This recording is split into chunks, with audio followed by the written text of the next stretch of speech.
Oh, perfect. Perfect, perfect, perfect. The chat works. Everything's back. Beautiful. The looks my wife gives me when hearing the song from my iPad. Beautiful. Beautiful, beautiful. I love... Shouts to my girl Mariah. I'm saying. All right. Let's continue this stream, everyone. Hello once again, everyone. We are back. We are back at it again. I hate OBS. My license a bit off. It always is. It's crackly and scraggly every single time after I do some things. I hate OBS so much, and I'll tell you exactly why. Let me know if it sounds better or worse. It could be worse. Actually, let me just check it myself. What am I doing? Hold, please.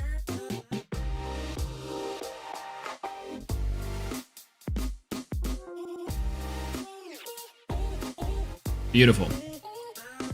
All right. So we went solar tonight for the casual tournament. Now, what really sucks, really sucks, is that OBS crashed in my last round. We did end up taking it. It was against Bears. Kind of a close call, but we were able to squeak it out with a Soul Stocks play. It was kind of rough. So we're kind of doing a post-game discussion, kind of a post-game cook session. So if any cooks are in the kitchen with Solar, we can discuss and talk. Obviously got Solar's greatest warrior, Dialis. Hello. Good to see you. Hopefully we can get some people as well to hang out and chill. What's really sad, and what I think is actually like strictly absurd. It's just crazy. Why'd to beat Bears? It's fucked up. What's going on, Dyer? Hello. Everyone say hello, Dyer. Hello, Dyer. Good to see you. Bears in the W. Listen, I think that's true, but I was like, I was in my feelings. I was straight up just in my feelings, because what ended up happening, we were going strong.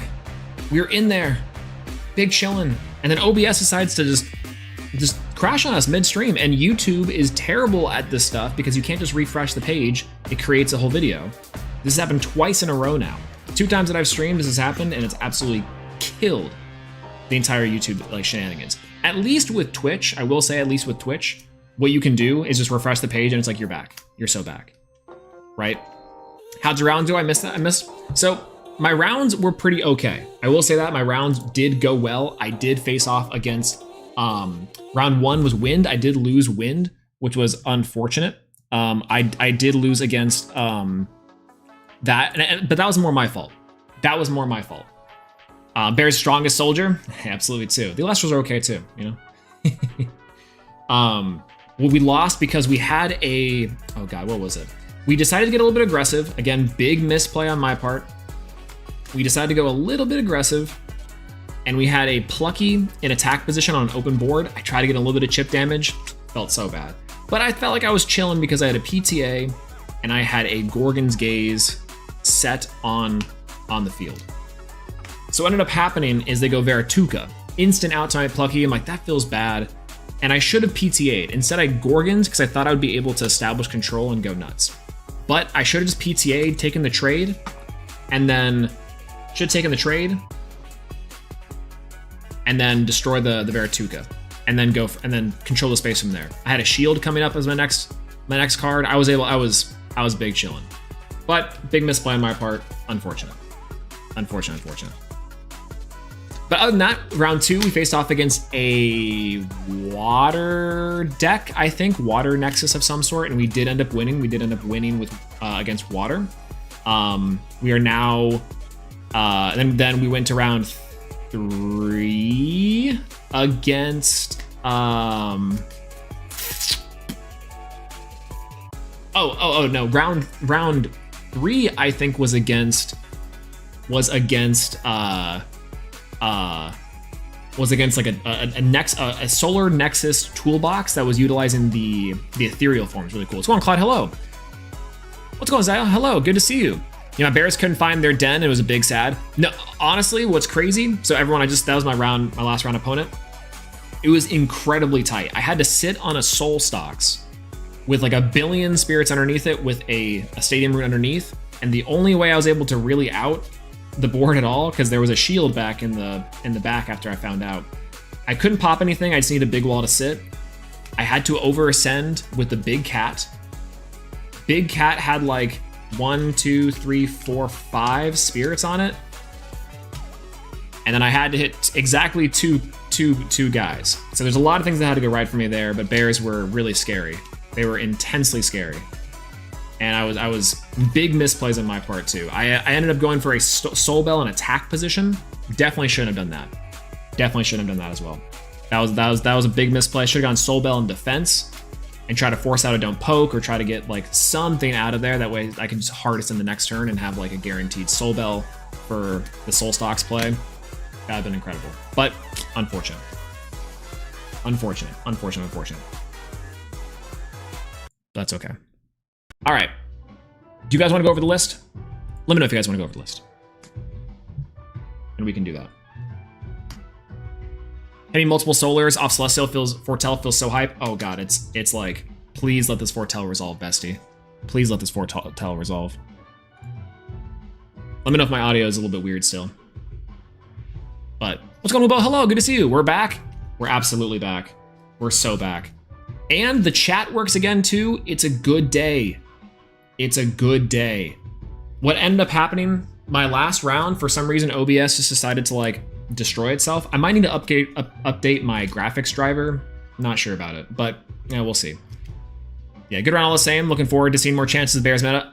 Me too. I am such a big fan of the Bears in this game, and God, the don't poke is such a good thing. I think actually we might have someone bringing Bears inside the Elestrals. I can't remember who said they might bring Bears this weekend, but I think one of us might bring Bears. I might not be. I might be on Solar. I might be on something else. I mean, I was testing out this for the weekend, so we'll see. Yeah, versus Celestial, and I did PTA. They whiffed and foretold. Foretell completely, skillfully dodged. True. That must feel terrible though, having to pop 4 for PTA. I mean, it's worth it if you have the spirits, right? If you have the spirits, it's definitely worth it. It's definitely worth it. Okay, so let's talk about our cook session. So this list is inspired by 2 things. One, a cook session that we had last night or a couple nights ago, going over trying to build a deck for each element. So each element we built a deck for, and we built a solar list. And this is halfway that. Now the other side of it is it's inspired by Josh, aka Bean Soldier TV. Bean Soldier TV has what many are calling a psycho solar list. He's playing like 6 counter runes total. Can you believe it? That's nuts. Anyways, the point of the deck here and the name of the game is Foretell. I'm playing a Foretell solar deck. Now, I really did want to try and build a Solar Nexus list, and I think that might be the better version of Solar after tonight. Like, really thinking about it, this deck, like, while really cool, pretty consistent, and overall has like some really strong power plays, I think Solar as a whole, just overall, is stuck between 2 different modes. Foretell Solar and Nexus Solar. And I think that Nexus Solar might just be a little bit better. Might be a little bit better. Let's go into Karis. Hello. Unfortunately, can't watch stream now, but I'll be watching stream later as I'm curious how the solar list looks after this cook section. Absolutely. Thank you for stopping by and saying hello. I really appreciate that. And hope you have a great rest of your night. And yes, we'll have the VOD up later too, so if anyone wants to watch our little cook session, we definitely can. It's awesome. How do you feel about combining elements in deck? Solar or Earth or something, like focus on 2 elements instead of just 1? Is there enough energy synergy there? I think there is. So not necessarily in Solar, but a lot of spirit types really do want to mesh with others. So like Fire Water is a pretty good one because that's a classic one of Krakatuga. You also have, let's see, like Thunder Wind is a really good synergy. A lot of great stuff there. And it kind of just depends, which is nuts. But yeah. Yo, what's going on, JJ? Hello, everyone say hi, JJ. Hello, JJ. I played the list Josh played. God, I barely saw any counter runes. Me too. I saw a good amount of counter runes, but like it felt like I was drastically missing a lot of stuff, right? Water Lunar is a great combination as well. What's going on, Mizor? Hello, we're back. Oh, we're so back. We're so back. Yeah, everyone tell your friends we're so back. Okay, so what ended up happening is I go into the last round, OBS crashes. Can you believe it? Water Frost also pretty good too. Water Frost, like there's a lot of good combinations. Some decks just don't play nice with it, but ours does. Ours does. All right, let's go over this list.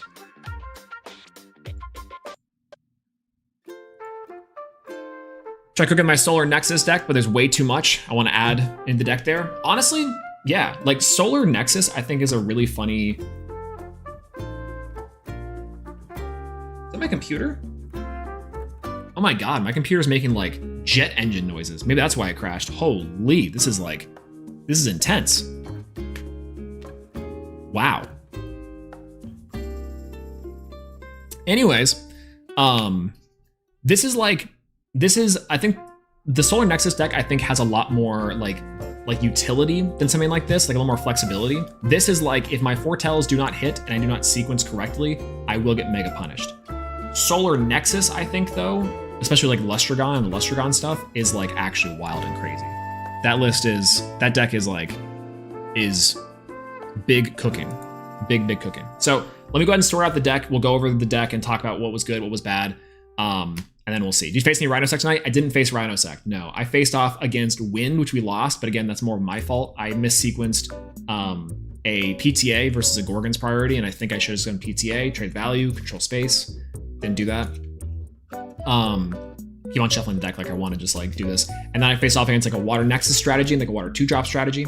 I faced off against a cool like Solar Nexus build that was doing like ethereal stuff. And then the last round was against Bears. So that was my matchups tonight. So overall, pretty good. Good spread and pretty good spread against something. Our Clash, Our Clash was something. No counter runes is kind of crazy work. I will say that. I will say that, absolutely. All right, we'll lay out the list here and we'll kind of go over some of the choices. We'll kind of go over some of the stuff. I really need to get better at like memory and like where to place cards, honestly, because this is like one of the worst portions about this type of thing is I play the game and I'm like, oh, I want a deck profile, and I gotta do this whole rigmarole eventually, you know? Like that's the crazy part. Where's Cowfell? Okay. All right, let's profile it. Let's do our thing. Let's do our thing. Okay, so we are playing like this. Tree. We're going U, and then we're gonna go for our 1-ofs, and we'll go for our 2-of, Hawk 2-of. What's going on, Lazy Lee? Hello! OBS haters rise up. Let's go! It crashed on me mid-stream, and I cannot forgive it. Big L to OBS. I can't, man, I'm so pissed, so peeved. Big peeved. It was a good game too. It was a really good game. I wish we had it recorded. We could have used that for something. Content brain, be damned. Oh well. Okay. Second stream, yay! Yeah, second stream expeditiously. And also, I made the thumbnail in like 15 seconds, which worked out great because I had like a short period of time where everyone was awake. And also, I could capitalize on the fact that YouTube has a terrible live stream page system. I used to like it because it's like a really good back end. And what ends up happening is that you're able to go into like, you can just refresh the page on Twitch. You can't do that on YouTube. And you get kicked out of stream effectively, which feels extra bad. So in my case, hopefully my internet doesn't cut out again. If it does, might be expending myself. No, don't expend yourself. You're so sexy. Haha. Thank you, chat. Okay. Let's yap. Who's ready to yap? Can I get a big solar in chat if you're ready to yap? Let's talk about solar. Let's brew a little bit. Let's talk about this deck building session. Let's get over some things. Okay, we'll go over a few things here inside of the deck profile. Solar Eddy, Solar Sleddy would be crazy. Okay, so first things first, we ran 3 Neblio, 1 Gato Grande. Now, El Gato Grande is good. This card is pretty good. I think every time that I saw or threatened this card, it was effectively game over. But I will say that Lestragon is probably a better like payoff to this type of strategy. But if you are playing Neblio for like the max foretell portion of Solar, I think it's pretty decent. Again, it's really scary when it comes down. It's almost unoutable, and this will just close you the game. So That's kind of the problem, though. So the question that really remains is, does Celestlio close out the game faster than Lestragon? Lestragon's a little bit easier to set up. Is like a Heliolift better? That's kind of my consideration here with this engine. I think it's good. I do think it's really good, but like, I don't know. I don't think it's like amazing per se. This guy is really good though. Neblio is like really like strange in this deck because it is big, but when it gets PTA'd, it feels extra bad. You know? I don't know. Anyways, on to some more generic stuff. We're playing 3 copies of Lumaru. We have the Stellar Promo Lumaru. This thing looks great. I was initially hesitant to play this card, but it looks awesome. Love this card. And it's like the best beater. It's one of the best beaters inside the game. I think the mill effect is really strong. I know there's like a Morolith list going around right now that's like a little bit scary to talk about. But Lumaru is good if you want to misenchant it. We'll talk about that with the spirits here in a second. But it's also insane if it does like a just normal body. You can make it huge with something like the Stadium Rune, which we're playing. And it's just a good generic guy that doesn't really feel bad to go into. It doesn't really do anything though. So like in a Solar Nexus build, this guy actually does do something, and I kind of feel that heavy. But I think inside of a normal build like this, like with the Foretell build, you'd almost be better off running like Corvash, I think. But again, maybe that's just me. It is insane though. You do need to apply pressure. 3 copies of Plucky. What's going on, Trish? Hello, good to see you. We are live again. OBS crashed. We're back. We're back to talk about solar. We're doing a little kick. We're doing a little cook session. We're doing a little cook session here, and it's sick. Get me on? Okay, we'll do that. After we lay out the deck, we'll get you on. How about that? Actually, in fact, because of that, let me speedrun this. Trish is our #1 solar believer, by the way. Let's go Kaufmel, Corvashine, P-Gleam. 1-ofs and 2-ofs. I think Kaufmel is really good because it's like effectively your Jotayas or Jotaras, but kind of not. It's Ambrosia's 5 and 6, which is not amazing. Plus the Ascend on top of the Celestlio is really strong. Again, I think that this was a Lestragon build. This even might be stronger because you could do that faster and get the better payoff there. Does it come up? Yeah. Is it good? Yes. Is it amazing? No. Corvashine, I need more Corvashines. Corvashines actually was really good in the strategy. P-Gleam, generic beater. I love it. The extra guy was awesome. And then finally, we're playing the cows. We have 3 copies of... We've got 3 copies of Soul Bell. 3 copies of Soul Bell and 2 copies of Soul Stocks. We're playing the stocks here today. So 2 stocks, 3 Bell. That's it. Again, max foretell. We're trying to get the maximum value off of our Apollos. And I feel like this was decent. It has a lot of really good stuff inside of different matchups, and Soul Stocks is huge. Plus the fact that it's destruction along the way to get you to Celestlio is still pretty good. It does make this deck a little bit funky in terms of starters, which I don't really like, but it's like just okay, you know? But I do like the cows. I think the cows are very strong. We'll see how it pays off like in the future. Again, versus the Nexus version, I don't know. Let's go Apollo. 3 copies of Apollo, 3 copies of First Light. Because we're playing the Foretell version, this is very strong for that, and also we can add it off of the Neblio, so you do kind of want to see it as consistency, and it just stacks your deck, which is nice. Temple of the Sun for 2, makes our guys huge. Earthquake for 1, because we have the spirits, we can do it. 3 copies of Ambrosia, and then finally 3 Gorgons, 3 Shield, and 3 Tip. Now, I don't feel like I needed any more counter runes. I tried Altar in a build like this. I think maybe with Temple of the Sun, there's an argument to play Altar this more often. And I really think Altar would be good. In a Nexus version, I think you play Altar 10 billion%, especially with like makes Corvashine a better lead, which is like because you can just receive and now foretell and draw and fix your hand a little bit better. But I think inside of a more foretell version of the deck, like we're playing here, I think that's like you don't really super need it. You know what I'm saying? So that's that. Let's go over spirits, and then we'll get Trish on the line. Okay. Spirits, 1, 2, 3, 4, 5, 6, 7, 8, 9, 10, 11, 12, 13, 14, 15, Lunar Spirits, Luminapes, the Solar Spirit, and we're on 3 Leviathan and 2 Tyralis. Honestly, I'm just playing the Leviathan so I can occasionally water enchant the Lumaru. I think this could cut down to 2. I'm almost always expending this spirit, or I'm using it as like a damage spirit. It doesn't really come up like an Ambrosia spirit. 15 felt okay. I don't really think I was ever missing any spirits. Like this deck wants to play as many solar as possible. So like this could just be like your 16th solar.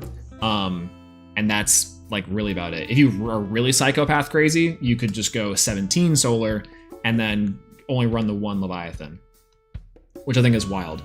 This is literally just for comfort, just to make the spirit math easier, and I don't have to actually think my brain too hard. Because I'm using all my brain cells and all my brain capacity, all the neurons firing, as I'm doing the foretells and the sequencing on this. I don't want my spirits to also waste my mental brain. However, I do think that there is a good argument to say that if you get really good at the spirit management and the deck management, this deck just slams every single matchup possible. So, you know, be really psycho. I think I have an idea, but if you could refresh my memory, what would be super psycho, Dallas? What would be crazy? What would be crazy?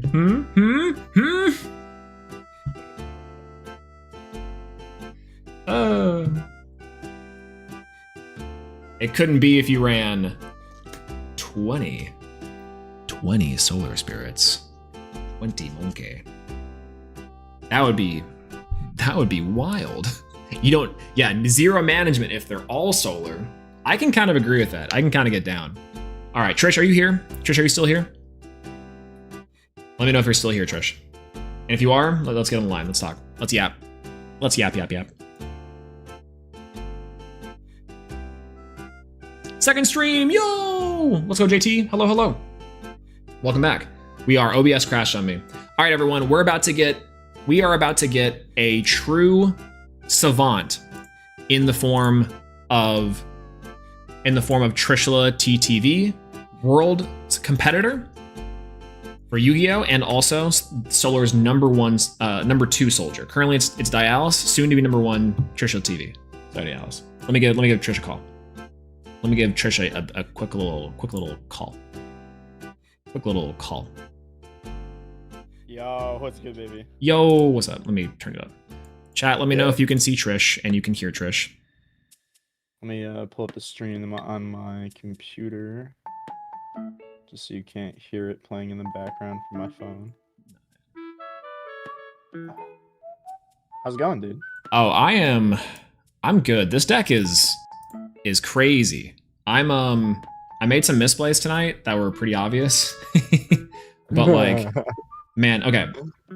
I'm doing okay though. Well, how did you finish? Because I don't know if the last game was streamed. Yeah, OBS was crashed. So I don't know what it was. I tried opening up the camera on the opposite side and just like OBS just freaked out. So no, I ended up winning. It was against Bears. I ended up having to, effectively the game state arrived at a point where I went soul stocks with like 4 enchanting spirits underneath it and a stadium, so it's just huge. And then I ascended over with the cat. Impossible to kill. It was nuts. Cat goes, pops 2, and then swing for game. It was it was stressful. Disgusting. I like 1 spirit left.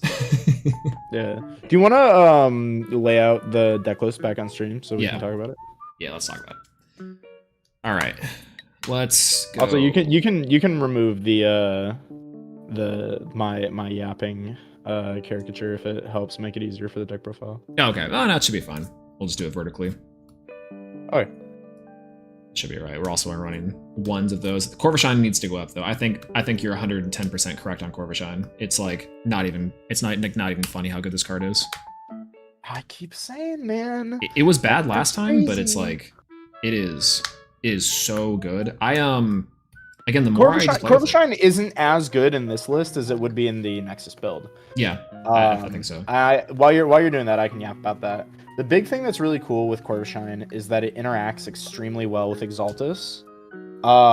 Because Exaltus Corvashine is exactly like Astrabbit Spark It in Thunder Nexus, where both of these cards are generating you advantage, just in different ways. So Corvashine normally feels a little bit mid, right? Because you get like a card advance on your next 2 cards, pick one of them, and then you take like the worst card in your hand, put it on the top of your deck. But with Exaltus, you get to shuffle that card away so that you don't have to draw an obviously bad card. you also get to look at more cards on top of your deck. But the other thing too is if you do it in reverse, you can, like say you have no cards in hand, you can just use a Corvashine to generate any card in the game. So it doesn't have to be the card that you're searching because you're not going to play that card this turn anyway. So you can just tag it out for like a counter rune that you see, and then you just draw that card next turn anyway. It's like you still searched it. Yeah, no, it's kind of crazy. Well, and like that's the thing I was noticing. Even like this list for the foretelling portion, like re-enchanting the Corvashine the next turn, or like God forbid a third turn, is just like insane. In a Nexus version of this list, I don't know if Corvashine's a 3 of, but like it might it's be. a 3 of. It's absolutely a 3 because like you re-enchant the Corvashine and then it dropped either a 2-drop or a 3-drop on top of it. That's just nuts. So there's been worlds where I've thought about cutting Astrabbit for extra Corvashines when like I'm low on space.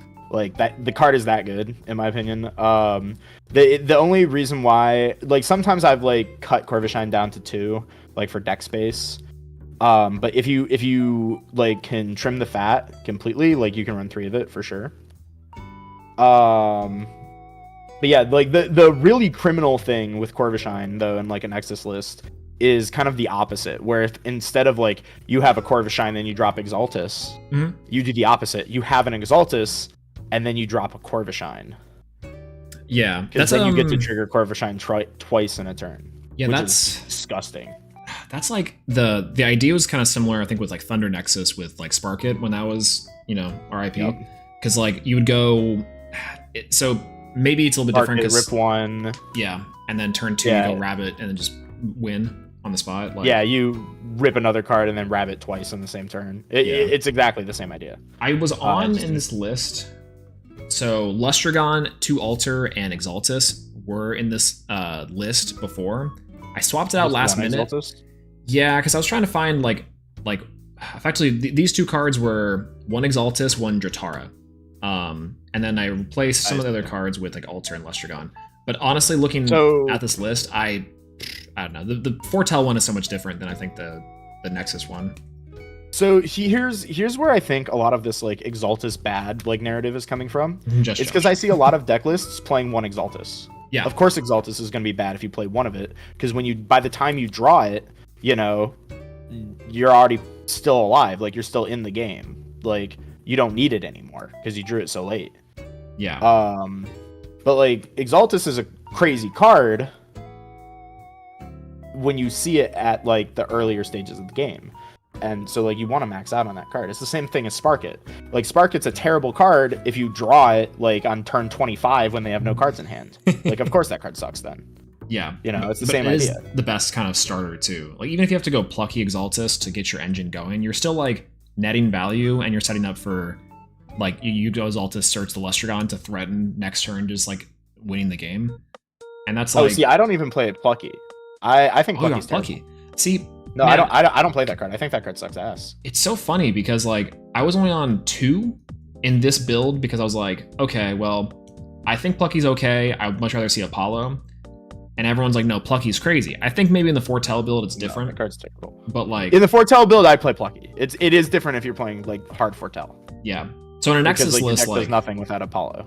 In Nexus deck, you're maxing out Exaltus. You're maybe just 2. I don't know. I go back and forth. And then Corvashine. It's between 2 and 3. So like the ratio I have right now, I'll just show you. You can put it on screen if you want. They can look at the shiny cards. Or actually, I might be able to pull up Law's Simulator. And that might be good for our quick sesh. Yeah, that actually works. That works. Let me clean this up and then roll. So, but the ratio that I've been like this core ratio that I like is 3 Exaltus, 3 Corvashine, 2 Dratara, and then 1 Lustragon as like the core Nexus engine. And then sometimes if you want to do like the light version of it, like so you have this is like Coca-Cola is 3-3-2-1. The Diet Coke is 2-2-2-1. The Diet Coke's 2-2-2-1. Yeah, Diet Coke is 2-2-2-1. Because sometimes you just need to fit in more cards. And it's the non-engine slots that like make this deck hard, is because you there's more cards than that you want to play than you have space for. So you have to make concessions somewhere in deck building, and I'm not really sure which cards are best in every given format, because sometimes I think I just like completely misunderstand what people are going to queue. So it's hard, I think, like with a deck like Solar, because you have to get the read right on the room. You need to be able to anticipate your matchups, and sometimes like you just play against decks where like you played against the Spy Nymph deck, right? And if I saw that in a tournament setting, I would be freaking out, man. Yeah, I was like, what do I do here? And it did throw me for a loop. I was like, I was hoping it wasn't going to be the case that I would look at that and be like, oh, like what's going on here? But because this deck is super aggressive, like I don't know if you saw that, I had to like burn and wait, and I couldn't drop Cat like El Gato Grande at a certain time. It was. Oh, you definitely could have dropped the Cat on the turn where I started like asking about it in chat. Yeah, you 100% could have, but you just played Calf first so that you could get the heal 3. Oh god, how do I? I would kill for windowed mode inside of this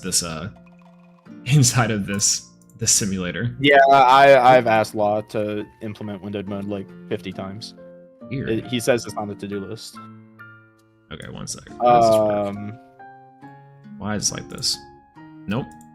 You're using screen capture?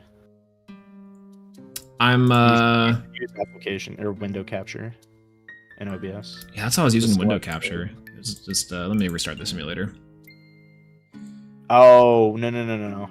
It's because it's a full screen application. No. It's here, just show on like you can show on the stream if you want, but like check the properties on window capture. Sometimes you have to change one of the properties because it doesn't like full screen applications for window capture. Oh, there we go. Perfect. Rip? What the hell? Now it's stuck. That's sick. Wait, what's stuck? What's broken? The thing on the what's it called? On this application. Because it's showing the deck builder, but I'm on the deck builder already. I clicked the deck builder. Yeah, so okay. That's so funny. Can you share your screen with me like on Discord, and I'll just share your OBS screen. Like not the application, share the full screen so that I can like see the menus. Okay, I actually think I got it. Hold on. Before we do that. Oh, did you? I think so. If you got it, then it's okay. I think so. Because sometimes you have to change one of the properties. This happens to me, or it used to happen all the time. So I figured out which one to change.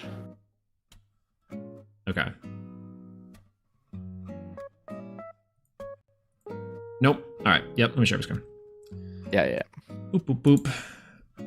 I don't really understand why the fix is the way it is, but I have like a strong. Okay, you're not sharing the right thing. Share your full screen.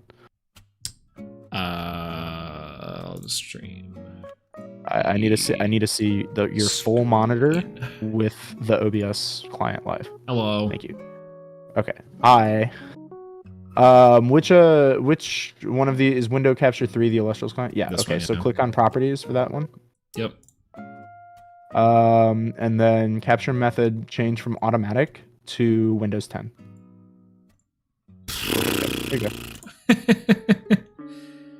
Yeah, I knew immediately what the problem was going to be because this shit used to haunt me. It used to haunt me. I was like, I don't get it. What's the problem? And eventually I just like clicked that one day and suddenly everything worked. And I was like, oh my God. That is finally insane that I did that. Yeah, all right. It's just like that. Let me put you back on here.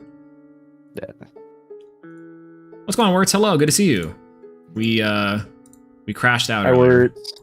That's my go. Everyone say hi, Words. Hello, Words. Okay. All right. We are cooking Solar. Yeah. All right. So let's cook. I'll start with like just to put it on the stream. Let's put on like the core ratios.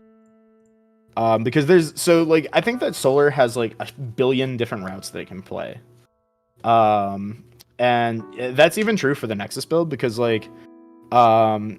cards like Cybermall, like I know somebody's been talking about it in chat like all night. Cybermall is like a card that's like the best bad card that Solar has access to. Like it's crazy. Like this card is like simultaneously like insane and also terrible. I don't know how it's like that. Yeah, because like the Golden Fleece stuff is really annoying to deal with, but I feel like the payoff is still not quite there because of Cybermall's 4 stat. If Cybermall was a 5/1 that also got it, I think this card would be like in most, actually in a lot of decks. I think this thing would be like insane. Yeah, if this thing was a 5/1, this card would be broken. If this card was a anything 3, it would also be broken. Yeah. God, why can't we have Equilink stats on things like this? Like, yeah, Jesus. If this card had 3 defense, I would play 3 of in every Solar deck. It has 1 defense though. All right. So what's our ratios for this Solar Nexus build? We'll go over it. So I'll show the. Well, we won't link the full list yet, right? Yeah. Because you guys want to do the video profile on that. Yeah, honestly, at this point, we're so slow with it, dude. If Josh is here, if you're watching, lurking, I know you are sometimes. Release the Bears list. Let's do it. Record it. Damn it. He did record it the other night, didn't he? Didn't he? I hope so. I mean, he left VC last week to go record the Bear. Yeah, to go record it. He's probably editing it, is my guess. All right, my goat. But that man is in the editing dungeon. That's also true. All right, so this was the list we played tonight. I think this specific Solar build, and so this was our current build. Josh. This thing, it's wild, right? It's wild. The fact that I knew that Josh is the one that pilled you on this deck list is because there's immediately only 6 counter runes, only 9 counter runes.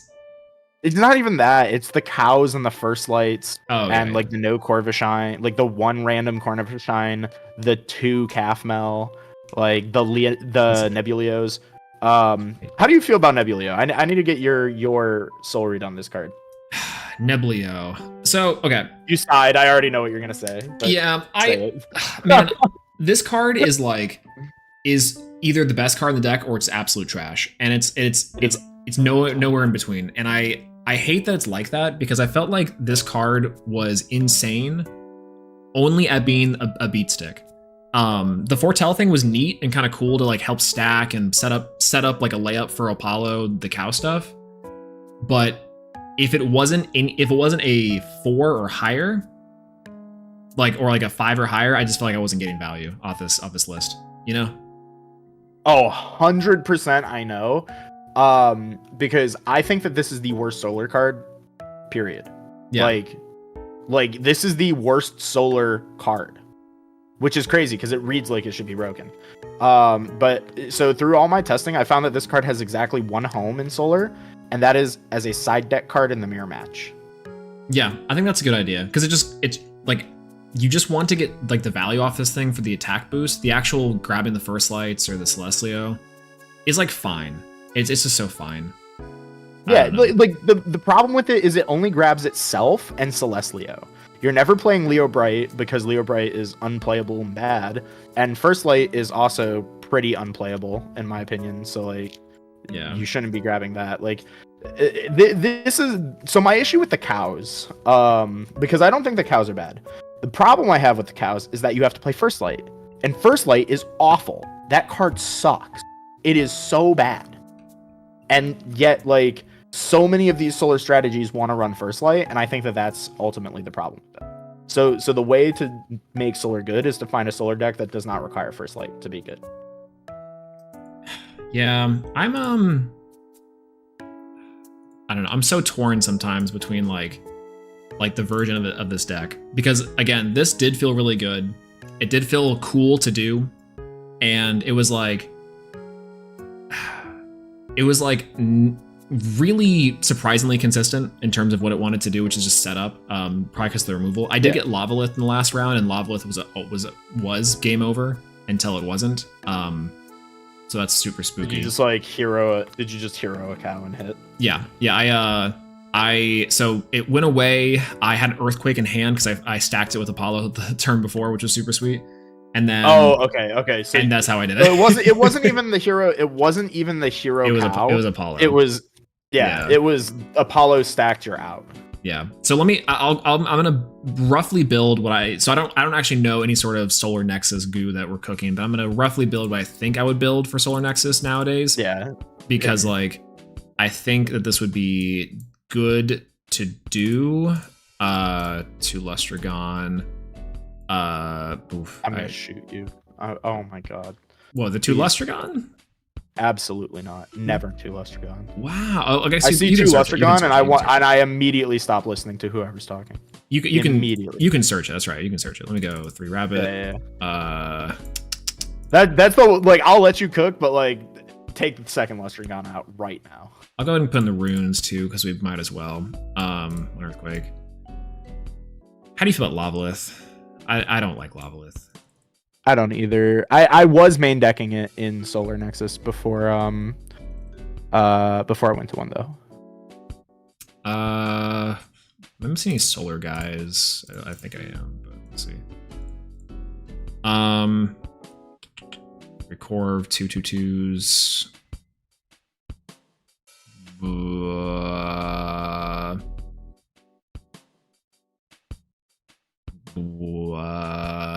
I just realized the background to the law client is animated. Yeah, right. I kind of wish it wasn't. I think that's why my computer like blows up every time I open it. It's because it's just like subtly rendering like graphics in the background. It could just be a black screen. Is this the most updated client? It is, yeah. It is. Oh, okay, because I was looking at mine and mine is still static, and I was like, oh. Yeah, I didn't know that either. Honestly, it was actually pretty interesting doing like the update yesterday. I was helping Joseph do his testing for it. He was on solar too. I think he was on cows though. Yeah, because everybody got the list from Josh. Yeah, I was like, Josh, you keep on winning. What's going on, man? Yeah, it's so sick. Okay. 1, 2, 3, 4, 5, 6, 7, 8 cards we're missing. What am I missing here? Because like, is it just beaters? Are we doing the galaxy stuff? I don't think so. It has to be the stadium rune. The stadium rune feels good. Yeah, stadium for sure. You're missing. I'm actually altar as well. Trying to figure out. Maybe altar. I'm undecided if I want that card in the deck. Are you on 3 or on 2? I kind of like 2 temple, but I'm on 2 at the moment, but I don't know how long it's gonna stay at 2. It might go to 3. Yeah, I was running Nog at one point actually. So that's kind of reasonable. Yeah. But I think I've since cut it. I don't hate it because of like the stack, but maybe 2. How do you feel about Leaf? How about I feel about what? Leaf, drops of Leaf. Everyone's been pilling drops of Leaf, and I'm not sold. Why would we ever play this card? I don't know, man. It's like, so there was a consideration for like the foretell deck because you just have a hand of all dudes sometimes after your foretells go crazy. You just Leaf away your things for drawing more counter runes. And then I draw 5 more dudes and I went egg 2 spirits. Cool. Yeah, it's weird. It would be the place of Temple in the last one, but I think Temple's better there. I'm so conflicted on it. You want to know what drops of why people want drops of Leaf? Because it's for their game plan decks. Because they're not playing Corvash, which does the same thing. That. Yeah, it just does that. like Corvash just does that. But no, Corvash bad. Let's see. I feel like we're missing dudes. Yeah, you are minus a couple dudes from me. So, I was running 3 Exaltus, and then I was running a second Peagleam in my current deck list. Ooh, second Peagleam. That's crazy. Yeah. That actually might be psychotic. I'm actually thinking about upping it to 3. Yo, it is like an out to everything. Like it's the 3's ideal, which is just like you're getting rid of stuff. But like, it's better than an out to everything. It's an out to 2 dudes because you go Peagleam, out a dude, swing over, right? And then half the time they don't interact with it with back row because it's just a one attacker. It's a Peagleam. Yeah, it's a Peagleam, right? And then you have altar set. Then they attack it, and you say, okay, in the battle step, altar. Don't change any positions, but just move a solar up, trigger Peagleam, make you a 0. You die, you take another 2. Or you take 1 spirit differential. 1, 2, 3. But it's functionally too, because they had to play the spirit. So something to do. Illuminate. So Peak Gleam has actually been kind of cool for that. The problem that Peak Gleam has specifically, though, is that it can't out dudes that modulate attack. Yeah. But Peak Gleam under Temple beats pretty much every card. Right. Even if it does boost attack. That's kind of the funky part to me, is that I think if we do, or if we're on the read that a lot of stadiums are going to be prominent, I think like Peak Gleam gets a little bit weird, but it's also like an easy side deck card to just side out if it's not really working. It does out Right. like any of the liths, like most big bodies. It kills Draking. So Yes, that is actually why I bumped it, because I wasn't on this card previously. So like the Peak Gleams in my deck were Loboliths before. yeah. And they have become Peak Gleams because we've lost some of the bigger dudes. And now bigger dudes are also more problematic. Yeah, it's become one of my favorite cards in the Solar deck, because like when playing it in the 3s deck, the silly 3s deck, it's like it just baits counter runes or it kills a guy. And sure, you're trading 1 for 1 next turn if, let's say, uncontested. But if this guy with like an Exaltus comes out or a Jatara, you're killing 2 or more, and that's like wild. Yeah. Or if you have an altar set. Yeah. So that's yeah. why I'm like back and forth on altar. Is if I'm running Peak Gleam, I want altar in my deck, because I think that altar Peak Gleam is just disgusting and broken. Same thing with like, I know a lot of people focus on like, oh, you're playing Lestragon. Lestragon pops cards. When it receives, you should play altar so that Lestragon pops multiple cards, right? But I think that a lot of people are misunderstanding Lestragon. It's like, in my mind, it's always been kind of a finisher, like, because you said something that was like very wise during your tournament run, which is that Solar feels like you are always losing until you suddenly win. Yeah, I mean, I got that from the best Solar exactly player I know. Because like, I mean, it's true. That's exactly how this deck works. Yeah, I mean, it's I remember I was playing in testing a while ago. I was playing some game, and I think I was playing against PK, and I asked him, I'm like, PK, how many spirits are you on? And this was like turn 3. He was like 15, and I counted my spirit deck, and I'm like, oh, I'm on 5. And then I won that game 2 turns later. Right. Because I had 4 dudes on field, and he just couldn't deal with that, because every turn it was just like, okay, Corvashine's on the board, Exaltus is gonna Nexus the Corvashine, I'm gonna search something, I'm gonna like draw 2 cards, and then I'm gonna like play another Exaltus, do it again, I'm gonna punch you with a bunch of little dudes, and then at the end it's like, okay, I have like 3 dudes that say Nexus on the board, I'm gonna drop Lustragon, I'm gonna go Nexus to it, Nexus to it, Nexus to it, pop 3 cards, Nexus everything, swing for 10. Okay. The game's over.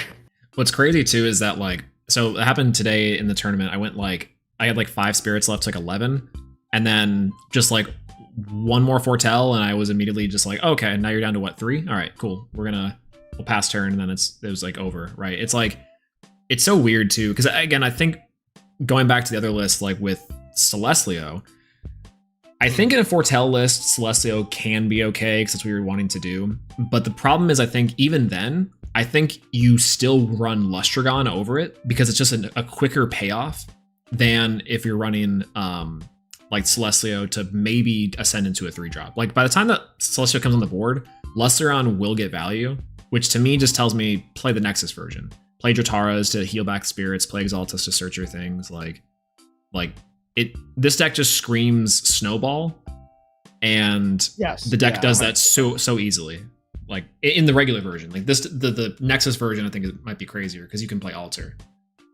Yeah, true. You want to hear something psychotic that I believe? Yeah, because I'm full of those psychotic opinions.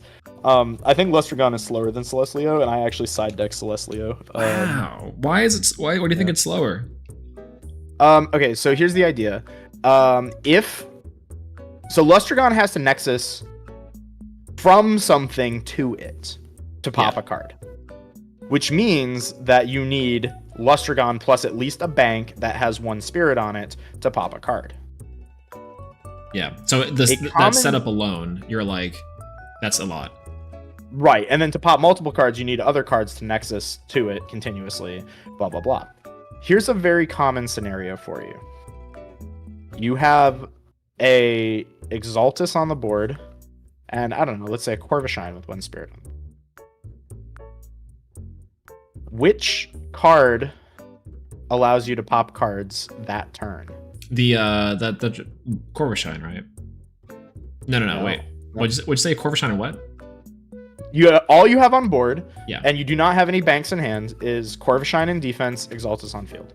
Oh, Exaltus, right? That because you just Nexus 2. Well, Exaltus is getting you Lustragon or Celestlio. Oh, okay. You're saying which one to ascend over? Well, yeah. Right. Well, which of the 2 targets lets you summon and pop cards on that same turn? Yeah, I gotcha. So yeah, obviously the Celestlio. Yeah. Yeah, so like in that scenario, you can go Exaltus effect, kill your Corvashine to Nexus, search your Celestlio, play it, foretell, and if you hit, you're popping cards and swinging. Yeah. But if you're playing Lustragon, you can't go for Lustragon there. Yeah. Because you just don't have the right spirits. Right. Well, not only do you neg guys, but you neg guys, or you neg guys, and then you can't pop. You just have a 7 attacker with 3 spirits that does nothing. Yeah, I feel like that's in that scenario, you would actually just re-enchant the Corvashine, dig for more cards, and then Lustragon next turn. Yeah, I don't know, because like, yeah, let me say this deck real quick before we. Let's go Solar. So, yeah, while you're setting that up, the thought process is that against aggro decks, you side into Celestlio over the Lustragon, and like you just Gamba Champ it to see if you hit. But it just comes out faster and more efficiently versus aggro decks than Lustragon does. Yeah, and that's true. I guess like the thing that in this deck specifically, I guess the idea is that you're bouncing to Soul Stocks before you get to Celestlio to help the Celestlio stick and really close. But what I found is that if you're playing the Soul Stocks anyways, your Soul Stocks effectively will make your by the time you're getting to Lustragon, or rather before you get to the Celestlio, your setup is usually like an Apollo, a Temple, or like another 2 dudes plus your Soul Stocks, like a guy plus Soul Stocks. And it's like, that alone to me was like enough to justify having the big body. And then just like, oh, well, yeah, it's like, it's not as independent as Celestlio, but I could drop it and put on more pressure 1 turn earlier versus having to make the decision to pop 1 card and go into like maybe a Lumaru or maybe like a Kafmel maybe, which I guess to that end, it's like that should be fine. Like a Soul Stocks popping 2 cards in theory is like good, but it's, I don't know. Popping 2 cards is great. Yeah. You know, which I guess makes sense. That means it's stuck around for a turn. Yeah. I think it's the dynamics change a lot when you add the cows. And I think adding the cows to the Nexus build is something that I'm very interested in. Because I do think the cows are a lot better than they used to be. I used to think that those cards were very bad. I think they are now still kind of bad, but not as bad as they could be, because something that I think has been discussed a little bit is that Ascensions feel very powerful now. Like they went from being very awful to being very good very quickly. And I kind of like the idea of just playing Soul Bell on the field, like when you have an Apollo just out, and just high rolling and just saying, maybe I'll hit a cow. If I hit a cow, like, what are you gonna do? It comes down and I start popping cards. And I don't know if you saw it, but I was working on a list, and I know I gave it to Dimax to test for a little bit, but it was a Reanimator cow deck where you don't play Soul Bell at all, and you just play like maybe it was like 1 or 2 Apollo or something like that. And you play stuff like Avalanche and Morolith, and you just mill your whole deck to look for the cows in the grave, and then you just go play Apollo for 1, play what's it called? Rise From, summon a cow, it enchants 2. You play Rise From again, discounted by 2 because of the previous cow, summon another cow. Do it again, so and then suddenly you have like three cows on the board that each then pop a card and each punch for 2, which is hilarious and so good. So okay, I think it's, who is it? But that list was awful. Don't try that. But like it was really funny. So like Space Pope asks about Lustragon. Why not run Celestia over Lustragon all the time? I'm gonna ask you this too. I think in my initial read from what we're also talking about, the idea is that Lestragon, because it says Nexus and Receive, just has so much better synergies in a deck that also has Nexusing and when receives. So it's like that's the idea is that this deck is just made to do both those things faster, and the fact that you will be getting like insane value off of it, whether it would be the Corvash when it receives off of Lestragon or Jatar Nexus to Lestragon, like that's why over Celestlio here, I think, in total. But I don't know. What do you think? That's not the answer I would give, but you're not like wrong. Okay. Either, you know what I mean? The answer I would give is that Lestragon is the more consistent option. You know that if you're putting a Lestragon on the field, that you are getting at least one pop out of your investment, and sometimes you get multiple because, like you said, with the synergies, like, you know, you have a lot more cards that do synergize and do Nexus. So you have Jataras for healing, you have Exaltus, and ideally you're not putting Lestragon on the field until you're set up and ready to close out the game. So that Lestragon might pop as many or more cards than the Celestlio would, but you know, it's just guaranteed to do that, whereas Celestlio is just, you're rolling the dice. You might whiff. Yeah. Well, and that's, I think, probably the difference, too, in, like, this version versus, like, a foretell version with, like, Lestragon, is that because you don't really care if you whiff in the foretell version, because you're kind of always foretelling throughout the game, and so it's, like, your closer with Celestlio is just to ensure it, right? But with Lestragon, if the idea is that you have to make sure that it gets there, or rather you have to make sure it's popping something, then that whiff might just be too big of a liability, even if it's a huge stat. I don't know if that really affects anything, because we are playing the Temple here, so Lestragon comes out as like a 9. Kind of. I think you're on the right track, but the way I would like put it is that it's more that it's about the deck building. So like what I was talking about before is like, the problem with Solar is that you have to play cards like First Light to play the cow build, right? Yeah. The idea follows with Celestlio, because you're gonna, like, if you're playing Celestlio, you're not guaranteed to hit. So if you play a deck that's built around Celestlio all the time, then you're gonna want to play these insane Solar Dude ratios. Like, look at this. This is 18 Solar Dudes. Yeah. And like there is 2 of them maybe that are good. Yeah. In this deck.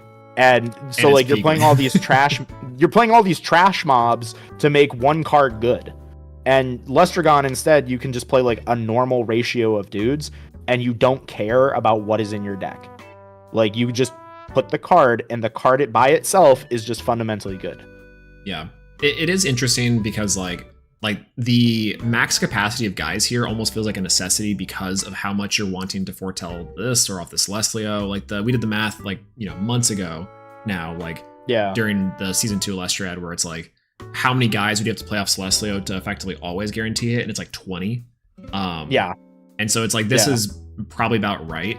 The big problem I see with like this list versus the Nexus list is just that like, so both decks, and I think right now, especially in the meta, controlling space is super important, and I think this deck just doesn't control space as well as the Solar Nexus deck, because just inherently the Solar I think Nexusing strategies just want to and are better at controlling the board, whether it be like an advantage like this deck, where you're just Corvashing and like healing back spirits until you hit your setup, or you're just doing counter runes. And because I think Alter is like the big power player in a lot of those strategies. Like I built a Thunder list earlier, and I only dropped 1 game and however many sets of playing, and it's like the only reason I think that is not because Thunder is particularly good. I don't think it's just because like the counter runes help control a consistent strategy, and exactly. So I think with Solar being more consistent, that's kind of the idea. Well, I think Thunder is actually really good again, because so here's my thought process, and it kind of comes back to the 5s argument. Yeah. And I think the reason that people were upset over 5s makes sense when you look at it through this lens, is that 5s was good because it was efficient, but it wasn't supposed to be efficient. Because the mechanic in this game, like Elestrals is all about efficiency, because you have 20 spirits, you're operating, everything's a limited resource, and the mechanic that makes Elestrals unique is to Nexus. Nexusing is a spirit efficient action. It costs nothing. Yeah. And it just lets you reorder your spirits for free. And so what these Nexus decks do is they are all snowball decks where once you get a few dudes on the board that say Nexus, once you have some spirits on the board, you just get to start taking a bunch of free actions every turn. So like that's why Solar's, I've always said, is like the deck where you're losing every turn until you're suddenly not, is because, you know, I might be down 10 spirits, but those spirits are invested some. And that's true. Those spirits, you know, suddenly pay off in a few turns where it's like, okay, now that I have like 2 Exaltus on the board and a Corvashine, I'm going to play Apollo and go like Exaltus effect Nexus, add a card, change it out for anything in my deck. Exaltus effect, search a card, add a card, change it for anything, and then blah blah blah. And it's like, these cards were already on the board. All I played was Apollo. And now suddenly they're both like doing all this stuff, generating all this value. That, you know, Nectar of the Gods costs 2 spirits. If I draw like 4 cards that turn, that's like I resolve 2 Nectar of the Gods for free. And if you leave these cards on the board, I will do that every turn. Right. Well, that's, I think the problem with Fives too was that because of the mass amounts of removal and because you were always outing something with your bodies, not only were you spirit efficient on accident, you also were taking away spirits and subsequently making Nexus strategies spirit inefficient, which is super strange because you're right. Like it shouldn't happen that exactly. way. Yeah. Exactly. It shouldn't be like that. The game was not designed with that being like how the game was meant to, like how like the dichotomy between like playing aggro and playing like these kind of control decks, I think, was designed. I think the idea was to make it worth investing into Nexusing because you get all of these like payoffs. You get like the efficiency through the investing in these dudes. But you know, you could never get to that point because there was just too much removal in the game. Like, right. You know, the amount of times that like my opponent was just so ahead because they would just like earthquake every card that I played, and then eventually I was starting to run out of good cards, and I would like play your Jatara, and I would like try and keep the Jatara alive, and I start healing. I had one dude, I think, Gorgon's Gaze my Jatara 3 times. I was sitting there, I'm like, you are Gorgon's Gazing Jatara! You are burning yourself for 2! You're but like, yeah, that's cool, pass. It's like, okay, pass, cool. But at the same time, you know, like stuff like that was able to work because, you know, you could afford to make those kind of plays when, you know, just playing the game was less efficient than like just slamming a beater and then just killing whatever your opponent played and then swinging every turn. I think when we made a Solar version of Fives, it also felt really bad because like the necessity of having those bodies in removal, it was really rough. But I think, and like you said, the cool thing now I think about the new meta at the very least is that because it's Nexusing strategies are kind of back, or at least game plan strategies are back, that means that like that things quote unquote work as they maybe should or intended to. Like Corvashine was really bad up until like now. I don't even say really bad. It was just like it wasn't a 5. It wasn't a 5. Yeah, but like that's fine because like that was the trade-off with the card, is like the card is good but it loses to a beat stick. Yeah. And that was like an acceptable payoff when, you know, not every single person was like just throwing removal at your face just because they have an abundance of it and they don't have to think about, should I use this or should I not? Right. And that's also kind of something that I think is really funny, like testing all of these strategies. And maybe 5s still exist, right? Like we built a 5s list the other night and it's like, this list is still very real. But the problem is, I mentioned this in like, while building this, it's like 5s inside of base set was still a good deck, but the problem is that it wasn't able to keep pace. Like you had to fight so hard to keep pace in the first set. And so it's like, if you were ever falling behind, you were always losing. But in the previous meta, you could fall behind and then go, cool, cryoblast, summon a dude, now I'm back, like we're back to where we were. And that was fine. But now it's like, I think because no Lavalith, because no Laurels and less Earthquakes, etc. What you end up having is that like it speeds up the other decks somewhat. Like the pace slows down because you're able to sick a dude, but now these decks can ramp efficiently and they can ramp like they should. Which means fives shouldn't be able to keep up. They probably still can on a level, it's but not. It's not like the counters aren't there either. Yeah, no, directly. Like they still exist. And Dense Fog might see limited. play. Like Dense Fog is like a card that I think we'll see a lot of play now. Yeah, like I said, like way at the start, I think Dense Fog is one of the best. Is probably the best card in Daybreak because it is like the one card that interacts against Nexus decks. And it also, hits these big towers type Elestrals that are like impossible to beat. Yeah. So, I think Dense Fog will see play. I think that card's crazy. Yeah. Like Chronodial, I feel like is getting in a lot more love recently. I played against Dimax, I played against JJ on it. And while I did win those games, as Thunder actually was pretty good into that. The really, really funny part was that I would have killed for a Dense Fog. That would have ended the game so much faster. Yeah. And I think that Dense Fog is a card that like is so interesting because the way that I thought fives was going to like work, I didn't envision the like removal metagame, but the way I envisioned the metagame going was just like fives was going to be the deck that main deck triple Dense Fog, and they try to stop you from setting up, and then they're going to slam beaters on you because you don't get your value every turn. And then you guys have to play a little war of like, are they going to skill drain me this turn? And am I going to have to be able to like keep up for a turn? But how it ended up playing out was that they were just slamming removal spells in your face, and then they were sitting on that Dense Fog. Like they were still playing it and they were sitting on it. And by the time you finally chewed through all the back row, or like all the front row, I guess I should say, all the removal, and you finally stuck a dude, you finally live for a turn, and you're like, okay, effect. They hit you with Dense Fog, and you just put a hole through your drywall immediately. It's just, I think that they're back, but so good. I kind of want to explore this cows thing, in like the Nexus build. Do you want to go back to the Nexus build for a second and see if we can find space for cows? I'll run the Nexus build now. Actually, so Mizora asked, why no Tsunami? Really simple answer.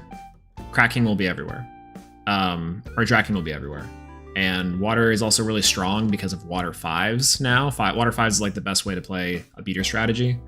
And so it's like, I think Tsunami is a good, like instant side deck option. Seems pretty good, but you don't need to run it as well. I haven't missed it since. I think you have to run it. I just don't think that you necessarily have to main it. Yeah. No, that's I guess what I mean. You don't have to main Tsunami. Because it's if we're anticipating a lot of water strategies, then it's just gonna be a dead card 9 times out of 10, and you'd rather just start off better against Draking, I think.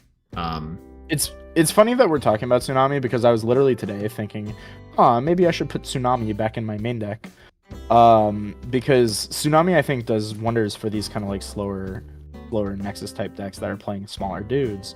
Yeah. Because it gives you an opportunity to play removal that's not removal, which is you switch their dude to defense, and then you can now swing over them.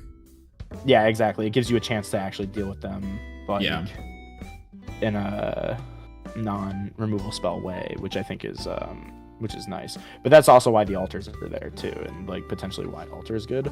I'm just not sure if altar is too much of if it's too much of an invest, because you have to have Apollo up. Because I'm never like altar sacking a temple for something. Right. Well, and that's what I found in Thunder is that like this may be the downside of Apollo in some way, is that I find going 3 Apollo is like correct in the foretell version, but like it feels bad. It feels really bad. Especially on like an altar side too. Like you're gonna be using this Apollo a lot, so you almost want to max load it. I feel, but oh my god, like if you're kind of right, like this is the solar Apollo like issue, like that you're hitting the nail on the head with this, is that Apollo is a card that you want to enchant for 2, but you usually end up enchanting it for 3 because then you use it once and then you have your 2 enchanted Apollo. But on the other side of the coin, it is a card where the cards are designed where you want to max enchant it every time. Yeah. Kind of like Aeolus but in that way. Yeah, it's like it is exactly like Aeolus. It has the Aeolus issue 100% because you want to use it just as a big like storage tank, but you don't. If you do that, you just burn yourself to death. So you can't do that. Yeah. So you'll usually come out for 3 if you have enough spirits to do that comfortably, but you realistically only want to play it for 2 most of the time. But if you play it for 2, then you can't really use it without losing it because you use it once and then you Nexus off of it. Yep. And it feels really it in theory that should be enough, is just 2 to then get the full value. But that's also I think why people are on Plucky, is so they can do that and then not fear like missing out on more foretells later. But it's so strange because it's both like the best Nexus bank in this deck, but also it's like it's pod duality with extra steps. And so that I think makes it conflicting, because at least with something like Zeus, you will get value off of it, whether it's at 1, 2, 3, 4, whatever it is. And then you can also Nexus off it as well. Like you might not even need the attack modulation, but Apollo needs both spirits on it and spirits off of it. It's very strange. Yeah, it's like the thing that I keep doing with Apollo that feels like so opposite is like I rarely use it to foretell unless either I feel so far ahead that like I just want to see if I can go +1 for free. Yeah. Or if I'm so far behind that I have to hit it. Like it's like if I do not hit Exaltus or Jatara right here, right now, I lose the game. I would be losing out. Yeah. Yeah. So, but I think it's cool that it does that though. That I think is like the cool edge of this deck, is that it gives you that consistency edge where it's like in some decks you do just lose those games. But in this one, it's like, okay, well, my Nexus bank randomly says, I'm going to Pot of Duality. Maybe I'll hit the card that wins me the game. And even if I don't, I can at least card advance the card that might help me next turn.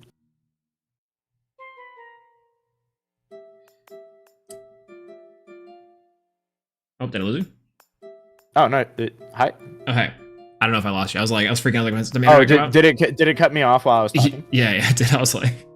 Oh, where did you lose me? At the end where you said you have to foretell something and then it stopped. Maybe that was just the complete thought.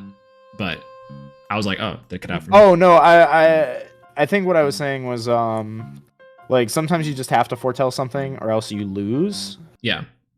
And it's like I think that the edge that Solar has, like you're so right. Like you don't really want to do that, but I think the cool thing Solar has is it has the option to just sometimes like just hit big dig through its deck. Yeah. Sometimes you just hit cards that you need, which is really nice. And there was one other thing that I said. Now I can't remember what I said, but oh yeah, it's that you can card advance like even if you whiff, you can at least card advance like a good card.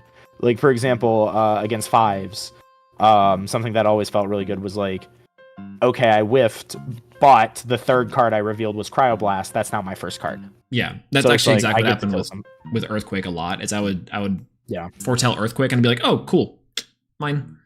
Yeah, exactly. I think with a deck with a lot of 1-ofs, and especially in this meta where it's like you do want to see Earthquake or Laurels or hell even Lavalith, maybe if you're playing Lavalith in this type of deck, it's like you just stack it and then you're like, okay, I'll feel free to out my board. I will be seeing you next turn. Yeah, because that's pretty big. I think what's so funny, like trying to fit like the cows in here, I don't know how we do it. Like, I don't know either, but it's definitely something that like has been on my mind because for that same reason, it's like sometimes you can just high roll the win by hitting a cow, and it's just like cow, cool, pop. And it's kind of like I don't want to play multiple Lestragon, right? Like, yeah. But I don't know if I would necessarily mind playing an extra Ascension that I could draw into. So like the logic on why you don't ever play multiple Lustreon is that this card is searchable with Exaltus, and the only time that you ever want to see Lustragon is when Exaltus puts it in your hand. Because then you know that it is coming down on that same turn and popping cards. Yeah. And then alternatively, foretell it. Then it's like, okay, well, it's the only thing I hit. Let me just grab it. It doesn't feel bad if Apollo just hits it and it's only legal target. And it's like, okay, I'll take it. Yeah. Sure. Yeah, I but agree. Most of the time, I just shuffle it back to my deck with a Corvash. How do you feel about like, 2 shield? I don't think this deck can play 2 shield. Yeah.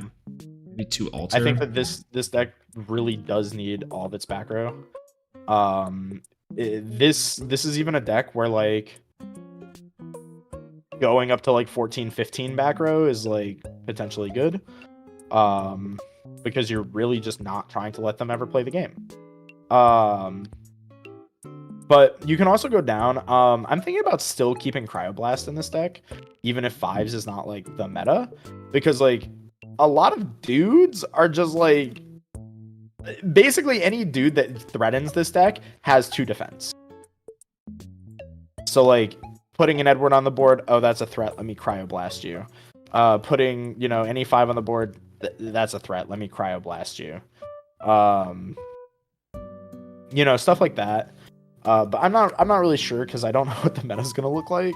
So I don't know if Cryoblast is gonna be good or really bad. I think for me it's like a side deck in most of the decks because it's like if you just need more removal and it works against the deck that you're playing against, I think that's okay. I'm just gonna side out 3 random things and now I have Earthquake, Laurels, and 3 extra removal, and it's like that's fine. But I just don't know. It's like, I don't know if it's worth the spirit in deck space right now. Because it's good, but I think the decks that are coming up just are naturally resistant to it. Yeah. I think that there's like a lot of things that like this deck and other decks like need and want to do. The other thing too is that the dude count looks really low right now. I know that that's because I'm playing 3 Exaltus, and the list you have on the screen is only playing 1. No, we're gaming. There we go. We fit it. We're gaming, just the 1/1. 1/1. I mean, you really only do need the 1/1. That's the crazy part. You want to know what the really crazy part is? 3 soul stocks. With 1 soul bell, yeah. Yeah. I actually was testing that exact ratio like the other day. Yeah, because like where it's just like you don't need soul bell feels really bad if you see multiple. You'll see it when you see it. That's the problem. Yeah. Okay, so hear me out. This is another thing that I was considering as well. Actually, is what if we cut Lustragon completely and replaced it with the cow? Go like 2 cows like this. Like 3. Like we could do like 3 cows. Like cut a Pigleam for a 3rd cow. Yeah, I don't hate it. Like you have to run it. You have to run at least 1 soul bell. There's like maybe a world where you like increase soul bell like to 2, maybe over like a Corvash or something.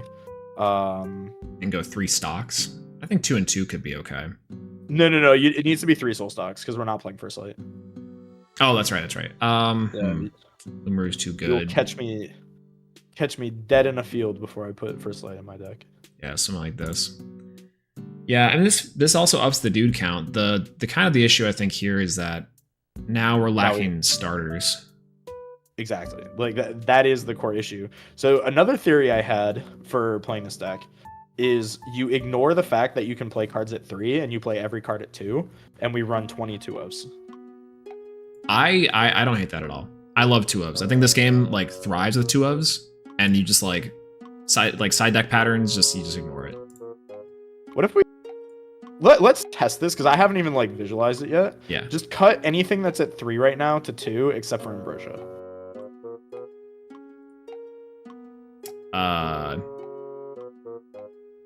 Yeah. We're there. No, cut the soul stocks and the rabbit to 2. Oh, you mean like that hard? Ooh. Okay, the rabbit's a real hard one to convince me specifically. Yeah. But like 2, 3, 4, 5. But now we're in a six scenario where we can fit in like 2 First Lights. Yeah. And like 2 tsunamis. Oh, you missed a Lumaru, by the way. Oh, yeah. Where we at? Where we at? First lights. Yeah, you could put in like 2 first lights, 2 tsunamis, 1 to 2 peak gleams potentially. I need a reset filters button. P gleam. Oh yeah, personally, I've just memorized where everything in the list is, so I don't have to use the search function. Yeah. People freaking out. 2 rabbit, dude. I'm saying 2 rabbit. It seems like absurd, especially for this list. I mean it's psychotic for me too. We could go down to 1 P gleam and put in the 3rd rabbit. Yeah, I think that's probably better. P gleam is like a nice out to everything. So it's like a exiled. You also have Force 3 type. Apollo in there. Apollo should fit too. Oh, you want 2 Apollo? Ooh, now we're really talking crazy. Yeah, yes sir. We're going real thin, real thin. Oh, I was playing 2 Apollo before this. Apollo was just the 40th card in the deck. Oh, I gotcha. Yeah, I think that card sucks. I've got 3 spaces. Like Apollo is the worst solar card. Like other than the little lion guy. And then you can even fit in like Kaufmel. Oh, actually, no. Cut a rabbit to 2, Corvash to 3. Mm-hmm. Yeah, I see the ratio. So Corvash up to 3. How many cards is that left? 3. We need to cut 1 more card. Cut the tsunamis for right now. Back up to 5. 2 Argo, 1 Fleece, 1 Necklace. Oh, going this way. Yeah. Interesting. Yeah, back on Solar Argo. I don't hate it. So what? Is it 3 Argo? 2. No. We're pretending that 3 ofs don't exist. Except for one cards. Fleece. Fleece. 1 more card. Maybe 1 of random Cybermall? No, never Cybermall. You can't run Cybermall actually with this. It could be the 2nd Golden Fleece. Can run Poison Tunic? Does that work for this list? I don't really know if it does. No. You can't run Poison Tunic. You can't run Poison Tunic. 2nd Fleece. Because you're never going to battle, so you're never killing our guys. So it's maybe that or the 3rd rabbit or like another card like that. Yeah, increase the starter count back up to, what is that? 5, 6, 7, 8, 9. Ooh, actually, hold on. I'm gonna hard commit. Cut 1 Golden Fleece, cut 1 Corvash, put in 2 Nectar. There you go. Oh, Big Nog. Yep. Wow. Because then that smooths out math. Wow, that's crazy. This looks like this is the only way I've been able to conceivably put every card into Solar that I want to play. It just cut everything down to 2 ofs and be like, we'll see it when we see it. Like, yes, I do think that's how Solar operates half the time, is that it has so many good utility cards that you're just like, yeah, I mean, play it all, why not? Like, and they are all sometimes, but not any times cards. That's the crazy part about like, yeah, we're just saying the Hearthstone. It's true. It's like, yeah, it's like you want to see all these cards, but you can always see them, and then also they oftentimes don't do enough on their own. That's I think what the really big downside part about Solar is that like Lumaru is like the only thing that stands on its own because it's a 5, and that's kind of sad. Yeah, the Corvashine's good. Corvashine's the next best, I think, after that, because it's like it can also do something on its own, but everything else needs something. Yeah. No, 100%. And I think that this is like the way that you do it. Potentially, like, this list even could cut out the Lumaru and like put in other cards in that slot to better fit this strategy. But this is like, if we are trying to fit everything, like, you can try to do something that looks like this maybe, and just like ignore the 3 ofs and just run nothing but 2 ofs. Yeah. Because you realistically don't have to see 2 copies of any card in your deck. Right. Well, and realistically too, what I find really funny is that even like the foretell version, there were so many times where I'd foretell a guy and I'd be like option to take it, and I'm like, I just don't want it, right? Like I want to send on my deck, I want to see the other cards, the better utility, but I just don't like. What am I going to use the third Neblio for, right? It's like it's a beat stick and it's fine, but who cares? Like, what am I going to use the second Plucky? Plucky's already gotten its value here. Like I don't know. Exactly. Like, and this is why Plucky is a bad card, is because you never want to see Apollo more than once. Yeah. You want exactly one Apollo to ever hit the board. If you play a second Apollo, you lose, like, immediately. And like that's just why Plucky is not worth it. And the reason why I think the 2 of ratios can work is because if the deck is functioning, your Corvashine is digging you for cards like every turn.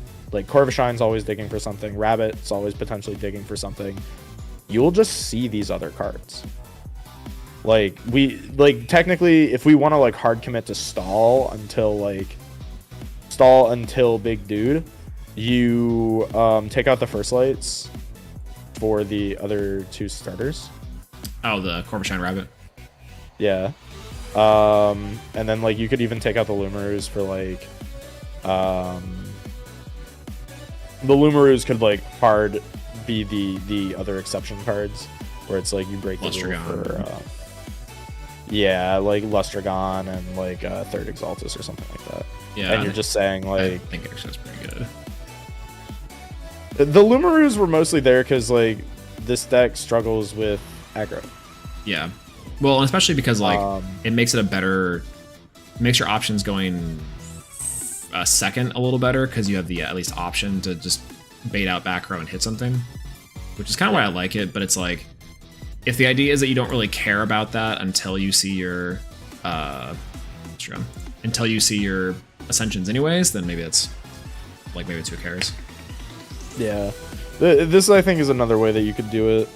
Potentially like something like this could work. I kind of dislike taking out the Lumarus personally, but like, this is a way that you can do it. We could take out the Nogs to potentially to fit in like the Lumarus again. Like we could do that. I actually kind of like that better because like, again, I really do like Lumaru as a generic beat stick. And if you're like, I don't know, would you run water spirits for that reason? Oh yeah, I do. I just wasn't gonna comment on the spirit deck. Okay, yeah, I put this. You know how my spirit decks look. Like every deck that I play always has. You have more than 12 of any. Yeah, it's like I play the exact number of spirits I need to resolve a card once. It's like, okay, I run 3 Cryoblast, 1 Frost Spirit, sure. Yeah, I was I can't remember who it was we were talking to. Maybe it was like Kevin, Coder. We were like, he's like, how many Frost Spirits are running? Just like, just 1. It's like, what? They're so confused. Oh yeah, that's good. I think that was because after I helped him build the deck, I was like, Kevin, like you want to fit in this extra spirit, right? He's like, yeah, but I don't know what to cut. I'm like, it's the second Frost Spirit. Yeah, you don't need more than 1 to activate a Cryoblast. Yeah, and it's like a big in theory thing. One thing I've loved about having 1 Earthquake is that like it kind of proves just a little bit that like you only really need 1 Earthquake to resolve, because if you're playing smart, you will only need that 1 Earthquake because you're playing around it. Once again. Kind of, right? And that's what I've always felt about like holding on to like everyone's playing the 4 Earth Spirits for the 3 Earthquake, and it's like just get rid of those 2, and then like mid game you get rid of the other 2, because at that point your Earthquake chance is probably gone. Like it's like you should have just ran those 2 anyways. That way you can save on and be more efficient with your other spirits. It's been really strange, but like no, you're so right, because when I remember when we were testing for season 2, it would always come up. I was always holding all 4 spirits for my Earthquakes in case I drew it, and I would lose because I would expend my good spirits instead of expending my 3rd and 4th Earthquake spirits, because it's like, well, what if I draw another one? And it's like there'd be an Ambrosia in my hand. I'm just like, oh. So, and then I would start just using the extra Earthquake spirits as PTA spirits. Yeah. So if I don't have Earthquake in my hand, my first PTA was always just Earth. Just, it didn't matter if I had Earthquakes in my hand or not. And it was just like, okay, I'm just going to start treating PTA like extra copies of Earthquake, which is exactly what I think we've come around to now that Earthquake has been hit, is that people are saying, oh, well, you have to play 3 PTA now because it's your extra copies of Earthquake, which is exactly what, like, how I was already treating the card when I was playing 4 Earth Spirits and 2 EQ anyway. It's just like, those Earth Spirits go to PTAs because they're just Earthquakes anyway. Yeah. Clever Name asks a question, which is in stream, but then why still play 3 Thunder for Rabbit? So if you're playing 3 Rabbit, it's like I play 2. I'm a big fan of 3 just because it's like if you go like your 2 for your multiple Rabbit resolves, but you only really need one re-enchant. So if you're on like Trish Psychotic like Spirit Management, you will only need that one more re-enchant. Optimal Spirit Management, you mean? And it's kind of true, like in a way, if you're re-enchanting Rabbit a 3rd time, or you like have re-enchanted it and then Rabbit comes up again, it's like you have to kind of ask, like, is that the best play, and or are you just winning because you're enchanting Rabbit a 3rd time, you know? And that's like, it's so strange because I think it's still like 2 is probably fine. I'm paranoid, and so I'm a big 3 believer in 3 Astro Rabbit. But all right, I'll validate your 3 because I have gone back and forth between 2 and 3, and sometimes even 4. But the reason is not because of Astro Rabbit; it's because of Boombat. Oh yeah. If you're playing Boombat, you probably should be playing 3 or 4 because like it's like it's so funny. Boombat is, I think Boombat's gonna be pretty scary still. It's gonna be slower, but it's giga real. I think that's also a side deck option for most decks, like Dense Fog, Tsunamis, Boombats, probably everywhere. Cryoblast. I mean, maybe the side deck's already built. Who knows? But that's exactly how I've been building my side decks, all of Daybreak format. It's just starting every side deck. Oh, I think I told somebody at some point, it might have been PK. I was like, PK, please don't ever ask me about a side deck because every single one of them is going to be the same 15 cards. it's gonna be 3 Dense Fog, 3 Boombat, 3 3 Cryoblast. Like, those are all going to be there. It's going to be your, how many cards is that? It's 6 because it's 3 Laurels if they're not in the main deck. This was like a while ago, so it's like changed, but oh, here, I found... Yeah, it was... hold on. It's 3 Boombat, 3 Laurels, 3 Dense Fog, right? So that's 9. 2 Lunar Spirits, your 3rd Tsunami, because you're main decking 2. So that's 12. And then, like, 3 Cryoblast if you're not maining it. Otherwise, you have 3 Flex Bots. Yeah. No, you just have to main the 1 Frost Spirit. It's so fun. Well, actually, that's right. We're doing the spirit math. We have to go... Lunar, 2 Lunar Spirits. Yeah, it was 2 Lunar. And then... I think that this has changed. Josh has pilled me on 1 Lunar Spirit, 2 Dense Fog. So I've changed slightly since these days. I guess that'd be here, and then you're 3/3, and then you have 3 flex spots. Yeah, it's like... Yeah, exactly. If you're doing... This, I think, so if we cut the Celestio, this, I think, is the base for every side deck in this game right now. The last 3 are Tsunamis. Oh, Tsunamis, that's right. 2 to 3 are Tsunamis. Yeah, with Water Spirits. In this Psychotic list, where we're pretending like 3 Evs don't exist, it would be 2. Because you're siding out a 2 for a 2 of. That's right. And then 2 Water Spirits, potentially. No, it would be no Water Spirits, because your Water Spirits are on the main deck. Oh, you just cut the... Oh, that's right. You have way too much solar. Yeah. I think that 9 solar is more than sufficient. 11 is the comfy ratio. Yeah, this is... Yeah, this is about right. Yeah, what's funny is that like let me go find my spirit deck. I'll tell you this again. Yeah, you're good. Yeah, chat. This is like the base, I think, for most side decks going into this new format is like, which is a good thing because in theory, before what was funny is that you'd kind of main these cards, and so now your side deck is just like your B side cards, like whatever might work in your deck that's better or worse. But inside of like this inside of this new format, you are now just coverage, which is good. That's in theory what a side deck should do. You're adding coverage cards inside of your side deck. So Cryoblast for a matchup that it calls for, Dense Fog matchup that it calls for, Tsunami matchup that it calls for. Like that's good. That's good. Again, going back to like base set with Pandoras, with Helios, like generic cards that could come up but maybe won't. Okay. So I've found the spirit deck. I'm going to give you the Psycho Trish Theory side deck. okay. Are you ready? Yeah. Sorry, I didn't mean to cut you off. Oh no, you're good. My thought was effectively done. Okay. It's 11 solar spirits. That I've found is the sweet spot for pretty much every deck, but solar especially. I think that's about the sweet spot. You already have the right number for thunder and earth, so those 5. I'm gonna give you a 19 card spirit deck though. So it's and then 1 flare mine. No, it's 2 water, 1 flare mine, and then 1 free space. Wow. Yeah, and then you have 1 free space. Make it whatever you want. Like if you just, depending on what cards you're siding or depending on how you're feeling, like you just add 1 more of whatever you're missing, and then that's the Psycho Spirit math.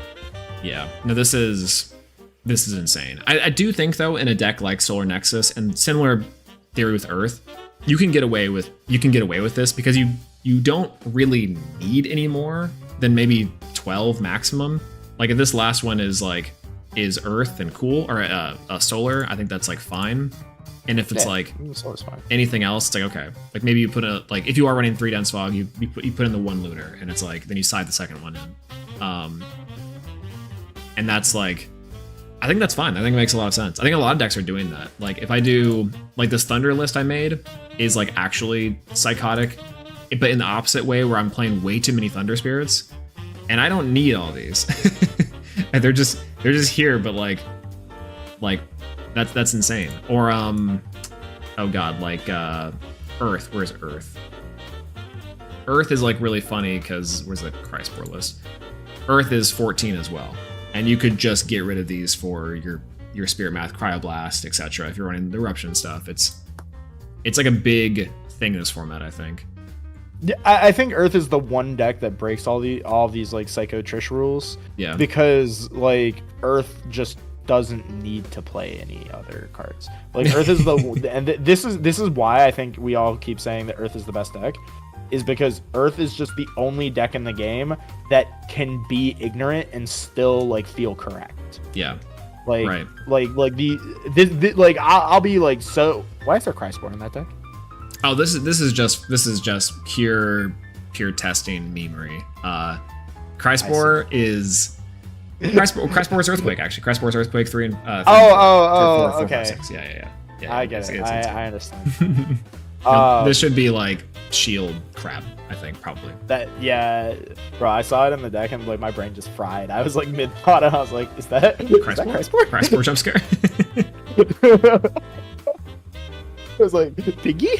Why is Piggy there? But yeah, no, like I think that like the thing with Earth is like I look at this and like the spirit deck looks ignorant. Like it looks like we put like 2 minutes of thought maybe into the spirit deck. Yep. And that I think tells me everything I need to know that Earth very good deck, because you don't have to think. You can just like pick up this deck and you can just put the cards on the board and you win.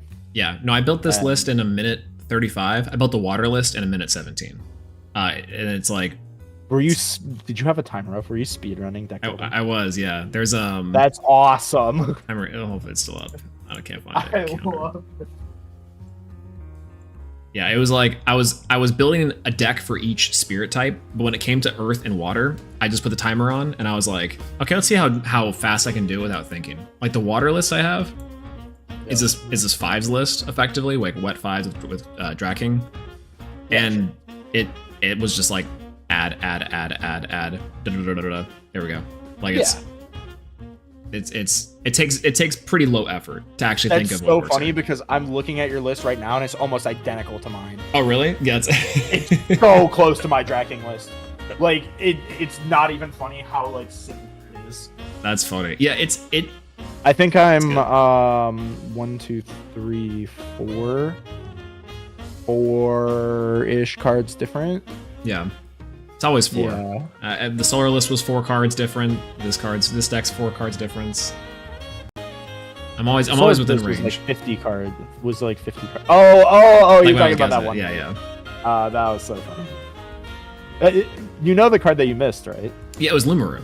Yeah. Yeah, it was Lumaru. I just put in the 5. I was laughing my ass off. I'm like, he's gonna be so mad when he finds out that I just put the 5 in. Well, what's so funny It's the 5 on it. is 'cause I was like, well, Lumaru could be good, but why would he be playing Lumaru? It doesn't do anything for his Nexus stuff. Anyways, and then I was building that later, and I was like, man, this deck feels bad. Let me add Lumaru to make it feel better. And then That's exactly how I got there. it was so stupid. I was like, what the hell? You wanna know what it was? Is I was playing against MBT and he was playing 5s, and like he just slammed like triple earthquake against me, and I couldn't do anything about it. And I was like, man, if I had beaters to like actually put aggro on you before you earthquake me, this would feel a lot better. So I just put in 3 Luminate or 3 Lumaru. And the deck just immediately felt 100 times better. And I was like, I guess having a generic beater just makes it like insane. That's why, again, yeah, because you can find it off Apollo. That's also where the theory for the ethereal beatdown came from. Oh, it's like you just find your guy and you search for all of your beaters. Exactly. It was like literally just every ethereal beat stick in the game plus like 2 Exaltus to just like search them if you ran out, and then Exaltus punch for like 2 spirits. Yeah. Do you think Draken is going to be like overrepresented this weekend? I think no one is going to play Draking until somebody tops with it. Really? Like, I'm so serious because like every single time, or like if they play it, they're going to be stuck in like shitter elo hell. Yeah. Because I think that this deck is like Solar, where people I don't think are understanding how to play this deck, and it's literally just you play 5s with Go-Yo Guardian in it. Yeah. And that's it. That's all it is. It's just 5s with Go-Yo Guardian. Yeah, I think this deck like really shines the fact that you have Rock in a hard place, and that's like the best thing about the deck is you have removal, and it's like other decks just don't have removal. And then you're just playing. Those are earthquakes because they're never gonna like snipe the back row. Exactly. Because the card, we can talk about it now, right? Like that card. Gloombat. Yeah, we can talk about Gloombat. Yeah. Okay. I wasn't sure if it like I thought it had been revealed, but I wasn't sure. Yeah, it's been revealed.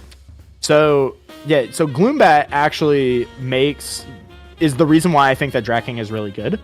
I don't think Gloombat is a very good card because it's very easy to play around with Gloombat. However, I think its existence makes Draking good. Yeah, I agree. Well, I think that's kind of the point that like people are gonna run with it. Like Josh has this theory that Gloombat's gonna eventually just be bad because the good players will just set 1 back row and move on.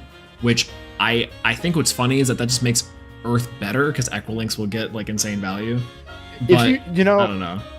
I love talking to Josh because he's so right. But when you think about it too, everything that he says also serves the Josh agenda, where whatever his theory is supports whatever deck he's playing, which like makes sense. But at the same time, it's just so funny because I'm like, Josh, everything you're saying is just like, it is this way because it makes Earth good. He's like, yeah. It's also interesting. And he doesn't hide it. Like if you ask him about it, like straight up, he'll be like, yeah, exactly. I also like how he disregards like quote unquote bad players or lower elo players, and the fact that he's like, well, no one would ever set 2 cards. And it's like, I think a lot of people will set 2 cards. And he's like, but that's just bad. Thinking like that is exactly how I went 1-4 with Solar. Right? Or like it was, what was it, 2-4, 2-3, something like that. Something like that. I don't know. It was bad because I literally was talking to Josh like the night before the tournament, and I took out all of the cards that I was playing for the 5s matchup because I was like, no one will play 5s after round 3. And look what happened. Everyone was on 5s, and then round 3 is. And I queued 3 5s in a row after round 3, and I was like, "Oh my god, I'm going to stab Josh." Yeah, exactly. And it's the same thing. It's just like I sit here and I'm like, yeah, when you make it to top cut, yeah, sure, whatever. But like before then, I think people will. That's why I think people actually will play Draking on some level, is because it's just like a new card. People are excited to play. They want to try it out. And it does feel like it's really good in a list like this because it's like you're not winning off of Draking like ever. You're supposed to be winning off your Galaxies and your Mustations, like your Water 5s, right? Like you said, it's just the Monarch list, but with Draking payoff, and maybe Corvash. So you want to know why I say no one's gonna play Draking? Why is that? Until someone tops, yeah. Have you heard the rumor of Drakid bad? Oh yeah, people keep on saying Drakid bad. Is this you? Are you the one that started this rumor? No, I have said that that's like one of the best cards in the game, all like hands down. Period. Okay, cool. I think Drakid is just a staple. It's like I don't it's think good. you put it in everything, but I think it's a good card. Yeah, like it is Boombat from set 1. Like Boombat was clearly a good card, but like you just didn't run it. Right? No, it's like this card's crazy, I think, for okay, so here's also the play, right? Drakid, if you're playing like a really crazy deck, Drakid swap stats, you go now you can Cryoblast. There you go. Easy peasy. Yeah. Like Thank you. It's stuff like Thank that. you. And I don't understand why people just disregard it as like a thing to do. Or conversely, like the thing with it now is that I don't think see a big payoff yet, but set 4, I think Drakid's gonna be everywhere. It's so good. Yeah. This card's insane. Like do not listen to people who tell you Drakid bad, because this card's crazy. Like, you do not need to be playing Drak King to make this card good, but I think the thing that makes Drak King good is that it is the deck that is both playing Drakid, because Drakid is a good 5, and also it has a good payoff in Drak King for Rock in a Hard Place. And I think Rock in a Hard Place is just a card that I think 5s will probably play now because Gloombat exists. Yeah. Like, so here's the Drak King problem that I see. Gloombat exists, therefore setting 2 back row is suboptimal and bad, and you should not do it. Mm-hmm. Therefore, you only set 1 back row. Versus Drak King, you have to set More Shield of Achilles, because it's the only card that reasonably deals with a Drak King touching the board. Yep. Which further means that if you have Shield plus a dude on the board, if they play Rock in the Hard Place, you're forced to keep Earthquake. Shield because you have to keep... Yeah, it's just Earthquake. Yep. You're forced to keep the Shield because you have to keep it for the matchup, and therefore they just are running 3 Earthquake that sometimes summons Go-Yo Guardian. Yep, exactly. Well, there's also like an idea that, so this is the before ban list, all 5s no breaks, where the idea is that you're playing minimal counter runes and like all the removal possible. I mean, I think 5s could even run like now set like Daybreak wise. They're already playing Spectaris, so why not just run the Rock in a Hard Place? Like, you're playing Eddie Spectaris, like you could tech the Curvus, but like now, because it's like the ratio looks like this, like you know that's what I lost to at the last webcam tournament, right? Oh yeah, it was like Curvus 5s, yeah. Or It was the 5s. Wet 5s deck. Yeah. That just like it was running Rock in a Hard Place, you know, in 5, so I didn't think anything of it until he ascended into Carabas on an Edward that was just on the board, and I was just like, oh shit, it can do that. Yeah. No, it's so funny to think about it, because like, and this is just a list thrown together like 3s was, right? But like going back to the Wet 5s list, this version, you're actually playing real cards like Smoltuga, you have a heal if you want to, like Galaxy is still busted. Like this is, Atlantis might be Galaxy cope, but is, it's like, whatever. I think the best card in the game, not named Astrabbit. Oh, I agree. This card's been crazy. It's also like, it's wild. It resists effectively every single counter rune except for Gorgons and Densfog, and no one's maining Densfog right now, so it's just Gorgons. And it's like, oh, cool. You want to shield it? It'll be back next turn. Have fun. Yeah. Yeah. Good luck. Good luck. That's it. Also outs Draking. Yeah. It is also a Draking out. It acts Draking and outs Kuribus, like the 2 biggest cards in the game right now. Yes. Like it like Galaxy's doesn't at a lose. point where I think everything low key just main decks Galaxy. Like like even Solar especially should main deck Galaxy because you can search it. It also doesn't lose to Eddie because it swaps Eddie, and it's like, oh cool, I'm still a 2 defense. Congrats. Like, it makes your Togwa an actual threat. This card's ignorant. It's so ignorant, but it's so good. There's no counterplay to it. Yeah, it's awesome. What's your counterplay to a well-played Galaxy? A Boombat? Sure. Take another spirit damage. Also, I'll play another Galaxy. Yeah, I had to. Oh god, I can't remember. I can't remember if it was against JJ or someone. The only way I could have like outed a Galaxy is I had to Gorgons gaze it in the damage step and crash my own rabbit, which felt terrible. But it was like I have to get rid of this thing or else I just lose. And it was like, it was such bad value. I lost 2 for 1, plus I burned myself for 3, and it was like, feels bad. Exactly. Like that. I think that Galaxy is the next card on the chopping block to get banned. Personally, I think that that card needs to go because if they are not going to change the interactions of like how stat swap mechanics work, then Galaxy is just a card that is like fundamentally overpowered, and you would not think that a card whose text is that simple would be that strong. Yeah, I think a Tartarus Galaxy. That card would is be basically like imagine if Denko Sekka had Dark Magician stats. Right? Well, and it's like the Galaxy gets banned, Tartarus version comes out, and I think it's just Galaxair. Like, unfortunately, I think it's just like Galaxair, or it's a like where it's an activated swap, because then it's like, okay, that can make sense. And it's so funny because I just but then that's the same problem, which is crazy. It's the same problem, but it's just less like overarchingly good on its own because you have to activate it once, so it's just slower. But it's slower, sure, but it still only loses to the same two cards in Dense Fog and Gorgon's case, so it has the same problem. It loses to PTA now. At that point, no, it doesn't. No. Yeah, I mean, it swaps. It swaps itself, so and then it hits it's a over 0-5 that then becomes a 5-0 again. Yeah.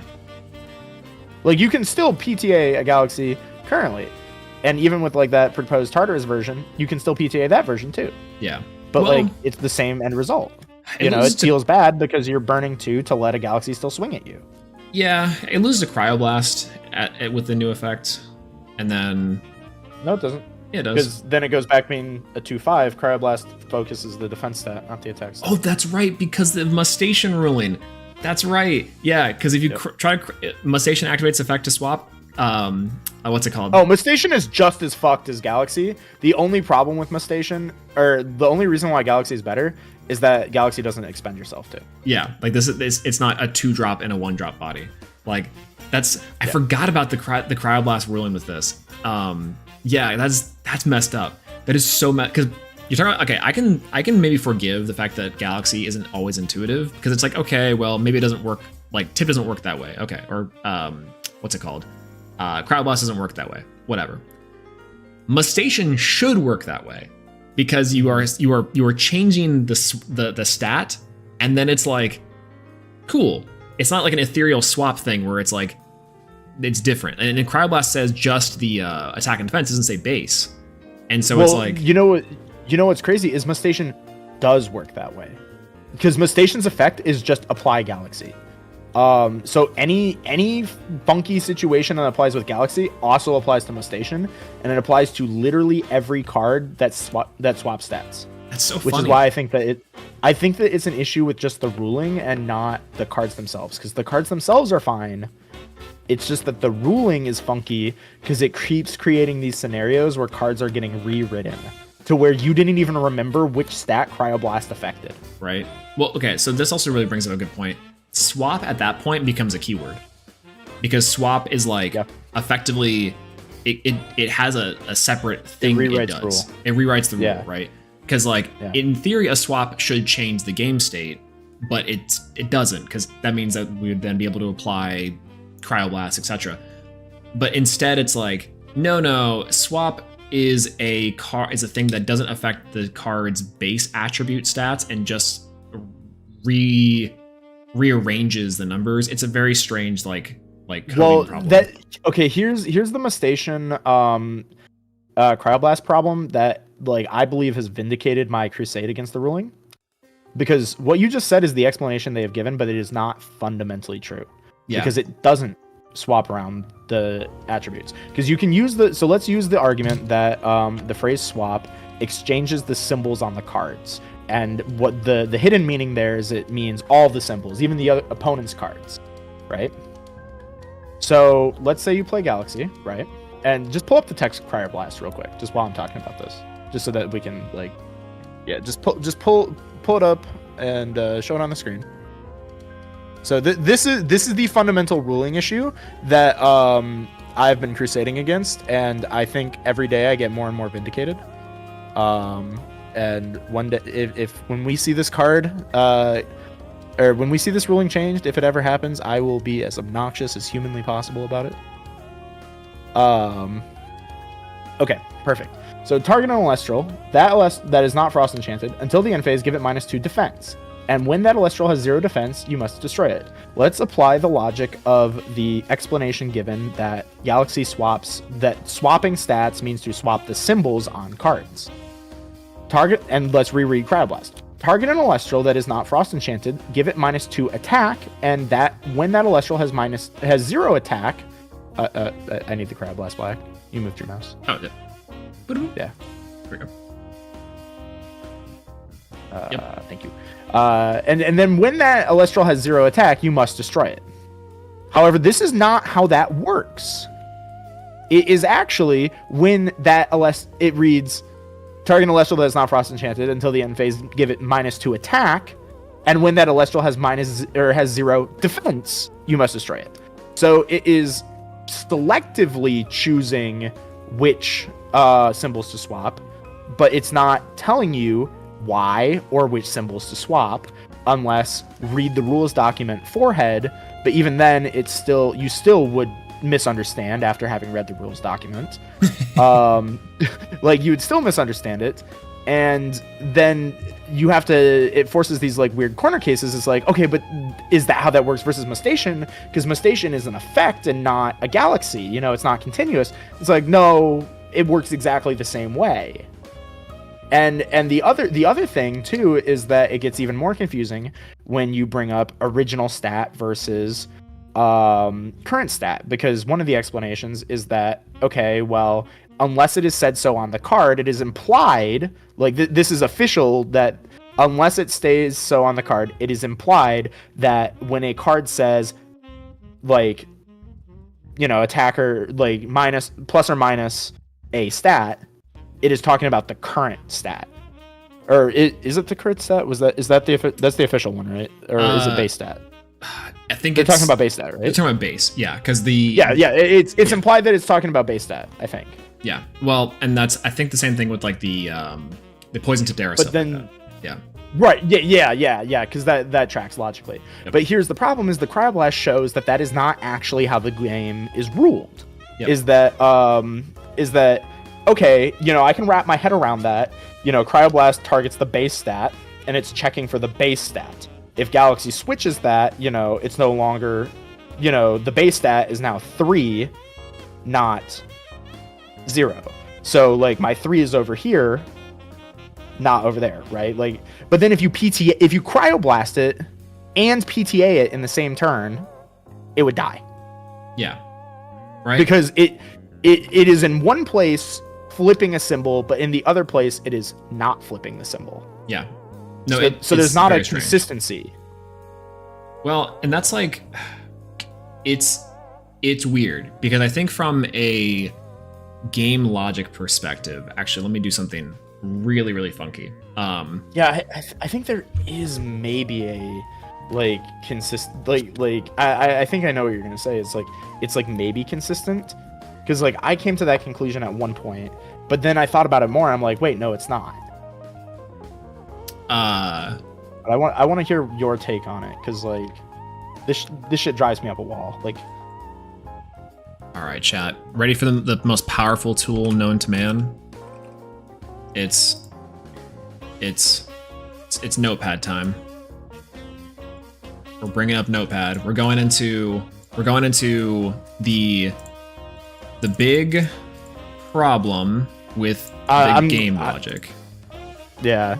Are we starting another document? Or can we do this? Can we make this like a winter project? Can we make another like Galaxy document? Oh, I will 100% put in like 100 hours on this with you if you want to do it. Because I know that you made the previous document.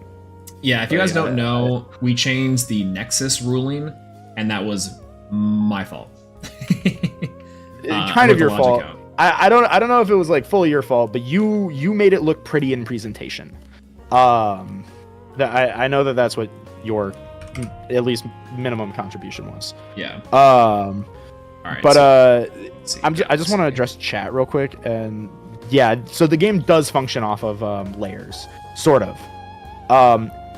So the thing that they've always said is that stat changes and stuff are not sequential, except within their own layer. So stat swaps are sequential within the stat swap layer, and so on and so forth. I think, or that might only be the case with stat swaps. So like it's a little picky choosy, but it is a thing.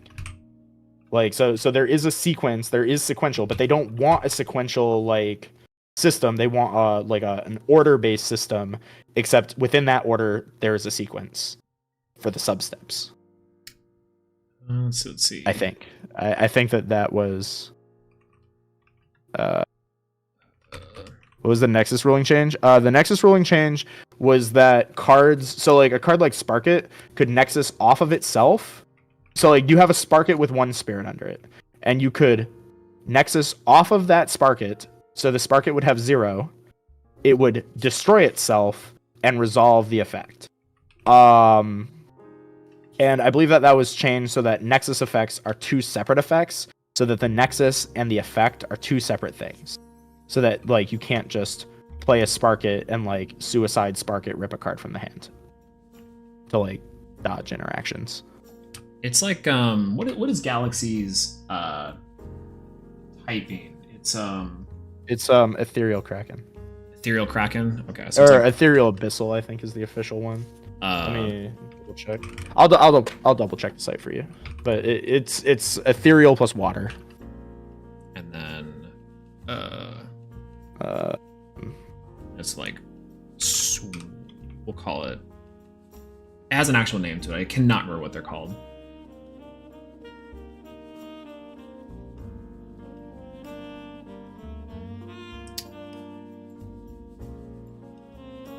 Yeah, it's got like a little Kraken element. Yeah, that's right.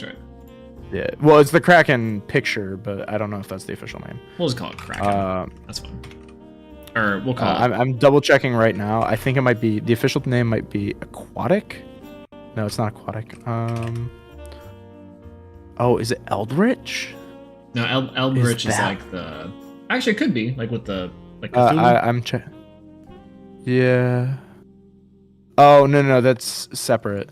A lot of the cards that oh, is that? It's Oceanic. Yeah, it's Oceanic. So there's Aquatic and Oceanic. They're 2 separate ones. Aquatic and Oceanic. Aquatic refers to like guys that like water but do not live in the water. So like Chronodile, Locagon, Tadflow, Tadpuff, Typhulent, Platypulse, those guys. There's not a lot of aquatic dudes, and Bubbloon. All of the and Barabib and Barabog are aquatics. But that's like every aquatic dude. Most of them are Oceanics. Oceanic is also. Ooh, if we ever got a Stratos for Oceanic, oh my god, that would be a deck immediately. Listen to these cards that are in the Oceanic type. Foamy Galaxy, Globby, like the whole. Wait, is it just Globby? Oh no, the whole Sluggle line, Narpoon, Veritaqua, Smoltuga, Mustation, Draking, Drakid, Cerebrum, and Krakatuga. Jesus. Yeah, it's literally the entire water starter deck. Like every good water card is an Oceanic card. And Leviathan, by the way. Leviathan is also it has the same typing as Galaxy. It is an Oceanic Ethereal. Chat, did you guys know that Ethereal is the most common type given to the spirits as well?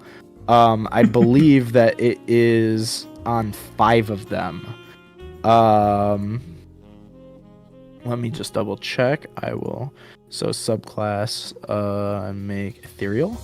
Yeah, it's on 5 of the 8 spirits. Flormine, Leviathan, Luminape, Lycoris, and Owloon are all Ethereals. Yeah. So, okay. Here's... If you can Stratos Galaxy, I'd explode myself. Oh, you can. You can. Exalta searches it. Yeah, Exalta searches it. Oh, hello, Chloe, by the way. Hello. Good to see you. Are you modcasting tonight, or is Danny done? He's going to Cancun mañana. Yeah, that's right. Maybe a couple days from now. What the hell, man?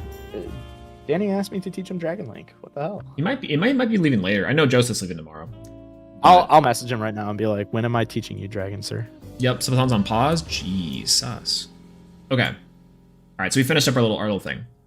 Chat. Let me know if you know exactly what this is. If you're a nerd and or you have any sort of basic coding shenanigans. This is a pseudo code block for an object. This is like I'm about to give you the quick and dirty from someone that does not particularly code, but I have like very, very brief experience with this, and it's more of a game design thing. So like one of the things we talk about like with the app, right, is that the app, like why isn't it automated? Well, it's because you have a billion different like objects that look like this. Like you can do it like this, you can do it inside of an API that calls these objects, right? But the idea is that every single card is just object-oriented programming, aka everything has it's just a little blank little spot, and then you fill in all these little attributes or properties with things that the game system can read.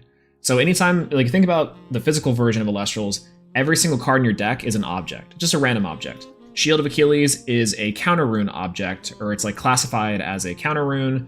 It has a 1-drop spirit, like all those are properties. So think about Galaxy and why Cryoblast and PTA to me don't make any sense unless you have like a game system rule.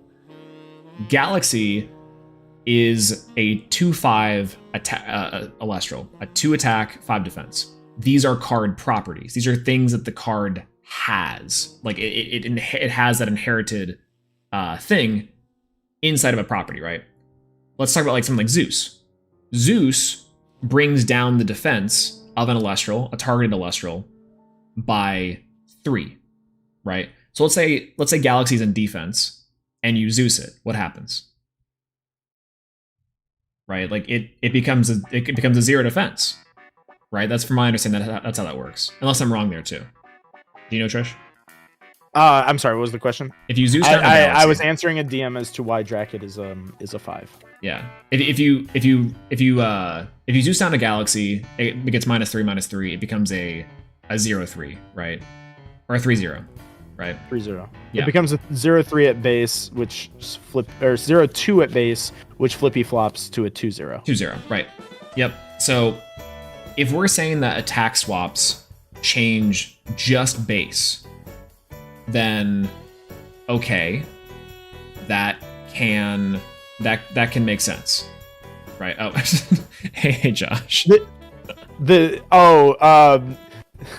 Josh has been DMing me for like an hour about when do you want to learn about the best solar list ever, not knowing that I've been on stream yapping about solar theory for like this whole time, and now we're at the Galaxy PTA thing. God. Jesus Christ. I told him it's like, oh, I'm doing all of my Trish bits at once on the not stream. Sorry. Jesus Christ. We're speedrunning the Trish Imperial or like the Trish Elestrals like maniac. Like we got Galaxy, we got Solar, we got the Spirit shenanigans. It's awesome. It's everything I'm about. You're getting my whole personality in one stream. God, go check out the Trishula TTV Twitch stream, by the way, guys, if you guys are ever curious about more of this. But yeah, so particularly cards all have properties that are inherited, right? They have them, they're defined, they're things that they do. And the problem is like Galaxy's card text, which is just blah blah blah here, but it says these things are swapped for water. It checks for a spirit, and then it swaps these two. So the question is, does it modify these or what? Based on Elestral's like current game design, no, it doesn't actually modify. It just swaps. Hold. Okay, I hear hold. Oh, okay. Oh, okay, yeah. I was letting you talk. I didn't want to speak over you, no, so I'm responding to Josh. So that's kind of the problem with Galaxy as it stands, is that swapping as a quote unquote like game mechanic ultimately changes how other cards would function with it. The thing with Cryoblast is that it's effectively just affecting the base defense stat, but nowhere on the card does it really say that, or is it intuitive. Because in theory, as the rule goes, stat swaps are last, right? They'll always be last. So why is it the case that God, I think I'm losing my train of thought. I think we go not one. I can tag in. Yeah, go for it. Because I know where you're going with this. Yeah. So Cryoblast highlights this issue specifically because Cryoblast specifies neither it is which stat it's reducing or which stat it's checking for its 2 lines of text. Yep. So it is implied that they are the same stat. Yep. And if the game works on the assumption that all implied modifications apply to either base or current, whichever it is, then in one of the 2 scenarios, either if you cryoblast a galaxy 3 times, or if you cryoblast a it's if one of the 2, I forget what the second scenario is, and it was the one that we talked about before. But it was if you cryoblast the galaxy 3 times and it doesn't die, clearly one of 2 things has happened. Like either card is poorly written or the rules are poorly written. And fundamentally, the cards can't be poorly written because they're all that we have in terms of the game. Yeah, they're just things inside the game. So it's like the ruling that Galaxy or that Cryoblast, for example, doesn't specify base. Like if it said base, I think that would clear up a lot of it would make sense. But because PTA the same way, or technically Zeus, if let's say Zeus only. Well, Cryoblast is different because it's working with 2 different ones, but it uses the same symbol. Yeah. So exactly. It needs to say reduce its base attack by, and then when its current hits blank, then. Yeah. Or Warmite is a good example too, right? Warmite is another thing, or anything that effectively modifies stats, doesn't check for current stat. It's always gonna be base for some reason, right? And that just makes so many random cards. It's base for current. I can't remember which it is, but I thought Siberian said that like Warmite does. It was that if it does not specify, it is implied that it is the current stat because I think it was this actually because I remember I was trolling him by asking one of the questions I asked him, and I caught him in a scenario, and it was very funny for exactly me. And I think it was this, where I think rules is written, it does mean that if it is not specified on the card, it implies current. And so I think my response to that was, oh, great, so you agree if you PTA a galaxy, then its attack stat is 5. Right. Or its attack stat is 3. I mean, I'm sorry, I misspoke. But that's not how it works because it actually means the base stats.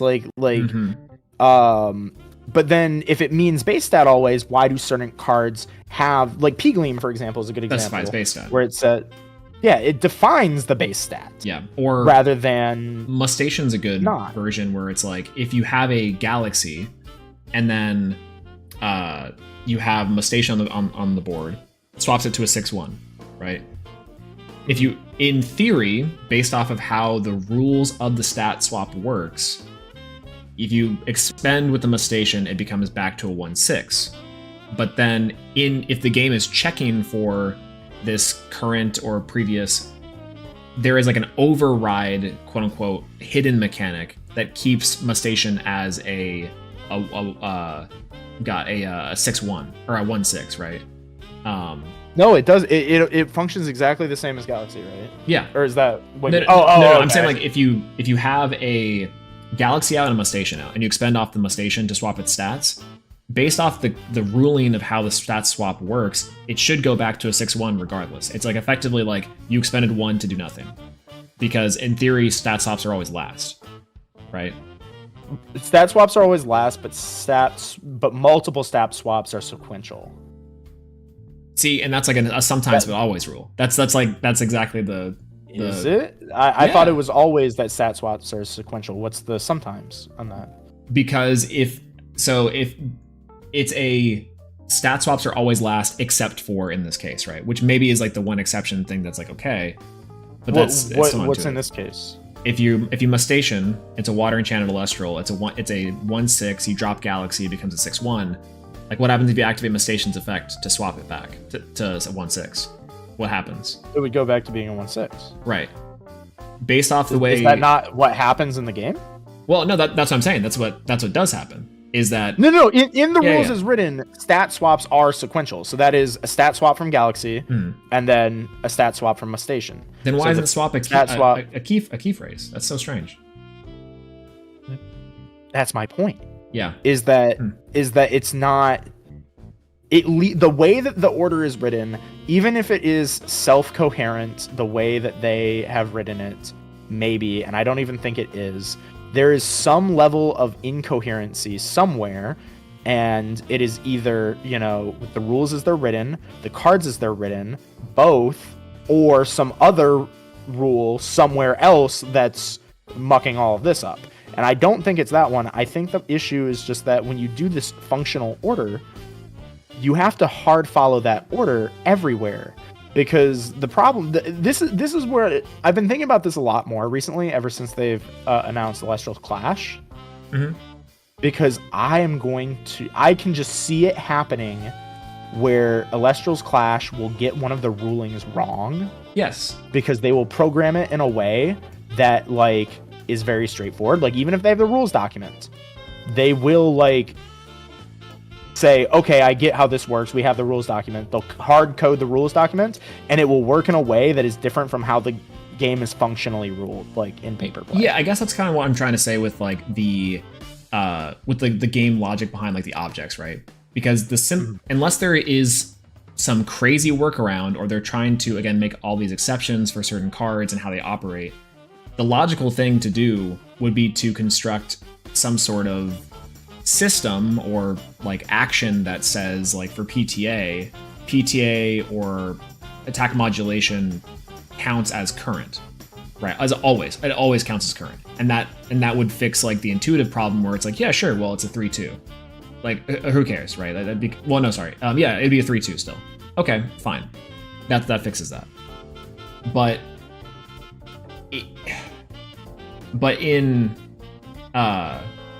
how it works now is that it's still a 5/0 because it's attacking base without specifying base, right? But inside of an actual hard-coded system, a la Master Duel or whatever, you'd have to hard-code a system.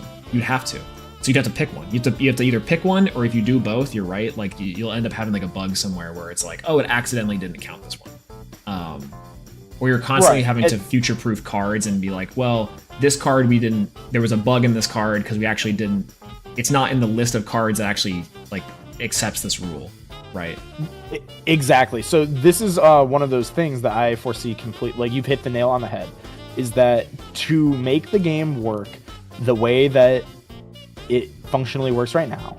And if you're just thinking about this from a purely coding perspective, you would have to make a list of exceptions or special clauses for certain cards to make them behave the way that they are meant to behave. Yeah. And the problem is that every single time we get new cards from now until future, they're going to have to like hire a contractor or hire somebody to go into the code and add it to the list. It has to like be recoded every time to keep up with these rules. And what happens if we change rulings after this game comes out? We've been able to, debate rulings with judges, and we've had that privilege like up until now. But once Elestrals Clash comes out, the rules that are in that game are going to be the rules, period. Yeah. We are not going to be able to change the rules. And part of the issue with that is that if you have these weird, funky rulings, one of two things is going to happen. Either they're going to have to constantly be maintaining to make sure that cards are behaving correctly, which I would imagine would cost a significant amount of money over time.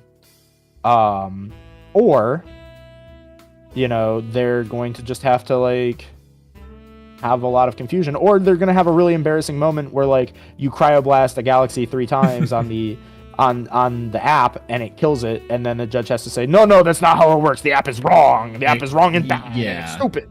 Well, again, it's like I'm trying to think of like scenarios and cards that currently kind of mess up the the thing. Like Warmite, I think might be one. And again, maybe I'm just like it's literally every card. It's every card that interacts with stat swaps. Right, and it's weird because it is not very intuitive. It's like a weird ruling thing you kind of have to get used to, which sucks. But the big question is like, why have so many exceptions? Like, why have so many exceptions to the rules where it's like, why not just make it blanket? Just or like one way or the other, right? It's just like pick one lane and that's fine. Like if it's ruled that it's a 5-0 still, okay, whatever. Like, but that has to, you're right, has to work across the board. Right. Because that's gonna be a nightmare. Right, and Cryoblast is the card that made me really like, because like I could accept it. Like before, it was just me saying, no, this is stupid, I don't like it. You know, like that was like before it was just that. Now I think it's a legitimate, like, serious issue that they need to address when you read a card like Cryoblast and it has the same symbol in two ways. It's phrased exactly identically across two sentences, and those two sentences are fundamentally talking about different things. Yeah. Like one is talking about current stat, one is talking about base stat. It does not designate on either of them or on Galaxy. Galaxy doesn't even imply by itself that it affects your opponent's cards, but once you've learned that ruling, you think you understand how Cryoblast works because you say, okay, I have learned that Galaxy says swap the symbols. This card, the symbols on the card are now attack. I will play 3 copies of Cryoblast to target down my opponent's Galaxy and it will be destroyed. And the opponent says, no, haha, I have a 0 attack Galaxy that it has 2 defense, so therefore it lives. Yep. Have you heard of the like attack buff weird version where it's like if you Demeter a guy that's been cryoblasted, what happens? Or if you oh no, I haven't cryoblast a Demeter card. So let's say for example you Demeter a card up by 3, and then you cryoblast it, making it like, I can't remember the actual order of this. Josh actually would know this order because what we were contemplating on is like Zeus Cryoblast specifically, or like Demeter Cryoblast because it buffs. It's the easiest thing to do. The idea is that when you have cards that are until the end of phase, how does that resolve? 2 cards. Is this the dense fog question? Kind of, and it's like they both effectively poof out. When the end phase hits, the start of the end phase, both things stop, and at the same time simultaneously. There's no like resolution order there, they just both go away. And thus, like the Cryoblast, for example, the question was, does Cryoblast check if like Demeter goes away first? Right? Like does Demeter go away and then your guy is a 0 and then it's destroyed? The answer is no. They both go away simultaneously, the card's not destroyed ever, and that's the problem. Oh, that's a completely separate ruling issue that I'm glad you brought up because it leads into the other big ruling problem that I know of. Is it the checking thing where like if there's no resolution order of anything? Yeah. They both happen 1, 2, 3 go. Kind of, but this specifically comes up with dense fog in the end phase. I don't know if you've heard this one. I assume that you have, but if you activate dense fog in the end phase, yeah. When does it stop applying? The opponent's end phase. Correct. You skill drain. This was an issue in Yu-Gi-Oh! A long time ago, actually, that they never bought, and it forced a errata and a rulings errata in Yu-Gi-Oh!, which is very rare, because of a pointer of the Red Lotus. Yeah, because a pointer of the Red Lotus is the end phase. Yeah, so I knew about a pointer of the Red Lotus for a very long time before it started seeing like widespread meta play in Yu-Gi-Oh! Because this was like a Detroit pocket meta thing where like people in Detroit found out that like a pointer of the Red Lotus would just banish until the opponent's next end phase because of how the card was worded. Yeah. And it like didn't matter when you flipped it. Like if you just flipped the card, it banished until their next end phase for some reason. And so, like, instead of playing like stuff like Mind Crush, we were playing a pointer because it was better, because the ruling was fucked up. And eventually, after people started doing it in Zodiac format, because I think one or two of my friends from Detroit topped some event with like Zodiac playing a pointer of the Red Lotus, they were like, "Ah, shit, we have to fix this." And it was like revolutionary because that shit never happens in Yu-Gi-Oh. Like it never in modern Yu-Gi-Oh do they do that shit. Which was insane. And the second somebody brought that up, I just had like Vietnam War flashbacks, and I'm like, oh my god, they did the appointer thing, like frame one. It's very funny because I think I don't know how to explain it. I think that's everything to do with the fact that the end phase is like the start of the end phase when things go away and that doesn't check again. So in theory, if there's like a middle or an end of the end phase, like that's kind of where the next dense fog is coming up. So it's like, yeah, and that's I think where the game system is like really funky. Like it makes that card much better, obviously, but it's also going to create a lot of really strange things with stuff with like instant speed or chainable until blank happens like shenanigans. Because like, let's say you have a card that like buffs stats until the end of the battle and you activate it in the end phase. Yeah. And it's like you're able to just chain it whenever. Then that means that you can chain on your turn, have a big ass dude, your opponent can't out until the end of your battle. Like, right? Or the end of battle sometime. So the end of their battle. No. Right? This is actually sorry, I didn't mean to cut you off, but no, effectively that's it. Is that like the timing of when things are activated is like so this was one of the big ruling things that happened in Yu-Gi-Oh that forced most erratas that exist. Was spell speed 2 cards that said until phase. Right. So Effect Veiler got errated actually because of this, because it used to be very funny.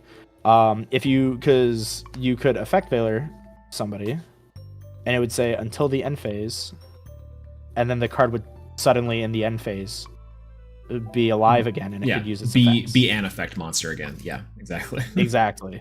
So like so imagine modern Yu-Gi-Oh! Your opponent summons Shizuku, and you go Effect Veiler on Shizuku, and they say, okay, in the end phase, I would like for your Effect Veiler to wear off now.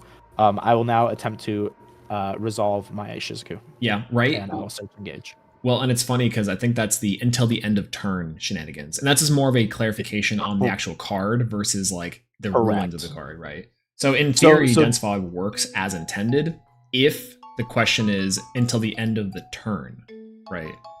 Right. So exactly. So I think that this is something that I've noticed with some of the cards is that it seems to be my impression that these cards, or that a lot of cards were written out of sync with the rules document. So the rules document like is a list of hard rules about how cards will work and blah, blah, blah, blah, blah. And the cards were not designed or written specifically with that rules document in mind. And I think that there's some merit to that because I think a lot of these cards predate the rules document existence. So I think that this should improve in the future. But they're bumping their head against the Yu-Gi-Oh! Problem-solving card text problem very quickly, where they need to be very careful with how they word cards and how they phrase cards, because if they aren't, then these issues will happen with literally every set. Every single set, we will be arguing over how certain cards work, when, at least in my mind, if we read a card, we should understand what it will do and what its effect will be as soon as we play it. Yeah, it is a like very careful like threading the needle type situation, right? I've heard this from the previous. This is another Go Touch Grass example, but the previous like lead character designer for Valorant, when talking about like adjusting the characters in that game, said that like it's just the balancing act of threading the needle, because if you change the smallest thing too much, you break the character. And then if you like take away something, you think that like, a couple of decimal points down, then the character's unplayable. And it's like, where is that fine line for Elestrals? And I think they're kind of finding it out, because some cards are very well designed, are very well written, are very well like organized. Even in base set 1, there's a lot of cards. It's like, okay, this is like maybe pre-document or pre-stuff. Yeah. Really well done.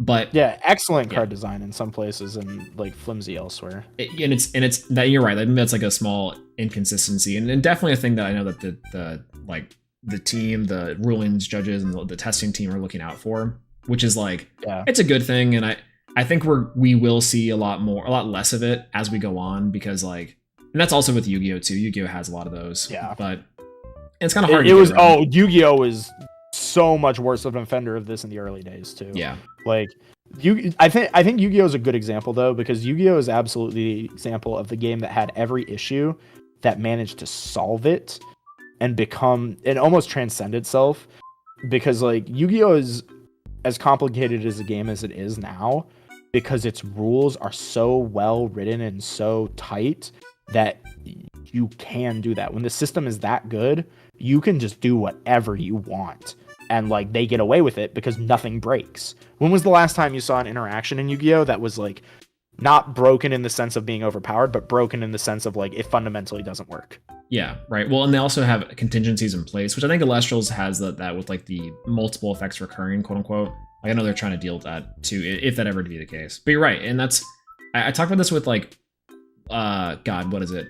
Red Eye's Dark Dragoon is one of those cards that has a mucho texto. Like every new player is like, this card's busted.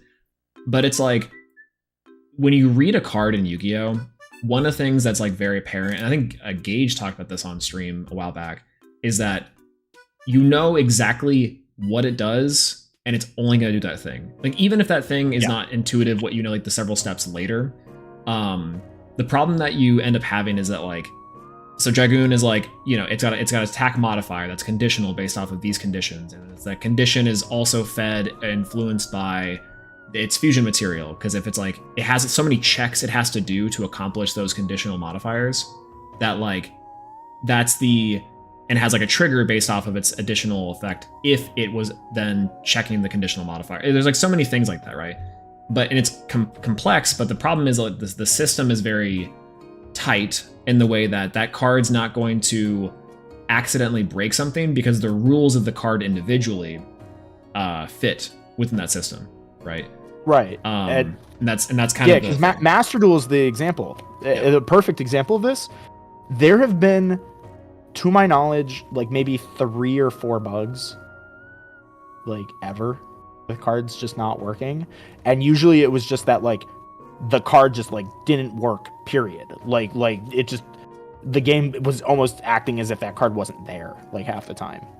Yeah. And it was just like, oh well, that's weird, and then they fix it like within days, you know, because my guess is that they probably just didn't hit a checkbox when they were coding the card into the game. And there's a lot of stuff that happens too, which is kind of like, again, a bigger portion. Have we decided if Solar is good or not? Hello, Kay, how's it going?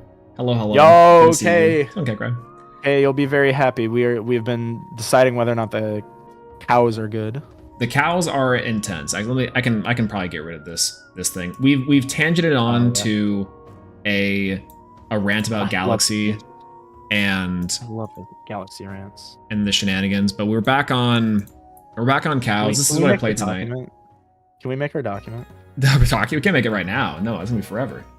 No, not right now. But like, do you wanna make a document? We probably should at some point in time. I think that's like something we definitely should do. Let's. Perfect. I've got you on tape now. We're making the document. The Galaxy PTA document. It's coming. Siberian. And even if Sib in trouble, Sib's like, no, I don't want to do it. Siberian 90%. Watching this part of the mod, like, I'm gonna kill him. I'm gonna kill them. Solar's just Hearthstone. Solar is his Hearthstone. Yeah. So this was the deck I took tonight. It was cows, Solar, and it was amazing. I took Steak and Eggs. If anyone has the Stellar Soul Stocks, let me know. I need to finish them out. They're beautiful. But no, Trish and I were building Hearthstone. What do we name it? Solar N, under all these goofy names. Moon and Arch, Solar N. There we go. So I could actually check, because I think I screenshot it and sent it to your DMs for my own sake. Yeah. Do not call it that. What, the cow's milk one?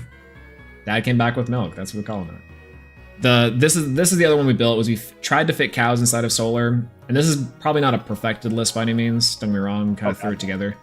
But it's in theory a bunch of 2-ofs, and we got, of course, P-Gleam, we got Lustragon. We're able to fit most things the deck wants to do. I don't call it steak and eggs. Look at it. Wait. Oh, it's because one. Oh, hold on. I just. Wait, are you frozen? No, I'm here. Oh, okay. I don't know about you, but the kind of steak and eggs.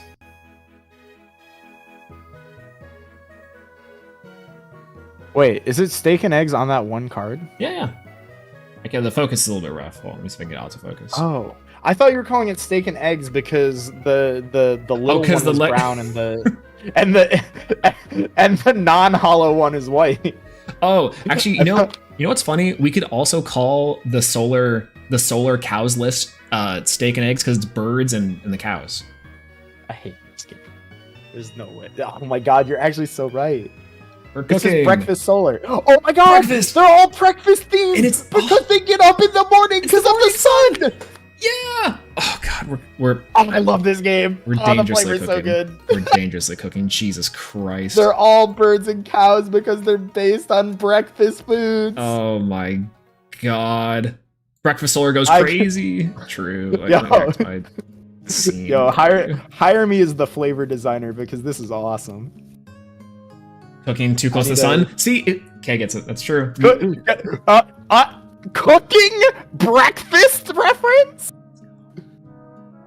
Thank you for catching that. I was afraid that one was going to go unnoticed. Amazing. See, that's... Yeah, no, this... I love this game. Beautiful. No camels in this list? I don't think you need camels in a list like this. Like, you could. I didn't go on my camel rant. Thank you for reminding me. What's your camel rant? Camel is dog shit. It's very bad. It's just a very slow and bad Dratara. Camel has exactly one niche case, and that is a counter-terrorism card against Josh. Yeah, because of his psycho list stuff. Yes. It is specifically good against Josh, Psycho Heal. Yeah, because they can't out it. They cannot out this card. Yeah, it beats over everything in their deck, and when they do kill it, you heal back. Heal back 3. Isn't that crazy? Yep. I love that. Yeah, so you can side it if you expect to play against exactly Josh, and you expect him to be playing the heal deck. That's the neat part, though. You know what's so funny?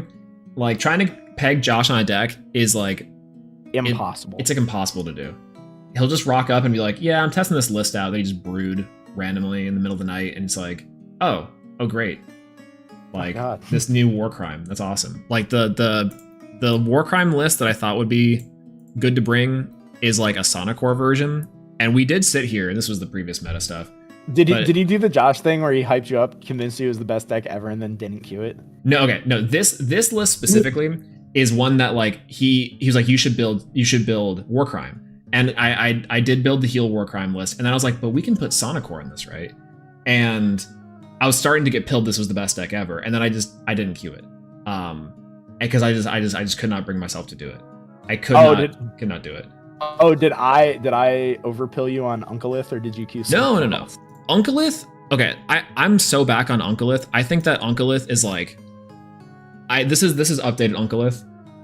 Oh my god. Wait, what? Why was the other deck called Be Gay Do War Crimes? Because all my deck. Why is this one called Moan and Arch? What do you mean? Decklist names, dude? What do you mean? It's very straightforward. Please fuck you, Air Jordan. Chaka Khan. Check on your Fem's Coastal into the moon. What the fuck are these decks? This is how you should be. This is so straightforward. Like, look at a normal one. Win burn, boring. This tells you everything. You know, I'm convinced that we are separated at birth because I've definitely done that with all of my decks too. Every solar deck is titled Waste of Money version whatever. No, it's like it's so funny because I'll see people's like in like dueling book like deck list, and it'll be the name of like the deck or the date or be like with a format, and I'll be like, the This one's called Tall and Handsome, and it's just like it's Monarch or something like that, or it's like a Edison deck, and it'll be like whatever, or Please Don't Let Me Down, and it's like, oh, what's that list? It's like, It Let Me Down. But these ones are much more straightforward. Shaka Khan is fire, absolutely. Like, this is through the fire. Alternative name was Dragon Force, maybe a little bit too on the nose. Wait, what's the dragon? The Through the Fire and Flames, the Dragon Force. That's well, you can't name it that because there's no fire dragon yet. Not yet. Dude, when we get a fire dragon, oh wait, we have Komagma. I guess that's a dragon. It's kind of a dragon. We'll get a Nexus. No, it actually is a dragon. Cryoscorch. I'll check this. Oh yeah, that is a dragon too. Yeah, but that's an ice card. That's not. Wait, we'll get one eventually. We'll get a Nexus form of it. Trying to watch to Josh on a deck. True. Pin Josh down on a deck. Coastalith to the top.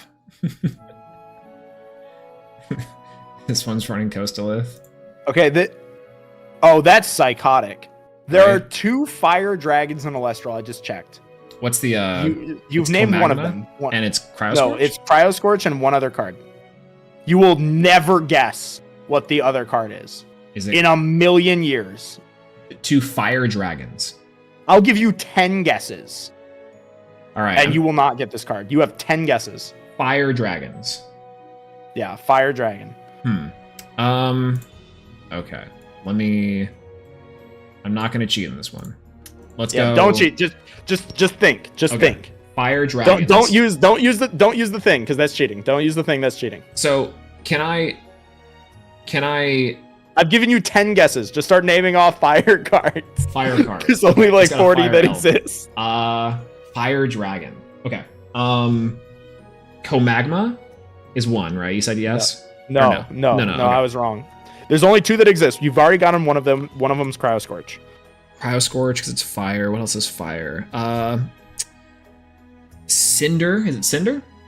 No. Not Cinder. Okay. I'm gonna count Komagma, so you're on your 3rd guess. Okay. Humburst. No.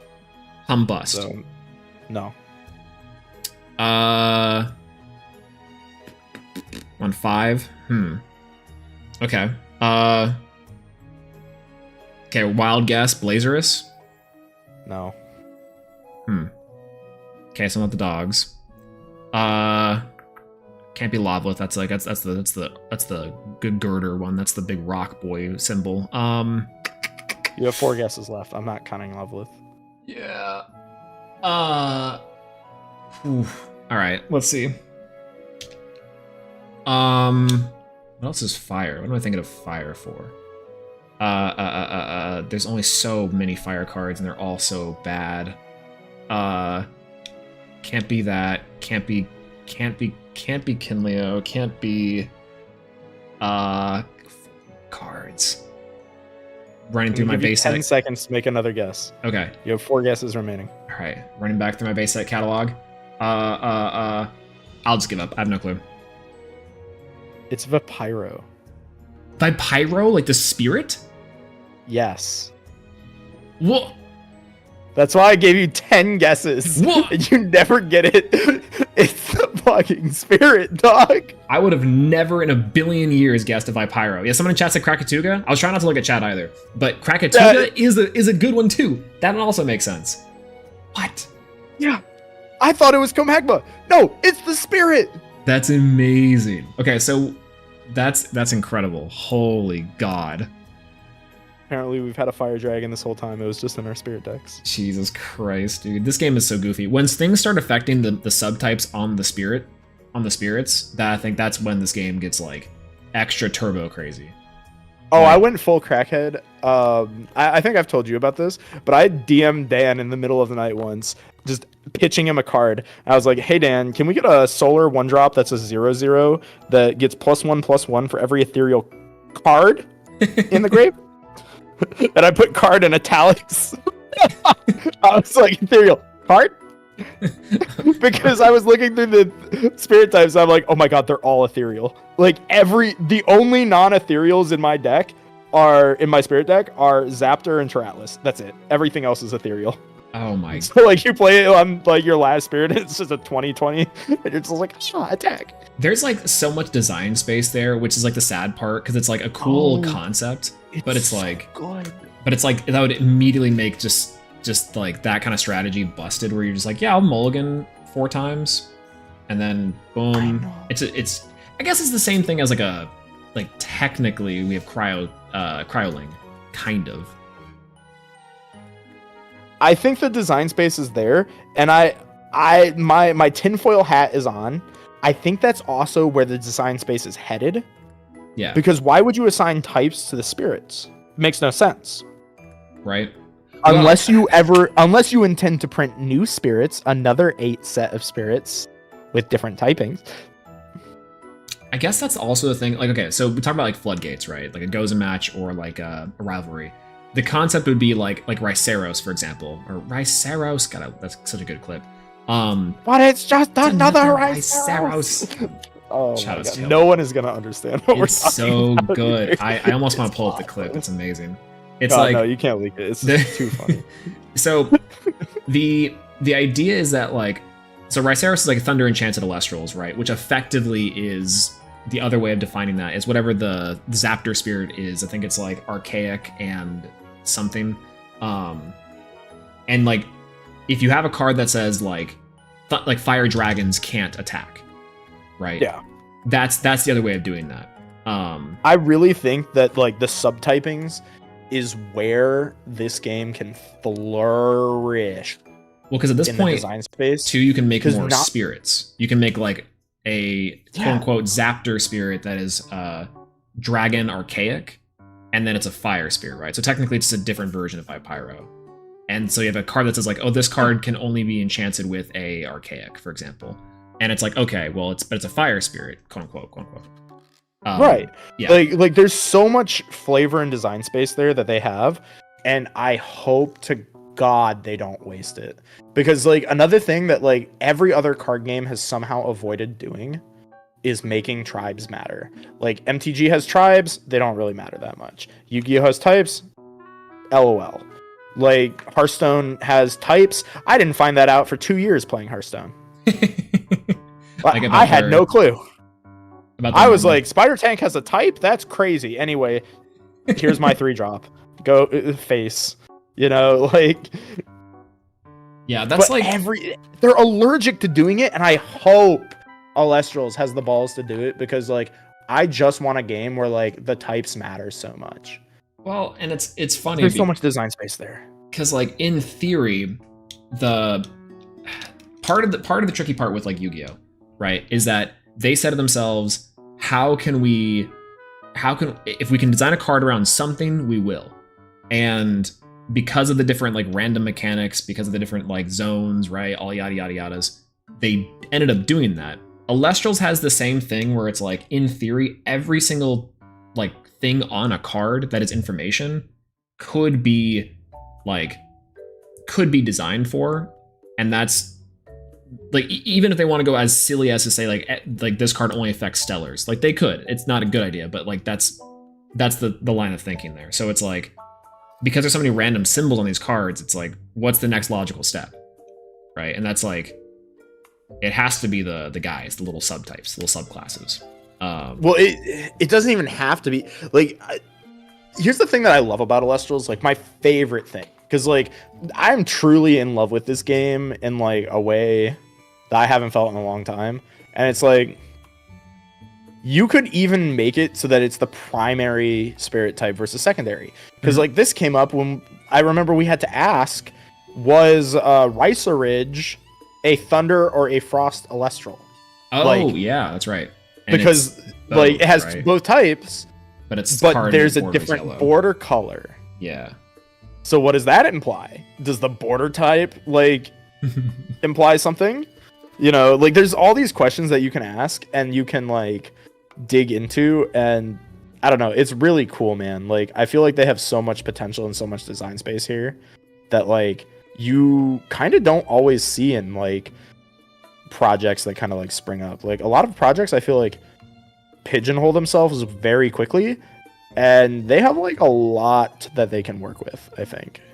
So Wirtz is saying primary is always noted by spirit. Okay, so that's I think what we're assuming by the card border color. For example, like any dual types like Ursa Den I have over here, based off these pile of bulk, and it's like not to bears it up, but yeah, no, that wasn't my point. My point was that like you can make cards that like affect cards by their primary type. Right, yeah, Something like that. So like suddenly Rice Ridge might be like Thunder Frost, but then if you print a card that's Frost Thunder, because I think that there is a Frost Thunder card that's primary Frost, secondary Thunder, and Rice Ridge was the vice versa. I think it was the Imperawatt middle stage, right? Yeah. Oh yeah. God. Yeah. That was what like made me ask this, is like why is one Frost and why is one Thunder, but like the ordering on the spirits I think is actually the same, and I think the border color was different. And true. I don't know, I think you could just play around with that like in terms of game design to like make it interesting. Like you could just say like, oh well, cards that are ordered this way in terms of spirits do this, but like cards that are ordered this way like interact with this card or whatever, like you could make, I don't know, like a Gozen for 2-drops if 2-drops ever replace 1-drops as like the base drops. I don't know. Where it says Penguin. It's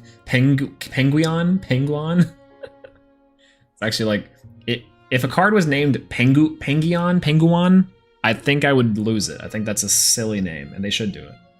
That's someone asked in chat. We named the card Edward, which is awesome. It's so good. Someone asked in chat. I'm just getting started with the game. Was wondering what was the best way to get into the game, like what starter deck, if you should get one, or you should just get packs and build from there. I think. Okay, so I actually want to get Trish your opinion on this too. My opinion is starter decks are actually really good in this game, opposed to other games that they're just not very useful. This game has a lot of really good staples that you can get, and you can help build out decks. And if you're starting to get into the game, you can kind of just pick one of the more recent ones, like Chronodile is like touted as the best one, but like the Frostfall one with the Frost one gets some good stuff, or Fairgeist can be okay. But Chronodile is definitely the best. I don't know. I have a very specific one in mind. What you got?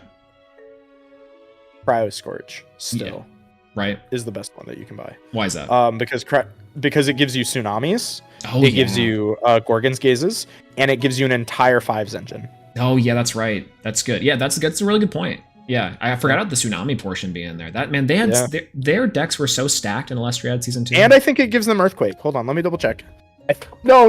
They didn't get Earthquake because Josh didn't have it. Yeah.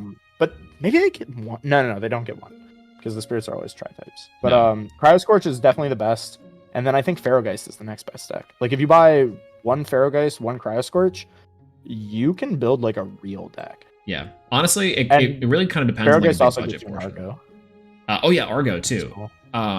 They also get Alter, I think, in both starters. And you get Chains of Prometheus in the Cryo Scorch. Yeah. You get Chains as well. It's this kind of a hard to find card. Really interesting because like 2 of effectively most of the starters, they will net you like a fairly competent deck in almost any capacity, except for the base set ones. The base set ones are meant to be like you pick up all of them, and now you have like every single card in base set to your name, which is really cool in itself. But it's like, if you're wanting to go like the speedrun route, like cheapest route, you get like 2 Chronodile, you get a Pharaohgeist, you get a Cryo Scorch, you get like, Parawatt, the Imperawatt, Cryo Scorch, Chronodile, and the Pharaohgeist one all together, and now you have Laurels. Now you have like a decent Thunder package with Rabbits. You have like effectively all the cards people are just playing right now in general, and then you can just build out from there,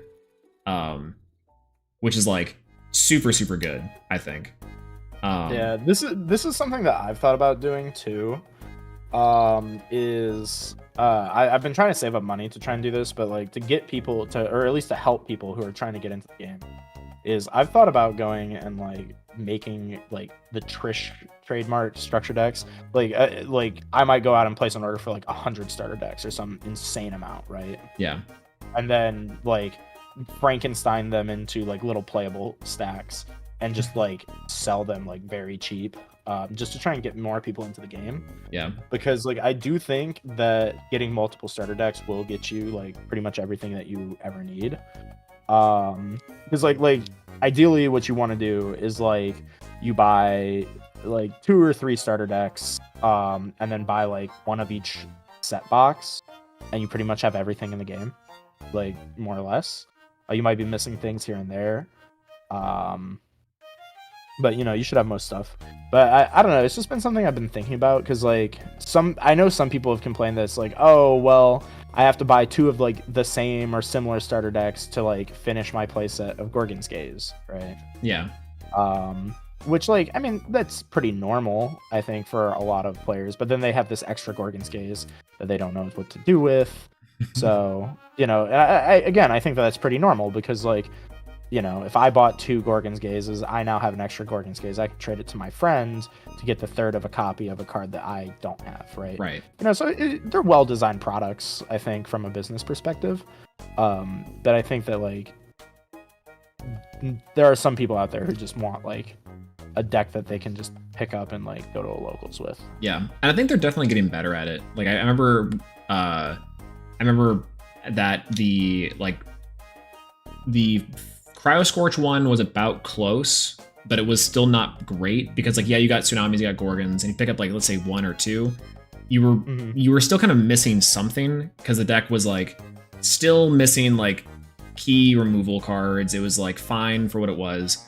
But then in this most recent set with Daybreak starters, you're not only getting like the 2 of staples for a lot of cases, you're also getting other just good cards, like your altars, your Argos, your Spectaris, I think, for Pharaohgeist. And those things, like, not only are they cards that are like, not to say that the Frostfall ones didn't have cards people were playing or weren't good, but they just had less of them, versus these ones. I feel like if you get them, even just for the staples, it's like you're also building like an actual complete strategy.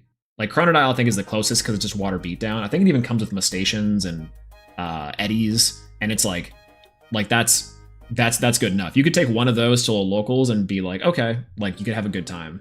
It's not gonna be probably great. You'd need a second one, but like the fact that you need 2 of them will work. There's still starter decks. Like if you put 3 starter decks together, you're not gonna have a good deck. Like, yeah, exactly. Up. Yeah. Well, but like, I don't know. What happens if we put together 3 of the water one? But you'll have something playable, probably. Like, it's not gonna be a good deck, but it will be a playable deck. Like, it will be a deck that like is functional. Yeah. Something that you definitely could take to a locals and like play with. This is a big bug. If you go to new deck, or you can't click the none selected deck to build a new deck. You have to actually new deck. Oh yeah, I know. And go out. I was on the old one, save deck. Whoa. Yeah. Okay, it's a clear one. Woo! What the heck? Okay. All right. Yeah. Let me pull up what. You also have to give it a name, otherwise it won't save. Oh yeah, that's. I want to go to save as. Will be good. But like, the Elestrals. Well, save as sometimes overwrites other decks, which is another bug. Chronodile's got. It's got. Let's see. You've got twos of some of the best cards in the game. You've got 2 Drataguas, you got 2 Eddies, you've got 2 Foamies, you got 2 Galaxy, you got a Kerberos, you've got 2 Ambrosia. Is this the Kerberos starter? Yeah, this is like all the good cards in the Chronobus starter. And the Chronodile starter. Even if you want to put Kerberos is in the Chronodile starter? Yeah, it's a one of. Oh, that's insane. Yeah, this thing is nuts. So you have Atlantis, you have Rock and a Hard Place, you have 2 ofs, I think, for both. Yeah. It doesn't have Gaze, right? No, it does. It has 2 Gaze.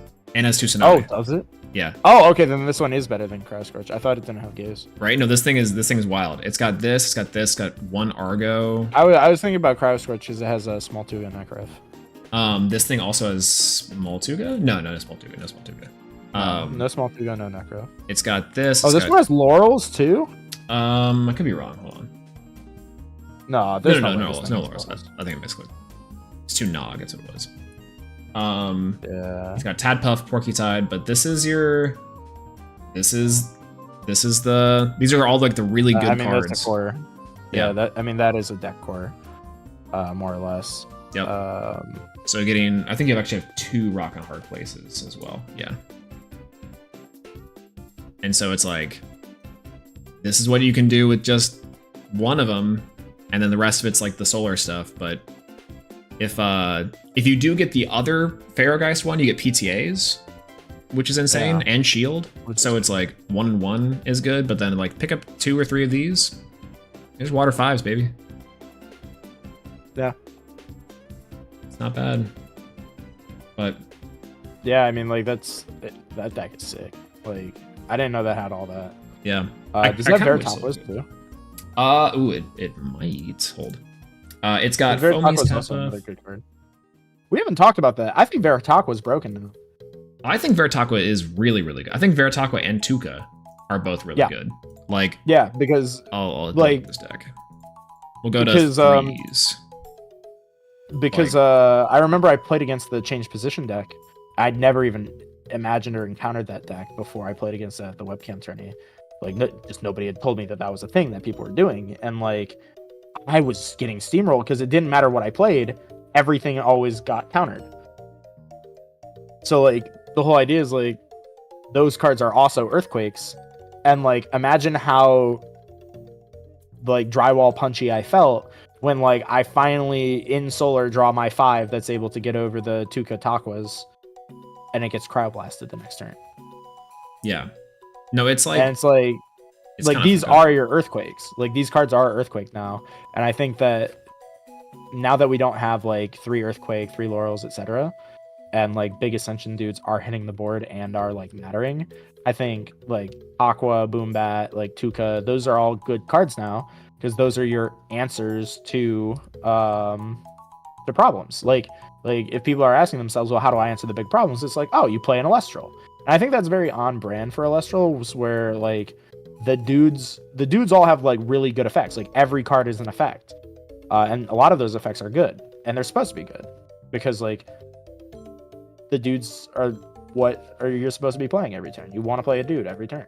Yeah, exactly. No, like this is 3s, the second version, like with the new updates and stuff, and it's like the big culprits of like I think it was on stream. They are the 3s. I mean, like the 2 cards we're talking about are the 3s in this deck. The only other 3 in this deck actually is Starlet.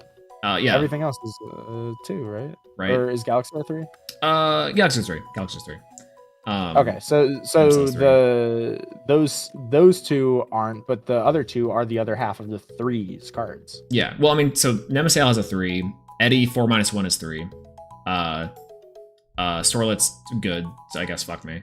And then did you say 4-1 is 3? Yeah, 4-1. That's also partially why Boombat is here. So Peegleam 1+2 is 3. That's why Peegleam was in this slot, and then I changed Peegleam to. I did not realize you were so committed to the flavor. I thought that it was no. I thought that it was like we played the good cards that have the number 3 on them. Yeah. Plus some filler. It's that, but also the fact that you can justify it in a very convenient way that Peegleam is 1+2 is a 3. Sorlet's the only thing that fucks us up, but Sorlet's just a good body beater that fits with this strategy, so we can ignore Sorlet. But you can switch them out to Limaru, make it consistent, technically. Yo, that's true. That's so true. Oh my god. But then you don't get the win synergy. Yeah. Oh my god, that'd be crazy. Please don't do that. Please don't do that. Wait. But like, yeah, that's a fun other fact about Solar, since this is technically supposed to be a Solar conversation.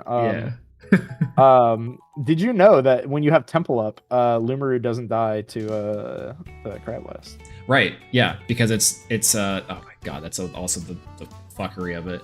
Is because it will never reach 0. It's a 4 or it's a 3. Well, it reaches 0 if they play a field spell, right? Yeah, but that's like Limaru is huge. It's a 6/1 at that point. Like, yeah, it's 6/1. Yeah, it turns into Moss Station.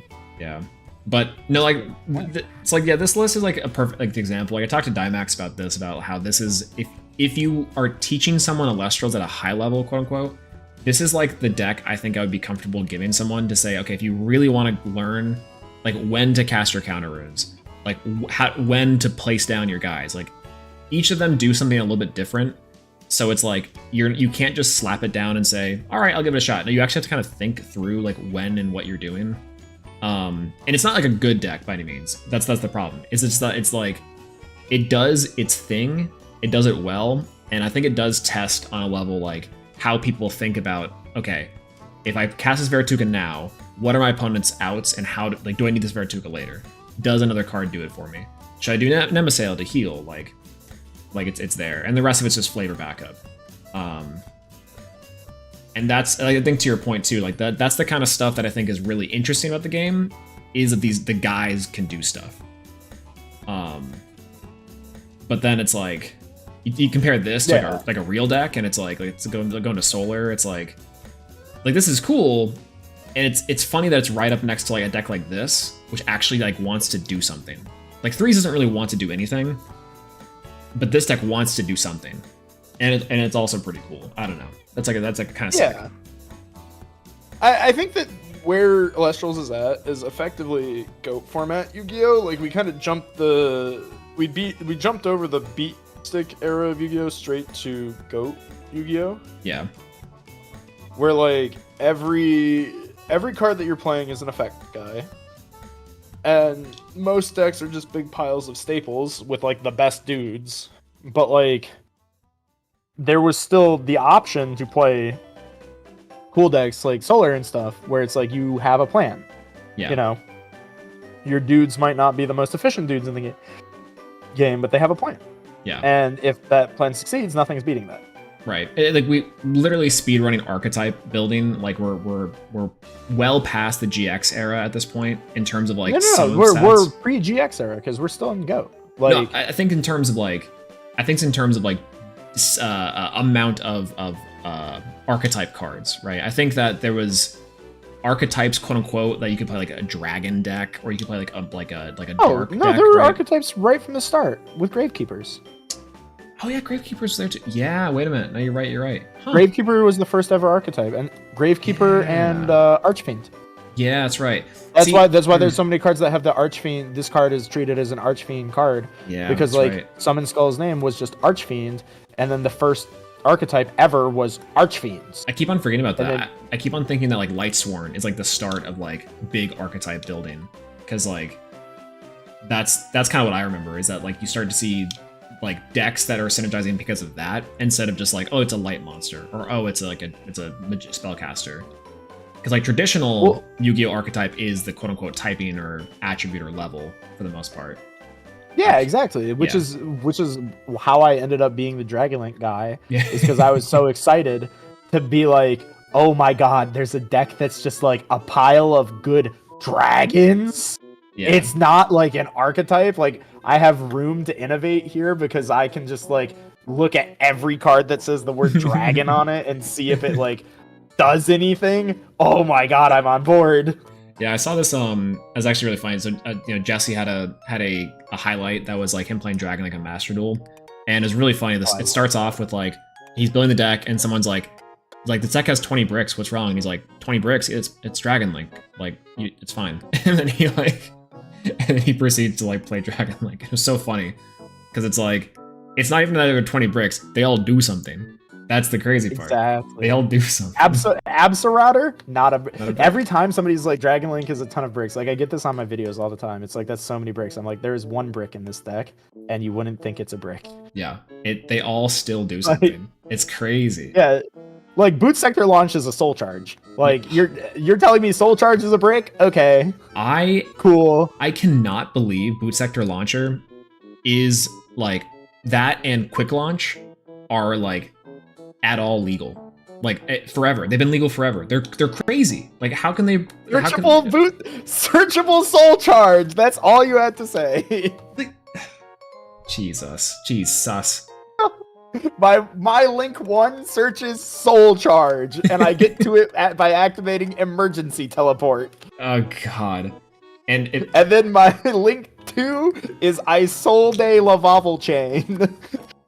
So crazy.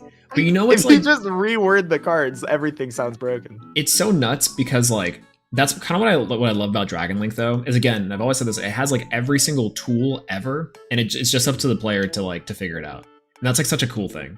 Like, and I guess partially why hey, tying it back to Solar, even playing like the cows list I did tonight, like there sans like misplay with like the PTA in the first game again, which I think is definitely again player issue.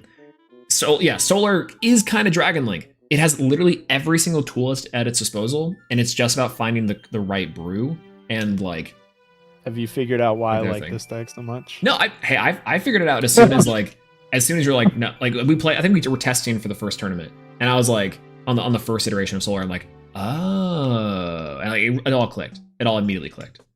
And Yeah, it's like Solar is just Elestral Dragon Link. Like it has every tool, you just have to use them correctly, and you have to get the right deck list. It's also, I think Elestrals has one problem for decks like this, is that we don't get major tournaments frequently enough for decks like this to work, because like Dragon Link was always a deck that every format people would say the deck sucked because it wouldn't top the first like 2 or 3 major tournaments. Even though the deck was good, everyone would drop it for whatever the new stuff was, and like it would struggle for like a week or two because it's like, oh fuck, how do I like rebuild my deck to deal with the new meta? But once you found that like right little like niche, suddenly it's the best deck in the room again. Yeah, well, because also that's like the Dino problem, is it's the reverse Dino issue, where Dino tops every event that it goes to start, because no one knows what they're doing. Yeah, it's jump scare. But that's the problem, is that like Dragon Link is really good mid and end of a format, because the players who are playing Dragon Link are like, oh, now I know exactly how my deck wants to do this situation, right? And that's like, and that's the scary part about it. And you're right, Elestrals, I think in general, every scenario, you just have to know what scenarios you're prepped for. Right, exactly. Like, no, great example tonight. Like, I would love to bring Solar to the event on this weekend, but I just know I'm not going to get like enough games in to be like, yeah, I feel comfortable making every single decision that I could possible. And instead we'll opt for something a lot simpler. Which, again, I think is a weird thing, because you're right. I think if we saw more players, like more major events over time, I think we'd see a bigger rise in like tech decks like this, like technical play, like it has everything decks. Like it'd be like Earth, Solar, and like maybe Frost on a level. I think Frost has some stuff, but have you seen the Psycho Frost list? The Moralith deck? Yeah, it's something like this. It's not exactly this, but it's something like this. So would you believe me if I told you that this is my deck? Yeah, I absolutely believe that, because you were saying that this was me and Josh on the phone. Yeah, for like 2 hours building decks. I knew the smell of Trish. I was playing Amp Up though. I was playing Amp Up. I wasn't playing Narpoon. Okay, because here's the funny part. Like, I was playing against Dimax, and he was playing like a different list, and something like Caleb brewed up for him too. And then Josh was saying he went like 10-0 with this. I hopped in, I tested like a lunar deck, didn't do it. I got like washed, and I was like, man, this deck is scary. Now I played against it with Solar and with Thunder, and I won. It was fine. It wasn't too bad, but this is psychotic. Like this type of deck building is crazy, because it's good. That's the other problem, is that it's good. This list is it's a good list. Yeah, I wasn't running the Rhino Sex, but that was the Josh flavor. I was all in on the Moralith, but I think the Rhino Sex also are like decent there. Because like the theory here is that I had another theory, is that after they hit the removal spells, I was like, oh my god, Moralith is the best lift now. Yeah, because you can. Well, there's so many cards that just dump themselves. Yeah, it's like Amp Up and all the Morfrost cards, but not even that. It's just like, let's say I play a dude on turn 1, right? Yeah. You kill my dude on turn 1. I play Moralith. I mill 5 cards. I now have more Elestrals in the grave than you do, so you can't counter with your own Moralith. I just played a 6 attacker as my 1-drop that also beats over and does 1 spirit damage every time I kill something. Yeah. I'm going to start swinging now. And now, because this is effectively a 1-drop, I'm going to play 2 more of them. Yeah. Oh, and by the way, I'm playing Frost, so I'm gonna Keon, add back anything from my grave. And it's just like, okay, that's cool. No, yeah, or like it's Rise, get back whatever. So like, yeah, like this card, like I think is genuinely a lot stronger now than it used to be because, like, how does your opponent deal with a Morlith now? Well, Like, because even if both of you are playing Morlith, whoever plays Morlith first will is be way ahead. Well, like the Yeah. Waylance thing. So Dimax is playing like a Waylance list with the Morlith side piece, effectively. And Oh yeah. I think that's also something that we'll kind of see at play a little bit, is something that is immune and really strong and counters a lot of strategies. It's like, hey, let me just hit over your small dude and mill you and get a full deck profile. Every single time he hit me with it, he's like, let me get deck profile real quick. How many can you just confirm how many what's it called? Like Gorgons, whatever. Like you can just scope out the deck and it's like just all information there. It's wild. Yeah. Like it's good. I hate that Morlith is good, because Morlith shouldn't be good, but it's crazy. Oh no, this card is absolutely fucked from a design perspective. I cannot believe they printed this early. And like this card should be good. It was crazy that it wasn't good. Yeah. But like it makes sense considering the fact that we have no graveyard triggers. Yeah.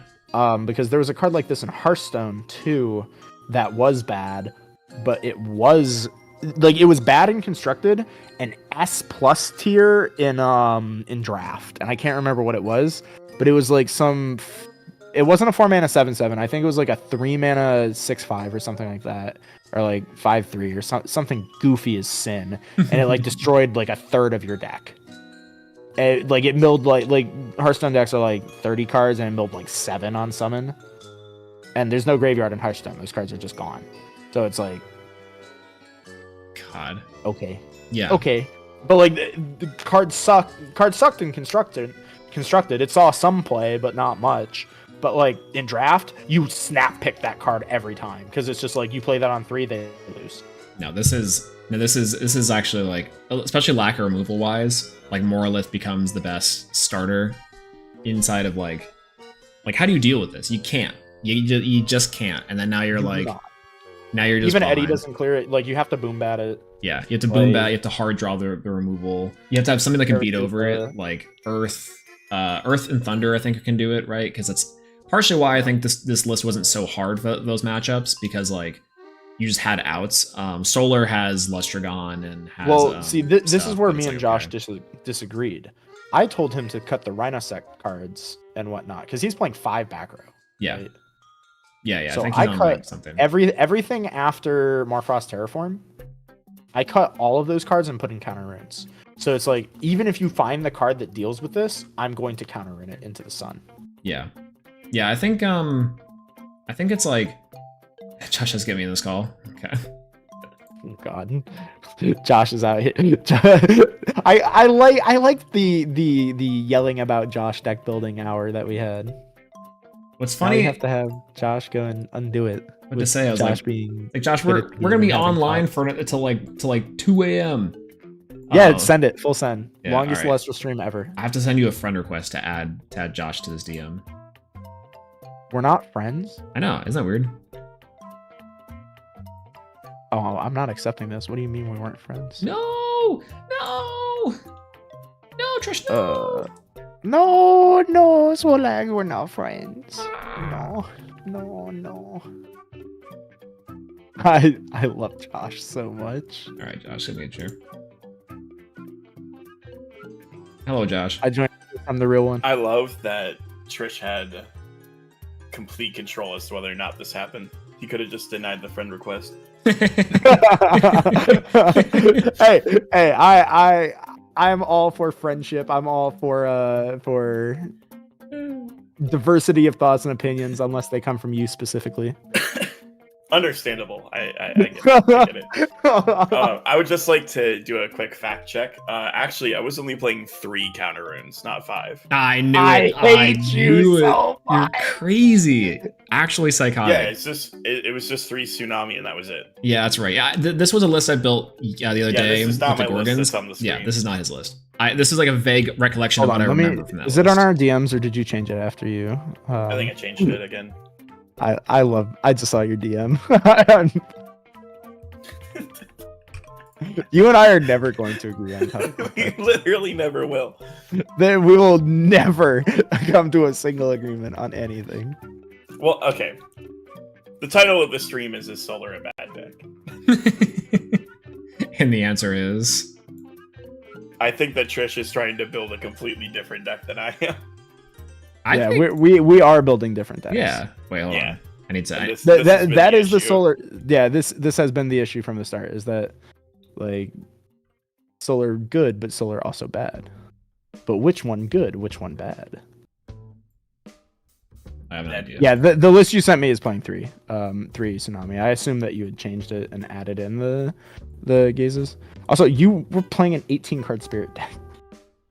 Yeah. That's all you need. I hate you so much. I wouldn't even be shocked if that's not you trolling and you just fired this shit with 18. Just said I need the crutch. Because I've definitely done that in testing, where I'm just like going in testing, and I have like a really bad night, and I'm like, man, I feel like I was dying so fast. I was like, oh, I was playing with a 17 card Spirit deck. That's why. Oh my god. Oh no, I've done happened that before too. Yeah, no, yeah. I was playing against Joseph on Wind. I was playing Unkelith, I think, or something. No, it was on Wind. He was on Unkelith, and I kept on losing. And I'm like, oh, see, like it's not that bad. And he's like, yeah, it's just, I just don't want to play this deck. I'm like, okay, that's fine. And then we went into this next set. I'm like, oh fuck, I'm missing 5 spirits. I'm on 15 spirits. That's why I keep on losing. Was it still close? Yeah, it was so close. Oh god. He was on Wind, I was on Earth. That's what it was. I was missing 5 spirits from Earth. That's what it was. Have we told the story, Soul, about how we tested for the Kevin matchup in Elestrals Season 2? I don't think so. Josh, have you heard this story?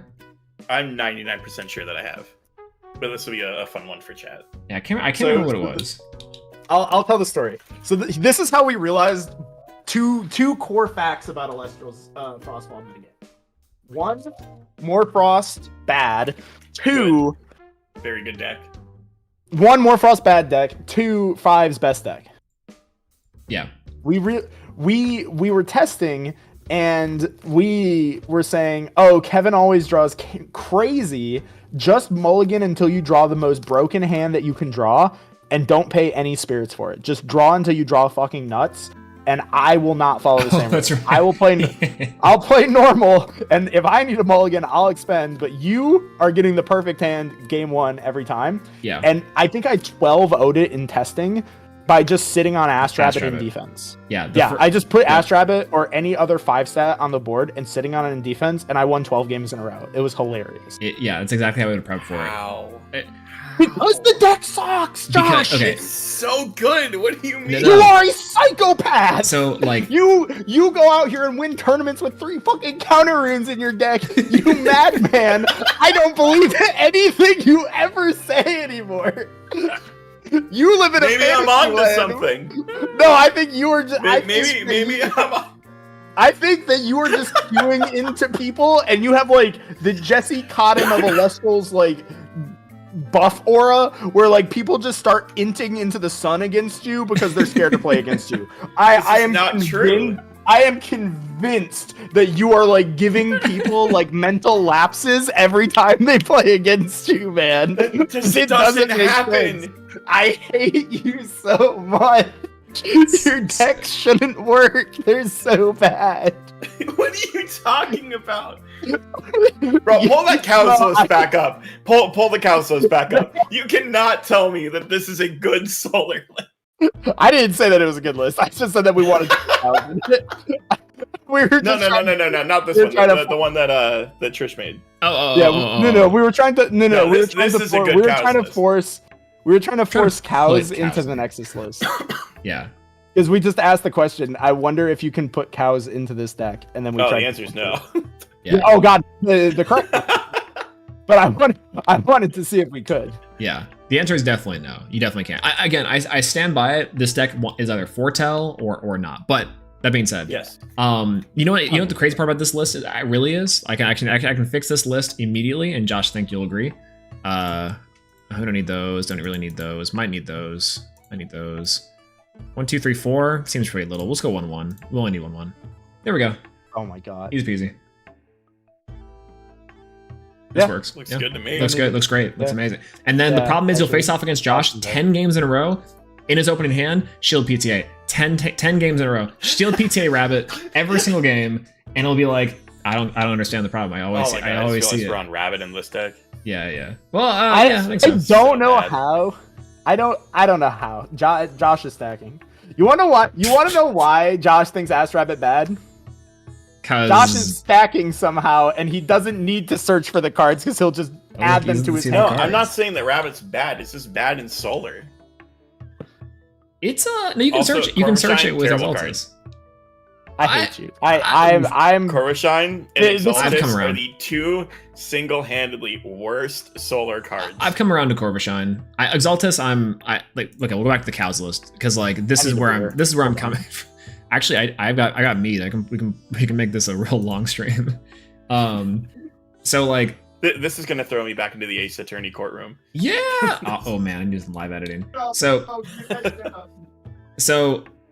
this is the thing with like this. Actually, you know what? Well, Trish is doing So that. you changed the list a little bit. Yeah, I changed this a little bit. We took out Yeah. we put the Cough Mills in. We're on third first light. We're on probably more counter runes, honestly. But let's hold while I do some live editing. Of course, we gotta do. Oh, no. Okay, I had to put the beers in the fridge because I'm out of cold beer, but I do have Diet Coke. Get us in the chamber. Fine, I'll get my boy breakfast. Hold on, let me go pee. Okay.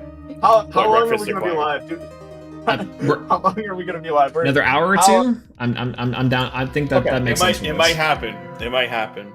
It might actually happen. Should I put the beers in the freezer or just in the refrigerator? That is a very good question. I'll put them in both. Perfect. Why is that class Mix and there? match. Paint? What's paint?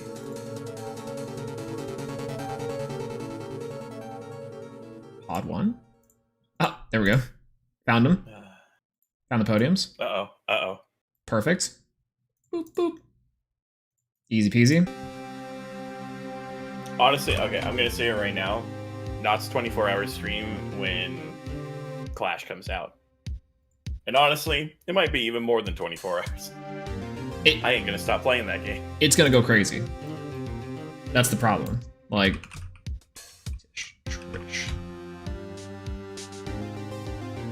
okay. Let me find. I don't know why I have. I love that my text looks extremely evil. Like I'm the villain here. The reality is, Josh is the hero saving this game. Okay, where the hell? And cows are the answer. You know what's funny? I thought I put this this. Why is the Yu-Gi-Oh logo? Oh, I know why. I saved over the courtroom thing. Oh God.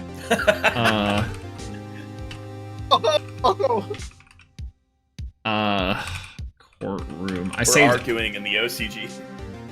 the OCG. Stop printing more maxis. Okay, I found it. That's why. Please.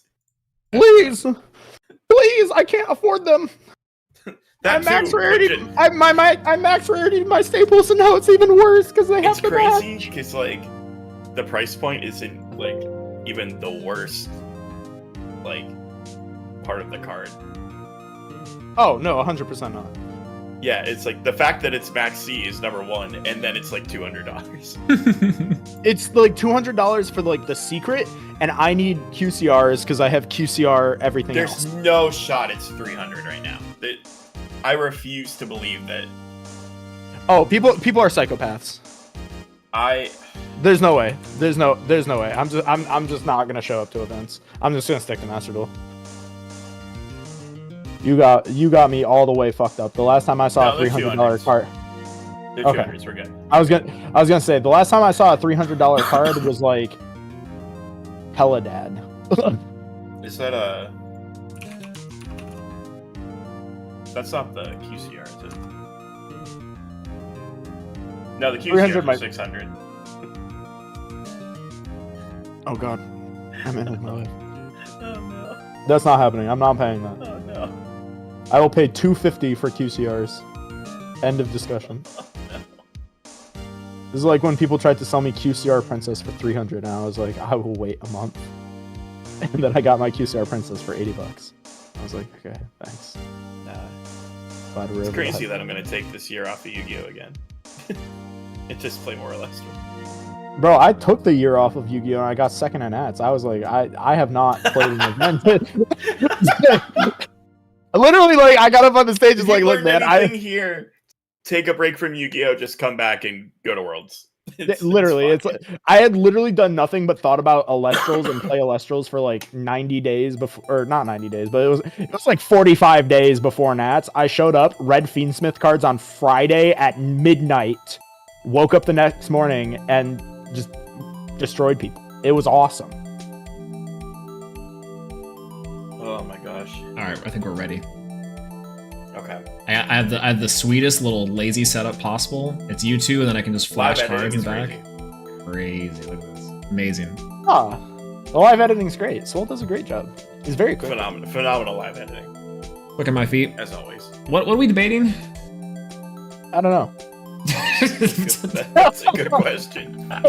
You put me and Josh in a call. You're gonna need the room anyway. Oh my god. Okay, so what? Well, was it the cows bad? Was it Corvashine bad? Was it Corvashine bad? That's what it is. Oh yeah, Corvashine is a terrible card. Okay. I'm going to push you into lava.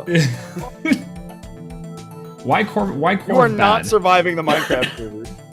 Why Corv bad? I actually have been sold on Corvashine inside of the solar list. I've been sold. I've been sold now.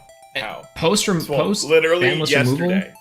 Literally yesterday. Yeah, when I was building the list, I'm like, yeah, you know what? I get it. Corvashine's ass, dude. And now you flip flop. I don't know how to put it. The solar issue. I put it in the deck. This is peak, and I wanted so back. It's so Joker.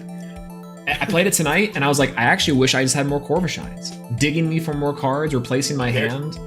But that's the thing. It doesn't dig for more cards. It does. It like you foretell. Gosh, in you what stack, universe does it not dig for more cards? That's crazy. Literally just not what the card says. The card says. Read the card, Josh. Read the card. nothing. What does it say? What is the When the this card? Corvashine receives one or more solar, do nothing. Oh I'm going God. to actually push you into a pit like that scene in 300. There we go. This card is crazy. This card is like With the solar receipt. I hate you. You want to know what this card really says? When this card receives one solar, take one of those fuck-ass cow bricks and put them somewhere useful. the cows. That is the only use for Corvashine. That is the only reason that I am playing Corvashine in the deck is to pair along with the big cow. That is it. Yeah. Like, okay. I hate you. And even then, I'm still drawing the cow next turn. Because it doesn't fix my hand. It doesn't do anything. Played Exaltus in the deck. It would. But I casted Corvashine, not Exaltus. Meanwhile, don't even get me started on Exaltus. Oh my goodness, that card. Please start, please. It's please literally. start. It's oh my gosh, it is bad Rummagem. Rummagem only searches one cost, Josh. Yeah, and Exaltus needs 2 cards to search. Nothing good. Josh, it searches Celestia. Yeah, that's fine. You want to know what else searches Celestia? Don't say First Light. Don't you dare. First Light. Apollo. That's not a search, Josh! Leo. Not a search either. That's like saying Chaos Ruler searches Nibiru, Josh. I mean, it does though. It really does. Chaos Ruler searches Nibiru. My blood pressure is through the roof. You're gonna be hearing from my doctor. Oh my god. Oh my gosh. I don't know what to tell you. But like Nebuleo literally is one of the best solar cards. It is literally the worst solar card. It is maybe even the best solar card. Okay. Gosh, it dies to amp up. Yeah, What are you talking about? This thing is always like a 6 or a 7. Oh my god. This thing, okay, I was talking to Trish about this earlier. And this is unfortunately like I've come back around to Corvashine. I've steered away from Neblio, and the reason why is because like you gotta stop listening to Trish. But okay, here's the thing. Is that too logic? Please. It is only good as like a good beater. And the unfortunate part is like the foretells. No. It's true. Okay, the foretell thing is because the deck wants to foretell that like you do have to play it. But like a normal solar list, like a Nexus normal solos, a Nexus solar list, like you can easily cut this card. This is like the first thing cut, because like okay, in a Nexus list. Okay, I think this is the big issue here. Okay, is that we are very much deterring from like what list is good and which list is bad. Like, are we talking foretell solar or are we talking solar Nexus? I think we're just talking about which one is like viable, because foretell solar is just like ooga booga, I'm gonna high roll you and jump scare you with the cow. And it's just like you have to play all these weird dog shit ass cards. Like you have to play First Light, which is terrible. Incredible. Like it's just it's a horrible card. It costs 10% of total health and mana to 10%. go -1. Or 5%, whatever it is. I don't care. Yeah, I was about to say. 5%. We play Aeolus in Wind. It's like the same thing, right? That's different. No, because Aeolus adds it to your hand. It's not a neg one. But what if I had Apollo too? Still a neg one, Josh.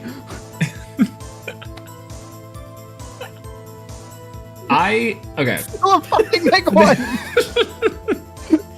You could, if I have 5 cards in my hand and I play First Light, I have 4 cards in my hand. That's a neg 1. If I play Apollo, I have 3 cards in my hand. If Apollo hits a card, then I have 4 cards in my hand. Yeah, right, but Josh? Here's the issue, though. Right? Is that like, you're always going to soul stocks off the First Light, so it's a +2. What card do you want me to stick on real quick? How is soul stocks a +2, Josh? What do you mean? How is soul stocks a +2?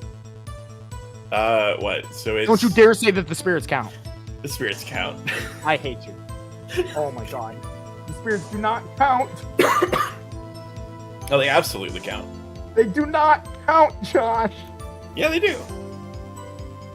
Oh my god. Wait, why don't they count? I'm confused. Because it's mana! You don't count the lands as card advantage, do you? Well, maybe you do, because they can be interacted with on speed. But okay, yeah, exactly. You don't count the mana crystals in Hearthstone as card advantage. Like Arcolith is a +3. I'm gonna kill myself. In Minecraft. In Minecraft. Oh my god, Josh, no. What? No. That's not how math works. What? Quick, Josh, what is Pot of Desires? A -9.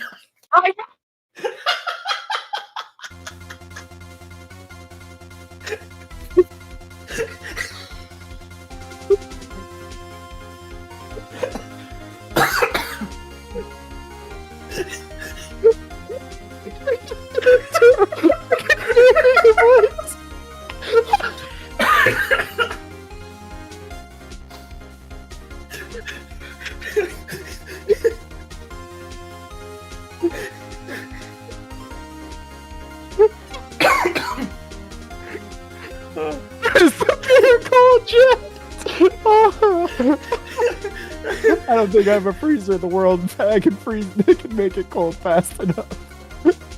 Oh my goodness. Oh Jesus. Oh my. Okay. Oh. Okay. Real talk though. Okay. Am I trying to justify why the cows are good? No. Because I agree. I think the cows are good. I just think that they're hard to fit, because the problem with the cows is that you have to play bad cards. But First Light's a good card. First Light is not a good card, Josh. And because First Light's a good card, that makes Nebuleo an even better card. No, what? I just saw Swole pop back up on the screen. This really is bottle night, isn't it?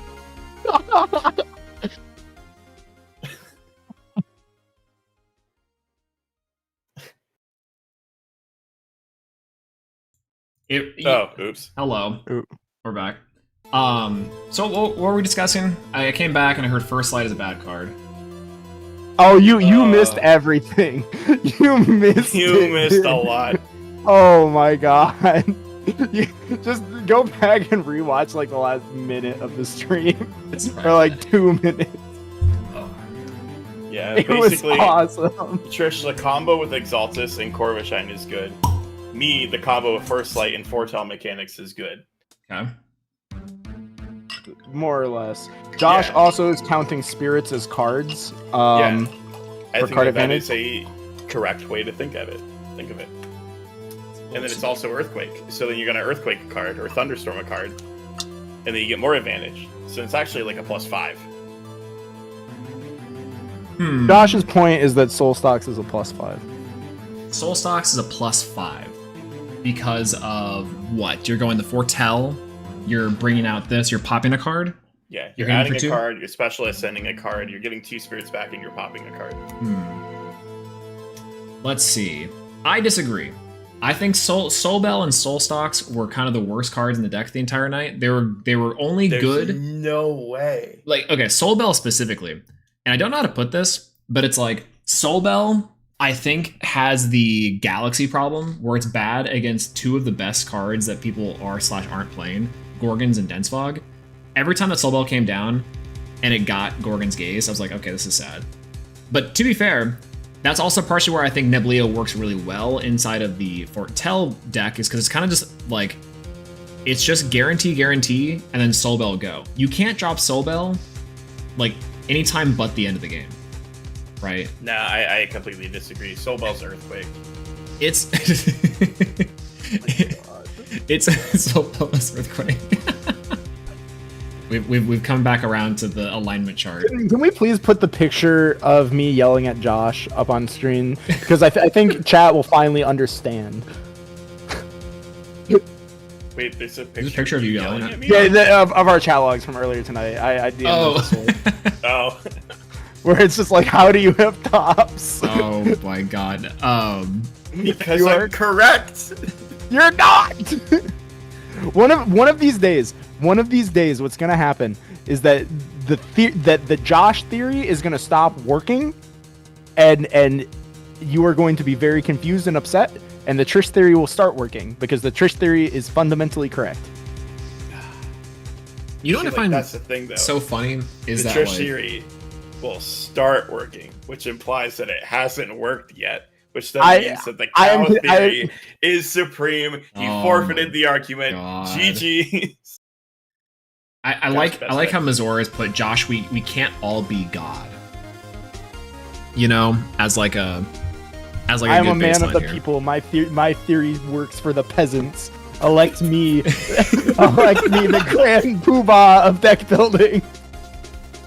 Oh my goodness. Oh god. Grand Okay. arbiter. Out of the But two, like, Soulbell is the best comeback card in the deck okay, I that agree with that. that is true. That I agree with. That is true. Yeah. I agree with that. Full because it's Earthquake.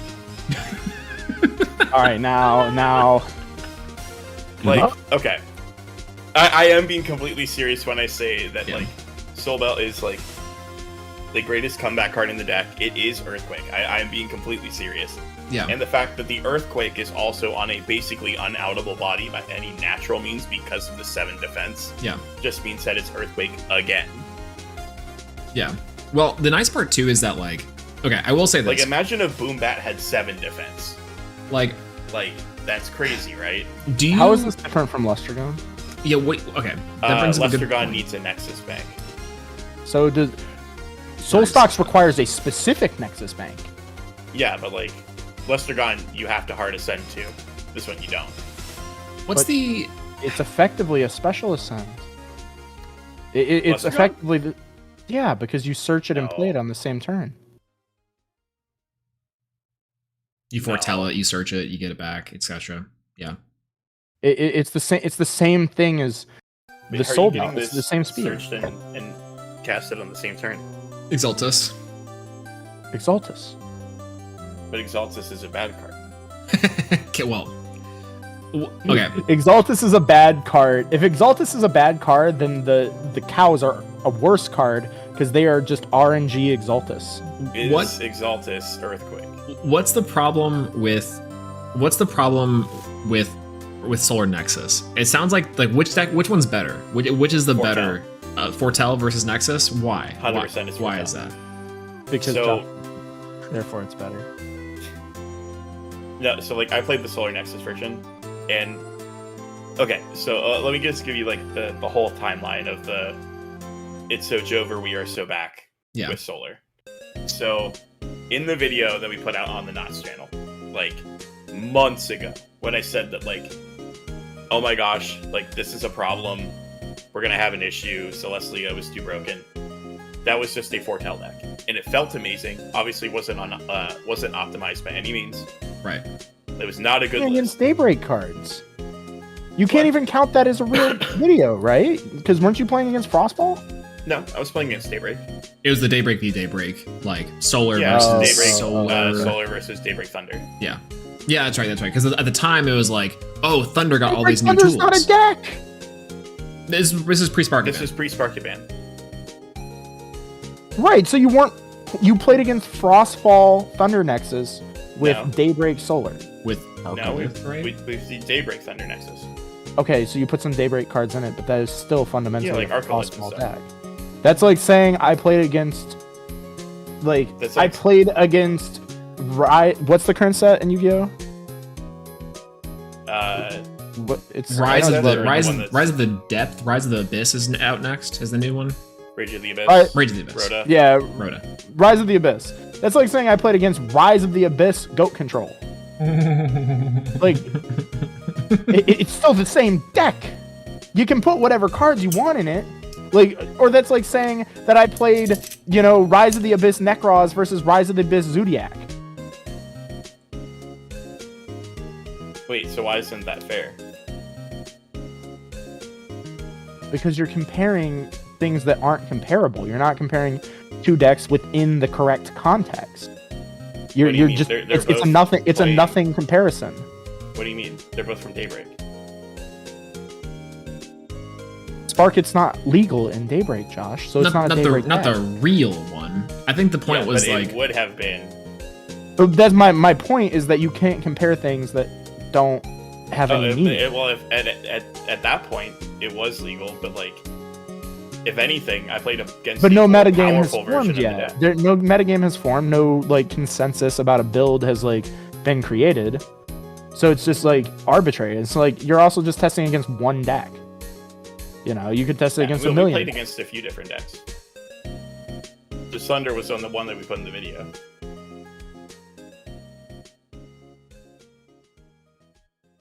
so I I'll guess let you what's the I kind of lost the plot. What was the Yeah, what's the problem with the Solar Nexus version, or what's the why is Foretell better? Oh, I haven't gotten to that point yet. Oh, okay. Well, why is Foretell? Yeah. So Okay, we so are I back brought up then. that video. Yeah. So afterwards, we tried to fix the deck, right? Okay. And by fixing, we went to the Nexus version. And for whatever reason, it just kept feeling worse and worse and worse and worse and worse the more that we went to the Nexus version. I'm like, this is terrible. And like over the past few weeks, I've started to go back to the foretell version. I'm like, oh my gosh, like this is so much more aggressive than the Nexus version is, and has so much more power, a lot more push, a lot more card advantage, and yeah, I mean, Cow's best deck. So I think the key word there is aggressive, and I don't think aggressive means better. I think that aggressive is sometimes better into how people play Elestrals. I guess But- more outs to things is a better. Maybe, because I'll concede the point that the Nexus build, it's hard to fit some like proactive cards in there sometimes. What you're looking for in those lists is you're looking for some of the more proactive stuff. Like in the cow list that was on stream, like the Nexus cow, whatever we were messing around.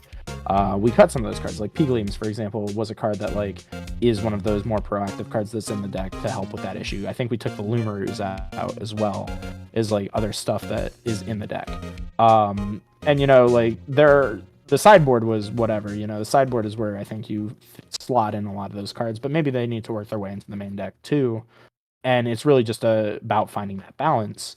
But just because the deck is like more aggressive than another deck does not make it a better deck. Oh, I mean, Because if that was the world that we lived in, like the aggro deck would always win, and like the heal deck would never have been playable. I guess what's the metric? The heal deck wasn't a stall deck; it was an aggro deck. Yeah, I know you keep saying that, but it was a stall deck. Well, what's the metric here by what we're basing like the better? Like, so what marks?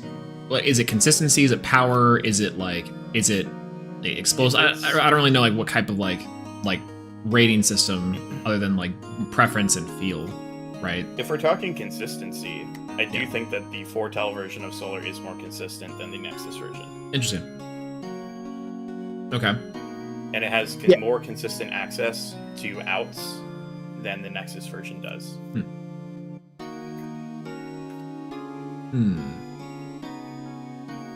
Wait, how does the foretell version...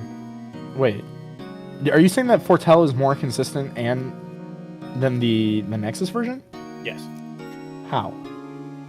Because of the foretell mechanic. Like, I know in the Nexus version, like, you're never foretelling. That's not true. Or you're foretelling less often. You foretell every turn. We're telling You foretell at least once to twice every single turn. Is it with Corvash? It's with Corvash, it's with Apollo. Okay. I mean, you can run Nebuleo in that deck list too. But the like, the foretell is not proactive. It doesn't do anything. What do you mean? It's activating Ancient Telescope. Like, is this Rhoda? It does not. It's not Rhoda. It's Ancient Telescope. Look at the top 5 cards of your deck, rearrange them and add one of them to your hand. Sometimes, but like generally speaking, it's just Ancient Telescope, and it can only add specific cards. So the only card that is like Pot of Duality or Pot of Prosperity is specifically Apollo, right? Yeah. Nebuleo can only add itself. And First Light. And First Light. Which is another consistency card. It's not a consistency. You have to put the card on the top of your deck. Yeah. So I can consistently see whatever I need next turn. Okay, so here's like a weird middle ground portion. After playing the deck like the past tonight and then like a little bit before tonight, it's like I can see what Josh is saying. I think, and like let's say the build that I'm playing tonight had like you're extending your. The idea is that your foretells are going to be consistent because you have 1, 2, 3, 4, 5, 6, 7, 8, 9, 10, 11, 12 cards that are foretelling, and thus you're stacking your deck in like however many different ways. Someone in chat, Mizor, brings up a good point where it's like when you low roll your foretells, it feels way worse than the Nexus version. I think that's true, but I think the problem is that like if you're playing the foretell version, you're low rolling so little. Like I didn't have a lot of times except for like maybe once where I was like, ooh, I did one guy and then 2 Gorgon's Gaze, which is still fine because you take the guy or you just like stack the guy back and you take a Gorgon's Gaze, right? But the Nexus version can also do that, and the Nexus version has like a game plan, and I think has more direct consistency, right? Like because your Exaltus is searching, your Apollo is still Apollo, so it's just duality. Like it has those aspects, and I will say also has the added benefit of getting rid of bad foretells a lot better. Because like the cow deck can struggle if you're on a bad foretell for a while, but the Nexus version can easily shuffle that away. Like can easily get rid of that. I guess like the counter to that is that like First Light is also a shuffle. No, it's not a shuffle, but it is. Or actually, is it? Do you is, have to yeah. shuffle your you deck? You shuffle first and then you stack. Okay, okay. So that's I can agree with that, and that's partially why I think like in the foretell version, First Light is required at max copies, not just for the Nebuleo, but because like that and Plucky are like your only 2 ways of shuffling. So that is very true. which does help somewhat because then it resets some of your foretells. But in like the solar or the Nexus version, again, this is also a rough list, so not gospel, but like the Corvashine kind of helps you fix your foretells being bad in the first place, and then also if you're running cows, then it puts back the cows. But like it puts back your, I don't know how to put this. It makes it to where you're more often than not actually stacking your deck and actually getting good things. Because what I found is like in this deck with the Apollo, I'd go for Apollo and then Corvashine, and then you draw and fix and then go from there, right? Like you're just fine tuning your hand with Corvashine, maybe not fixing it entirely. And then obviously you have like Exaltus. I think it makes sense that Corvashine's not as good in Josh's deck because there's no synergies there. Like Corvashine is a card that like when received, it's solid on its own, but it's not like a card that you throw into every deck. You want like a synergy there. The synergy with Exaltus is what makes it crazy. You know, like those two cards together. You know, we talked about this earlier on the stream, but those two cards together are insane as an opener. So, like you do not lose those games where you're like playing those two cards on the field together. So can I get an explanation as to why Corvashine is good? Yeah. Okay, so you go first. Yeah. So do you want to take it first? Actually, mine's pretty simple. I think from what I've seen so far, it's like, especially in the new. This is strictly new meta. I think old meta, I think Corvashine is not worth it because it's fives were everywhere, and the removal was also bad. So it's like Corvashine didn't get to do what I think it really shines at, which is like the opportunity to like re-enchant Corvashine. I think like subsequent Corvashines is incredible. Like the first Corvashine is not amazing, anything, right? No, Corvashine it does do repeated things. Corvashines like does like it does way more upon repeated enchantments or like whenever it receives, right? The when receive is the big key factor. Because like what happens is you can, as a starter, you go Apollo and then you go Corvashine, and you effectively, whatever that third card is, you stack on top or you take it, whatever, and then Corvashine grabs you another one and helps you fine tune the hand. And that's like, you know, the benefit. It's trying to cycle, quote unquote, not really, but halfway. But then so like repeated Corvashines is like then you're foretelling 3 and then 4, and then it's like the snowball with this card is so much better as an extra copy of like Rabbit, effectively. So you're treating it as like a worse Rabbit, to be fair. Effectively, yeah. Like the question is like, why is Rabbit good, right? Like you draw 5 cards, but Rabbit gives you access to the top 8 cards of your deck, letting you see 8 and 40. Right, like your functional deck size is you're calculating odds of drawing X in like 8 out of 32 or whatever it is, right? So that's why Rabbit's good, is because it lets you dig 3 cards deeper in your deck. You take the best card, you put it in your hand, and you go from there. Corvashine's the same, except it's just 1 less on the first activation. But Corvashine's like, it's worse the first time, identical the second time, better every subsequent time, every time you add spirits to it. So it's letting you dig much deeper, but then it has like, you know, the downside is that Rabbit just lets you put the card straight into your hand. You don't have to give anything back. Corvashine, you have to put something back. You're stuck drawing that card again next turn. Exactly. But it combos with cards like Apollo and Exaltus very well, because you can put back any solar from your hand, Apollo effect foretell, put that solar back in your hand, and then just stack your draws. That's fine. Exaltus lets you either shuffle that card away, or it lets you Corvashine when you have no cards in hand.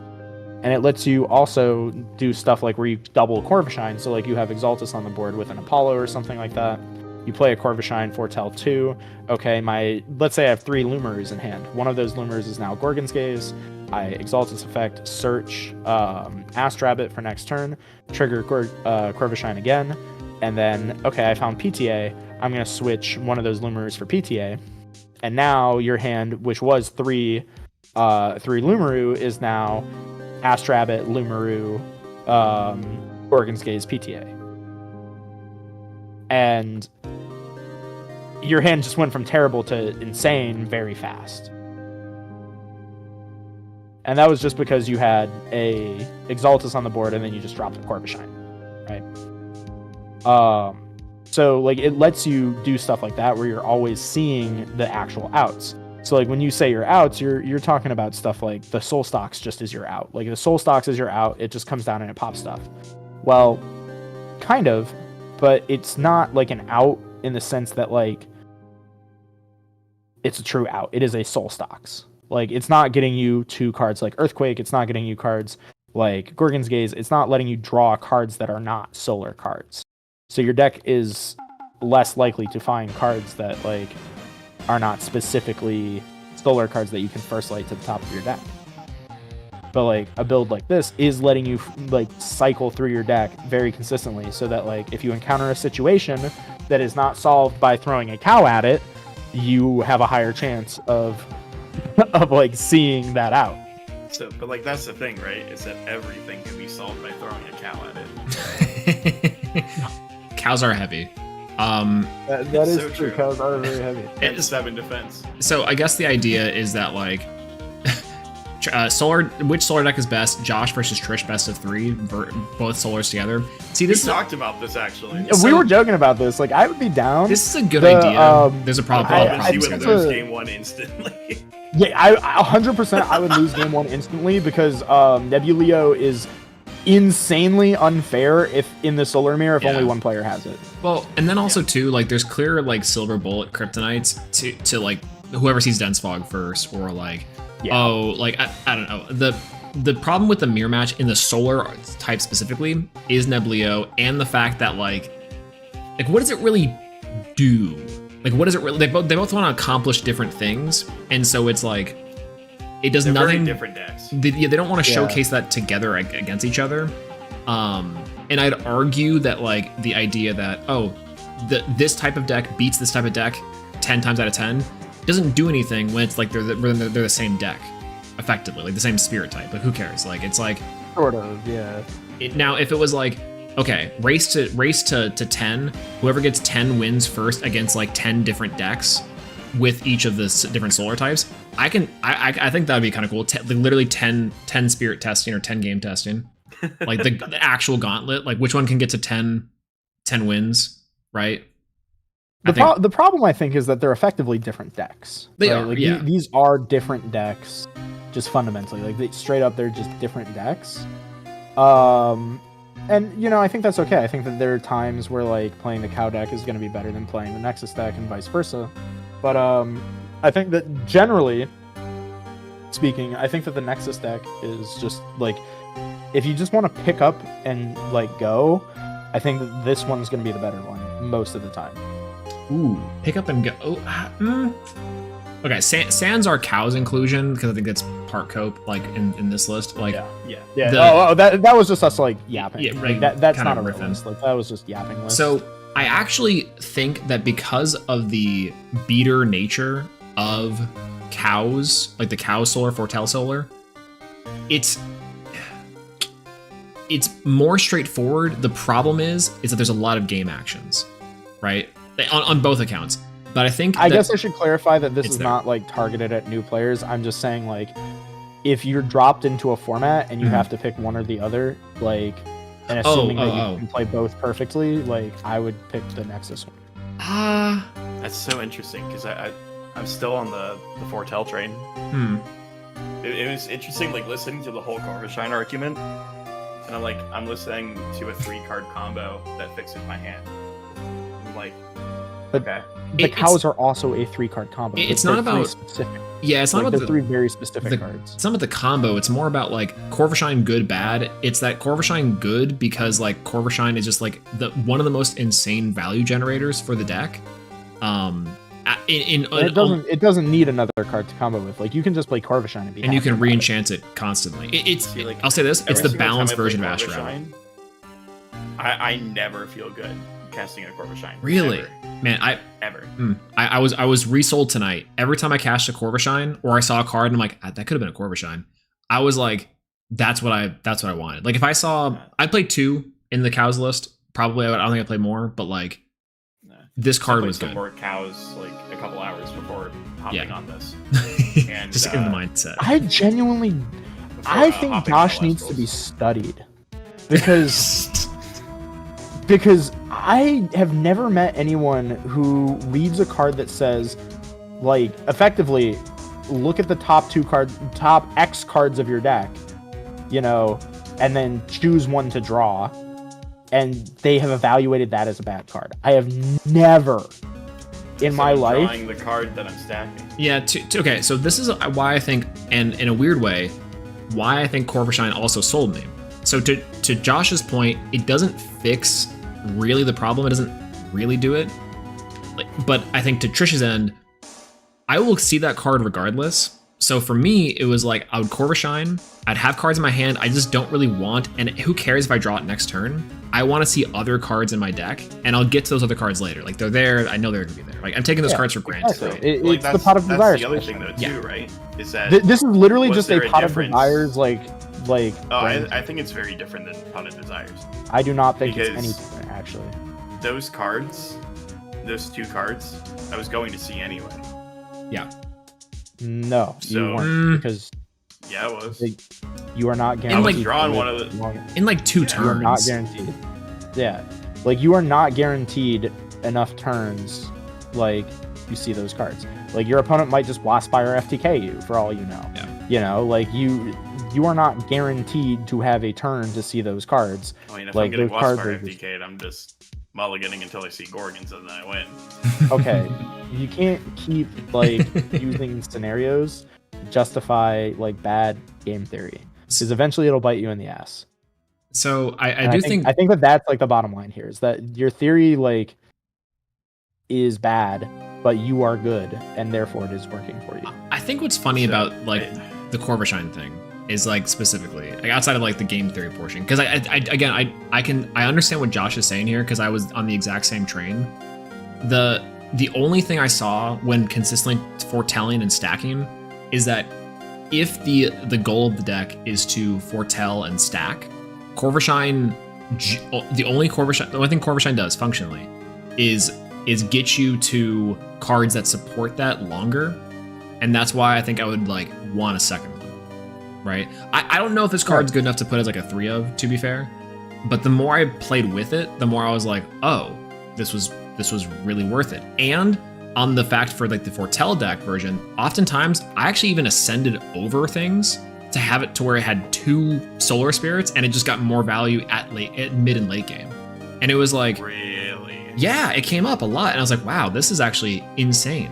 Like I would send over a Kaufmel, heal 3, and then foretell 3, and draw 1, and then like that was crazy. That's insane too. I've cut like all the healers out of the solar deck now. Okay, well, Jatara, I think Jatara and foretell, yeah, you got to do it. Well, Kaufmel. no, the Chartar is out. I've cut the Kaufmel now. Really? What'd you replace it with? I would also cut the Kaufmel personally. I like Kaufmel. Yeah. If Trish, we finally agreed on something. Let's no, go. Kaufmel is so No, good in this baby. list. Okay, Common ground. That means it's optimal. Yes. Chat rejoice, everyone fuck Kaufmel for the reason. It's like, so Kaufmel I did say that Kaufmel is playable as a side deck option if specifically you are playing heal. against Josh and heal, yeah. Yes. If I have to play against Josh and he's playing the heal deck, I am pre-siding into the camels. That's my boy. No, it's so good. Okay, so here's my reason for Kaufmel. And part maybe why I feel Lustragon and like maybe even Heliolith is good in this deck is only because, and again, to be fair, If you play Kaufmel and Lustragon, Swole, I am coming to your house and stealing your door hinges.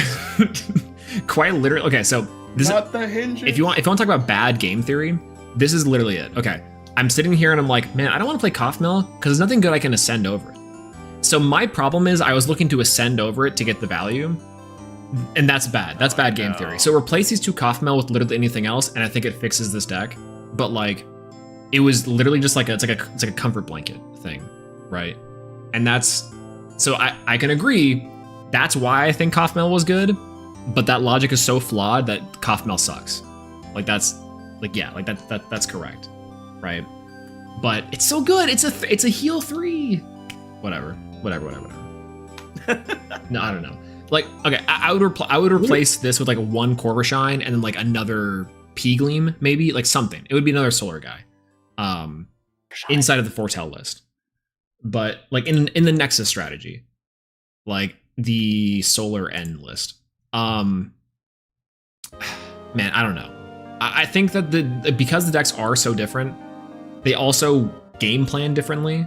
If that makes any sense. Like I'm not looking to be like uber consistent with particularly either strategy, but what I am looking for is like in the Solar Nexus version, enough dudes or an Apollo and like a guy to Nexus with to see that game plan go out.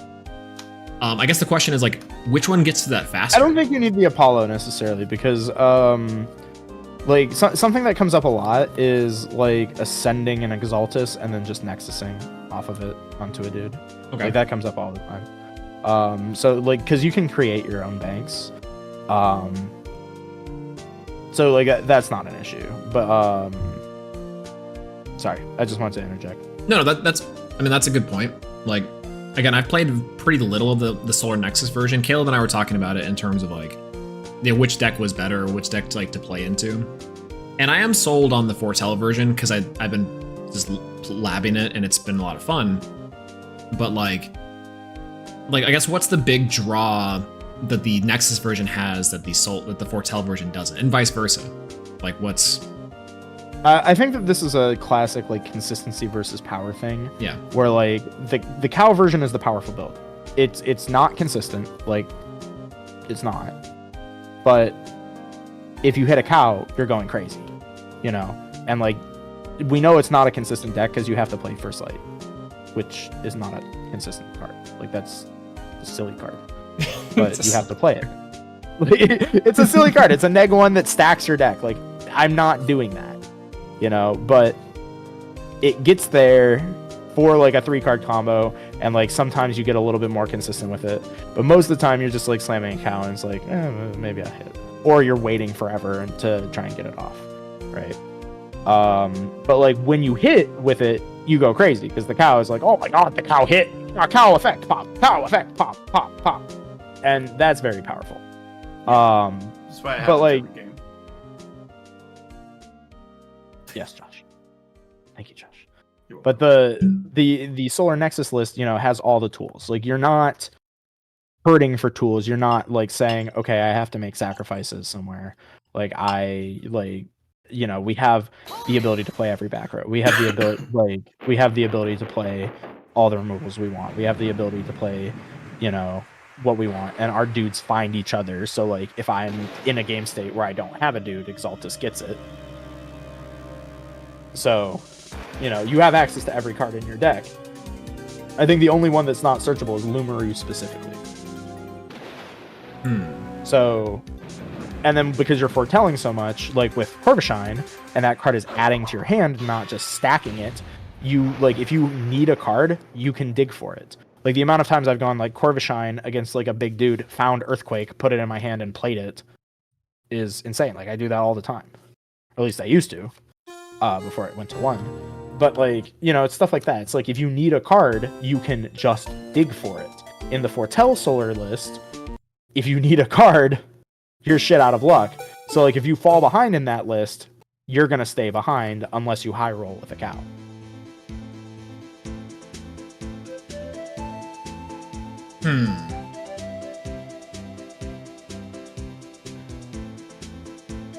I guess that makes sense. Indeed.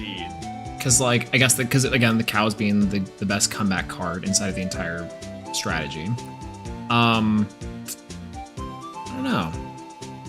Actually, this is maybe a side tangent slightly, but like, so Lestragon versus like Celestlio, right? Like, obviously, I think Josh, you were playing both inside of your list. I ended up cutting the Lestragon, which maybe was a mistake. I'm not a Lestragon anymore. Oh, okay, perfect. All right, so yeah, what the hell, Josh? That makes sense because Lestragon's just a bad cow in the cows list. Yeah, which makes sense. Again, like, I don't know. Like, which is the better payoff there, right? And I guess it makes sense because, like, okay, and Trish and I talked about this a little bit earlier, where it's like, the payoff for Celestlio is just kind of different because you have the soul stocks to back up the Celestlio game plan. Well, the soul stocks also gets you to the Celestlio game plan. Yeah, a lot faster. Well, because it's a double ascend and triple ascend, etc., right? Yeah, well, I mean, like, even the re-enchanting, too, can, like, turn anything into a Celestlio threat. No, it can only re-enchant to Apollo, right? No, or is it this is T4? to your field. Oh, right. So you can trigger Corvash, you can trigger whatever. Yeah. Oftentimes, so how I won my round 4 was that I went, I had one Apollo, off of the Soul Bell, ascended over with the Soul Stocks. A Soul Stocks, I put it 2 underneath it, became a 4, or became an 11 under Temple, and they couldn't out it with Poke the Bear. So then the next turn I go into Celestlio. Celestlio popped 2 cards, the 2 back row, and then insta-win, right? That was a game set I found myself in, which was there. Hello, Aspera. Hello. Good to see you. You're just in time for the great solar debate. The solar debates.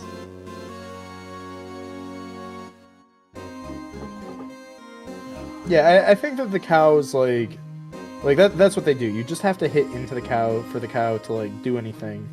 But like, I don't know, the rest of the deck is like, the cows really aren't the problem because I like the cows. I think if you get the cows like going, the cows are good. But I think everything surrounding it is kind of like the issue. I guess what's the surrounding that portion? Unless you're talking about just like in first light Leo's part, right? Yeah. Sort of like, hold on, let me look at the list again.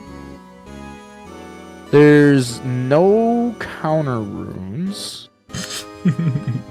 That's one of the bit. You're playing 3 Tsunami, right? I'm not. No. No.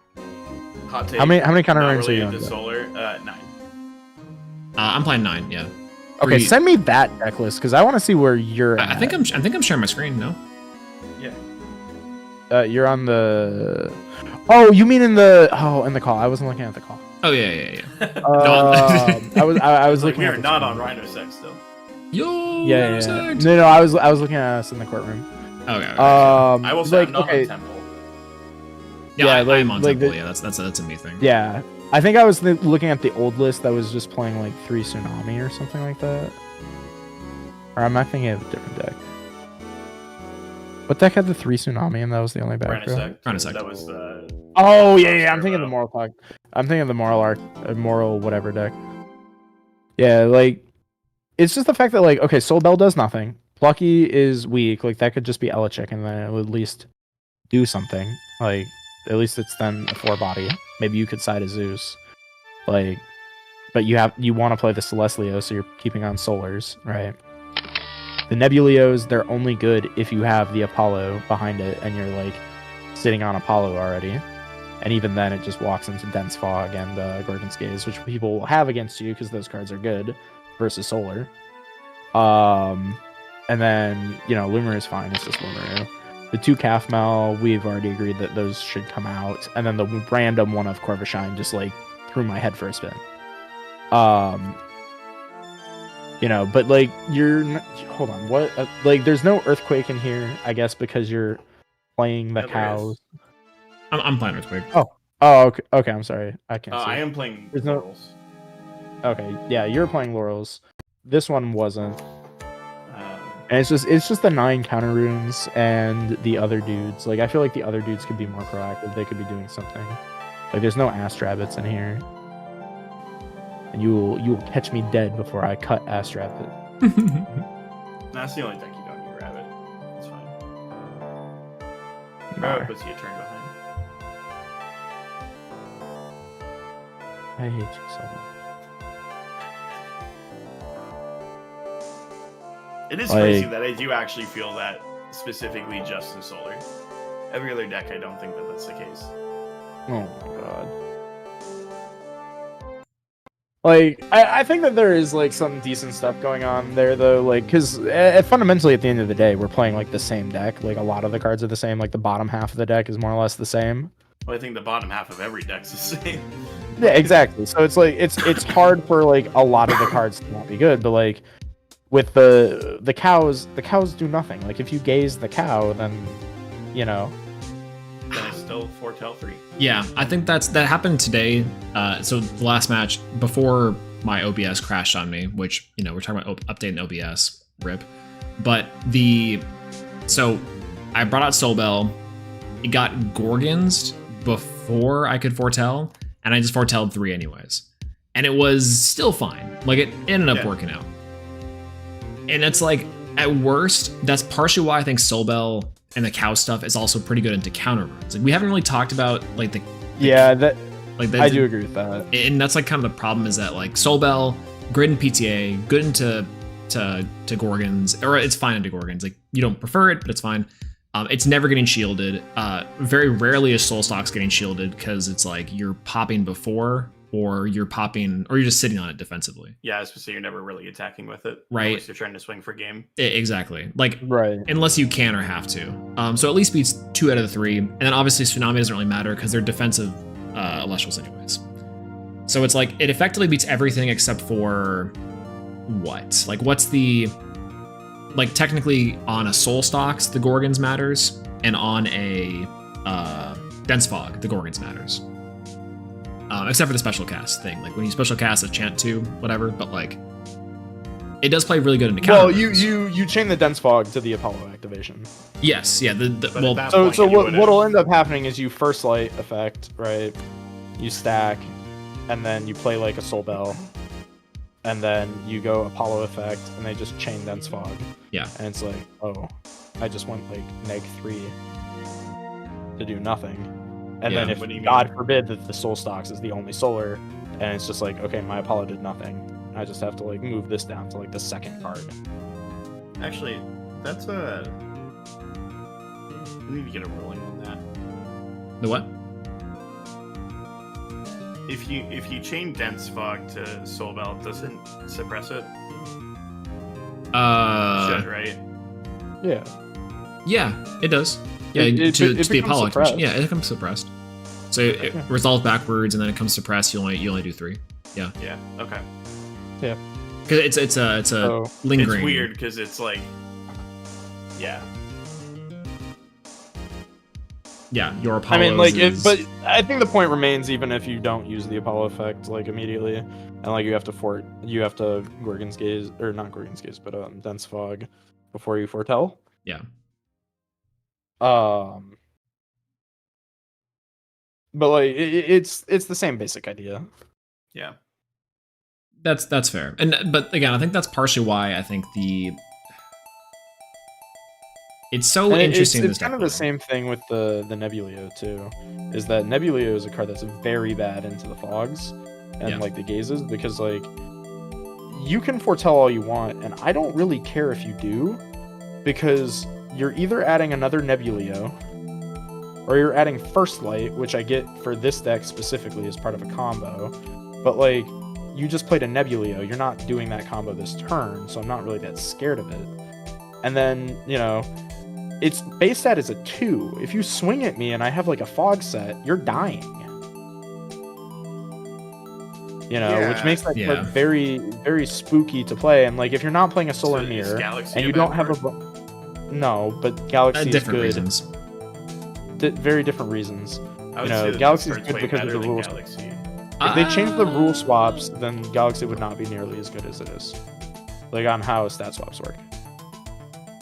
Because Galaxy is specifically good because it is a stat swapper that also randomly plays around a bunch of back row. It plays around PTA and still is a 5. It plays around what's the other one? I can't think of the name. Tsunami. If the argument though is that like you shouldn't swing with Cryo because it loses to Gorgons. No, that's not the argument. It's just that like it's so low, and that, you know, you also need to be either in a scenario where you have a ton of stuff invested on the board for it to not be small, or you need to be playing in a mirror match where your opponent has stuff invested on the board for it to not be small. Because like if you draw Nebuleo and you don't have like an Apollo on the board or a Temple on the board, then Nebuleo is a 3. Like it is a small dude. Yeah, you can, but then if you whiff, you know, that's fine. I still get the stack in my deck. Yeah, it's it's still a very wasted turn, a very wasted card when it could just be a better card. Yeah, the problem with Nebuleo that I think I started to see is that it's the same problem with most cards that are quote unquote underwhelming in this game. And this is more of a design thing, less than just Nebuleo problem. But Nebuleo is a perfect example where it's like, yeah, what it does really well. And also its boosting effect is also very strong.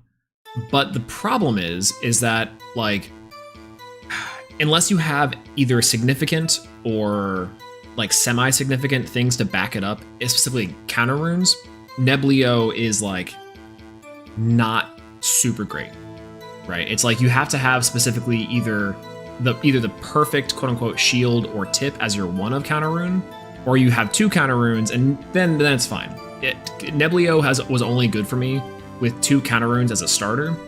Now after a starter, I think there is debate whether it's as good as it is, because it's like, I think it does get better if it's not your starter. But again, that also means that this deck like has 3 quote unquote less starters, right, than it pairs with. So it's like the big beater does come up, which is nice, but the other aspect of the foretell or the stacking, etc., doesn't really matter unless you have something else to pair with it, which I think inherently just makes it weaker, especially when most of the field is playing things to counter cards like that. Right, like we're not playing as much removal anymore, but we are playing everything can hit over this guy. It's kind of the Kinleo problem too. If Kinleo was a 4, it'd be better by leaps and bounds. If that makes any sense.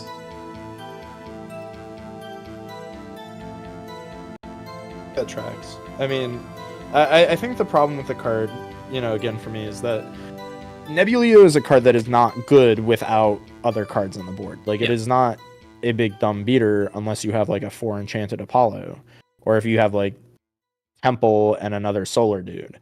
Only then is it starting to do things, and even then it loses to Gaze and Dense Fog. Like, the Gaze and Dense Fog is just adding gasoline onto a fire that's already started.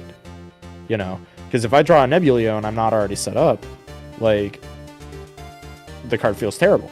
Like, the card feels crazy when, it comes down and they are set up, or if you're in the mirror match and you're set up and your opponent just drops a Nebulio, like, sure, but then you're airing into, like, I'm going to side Tectaris to beat Earth territory.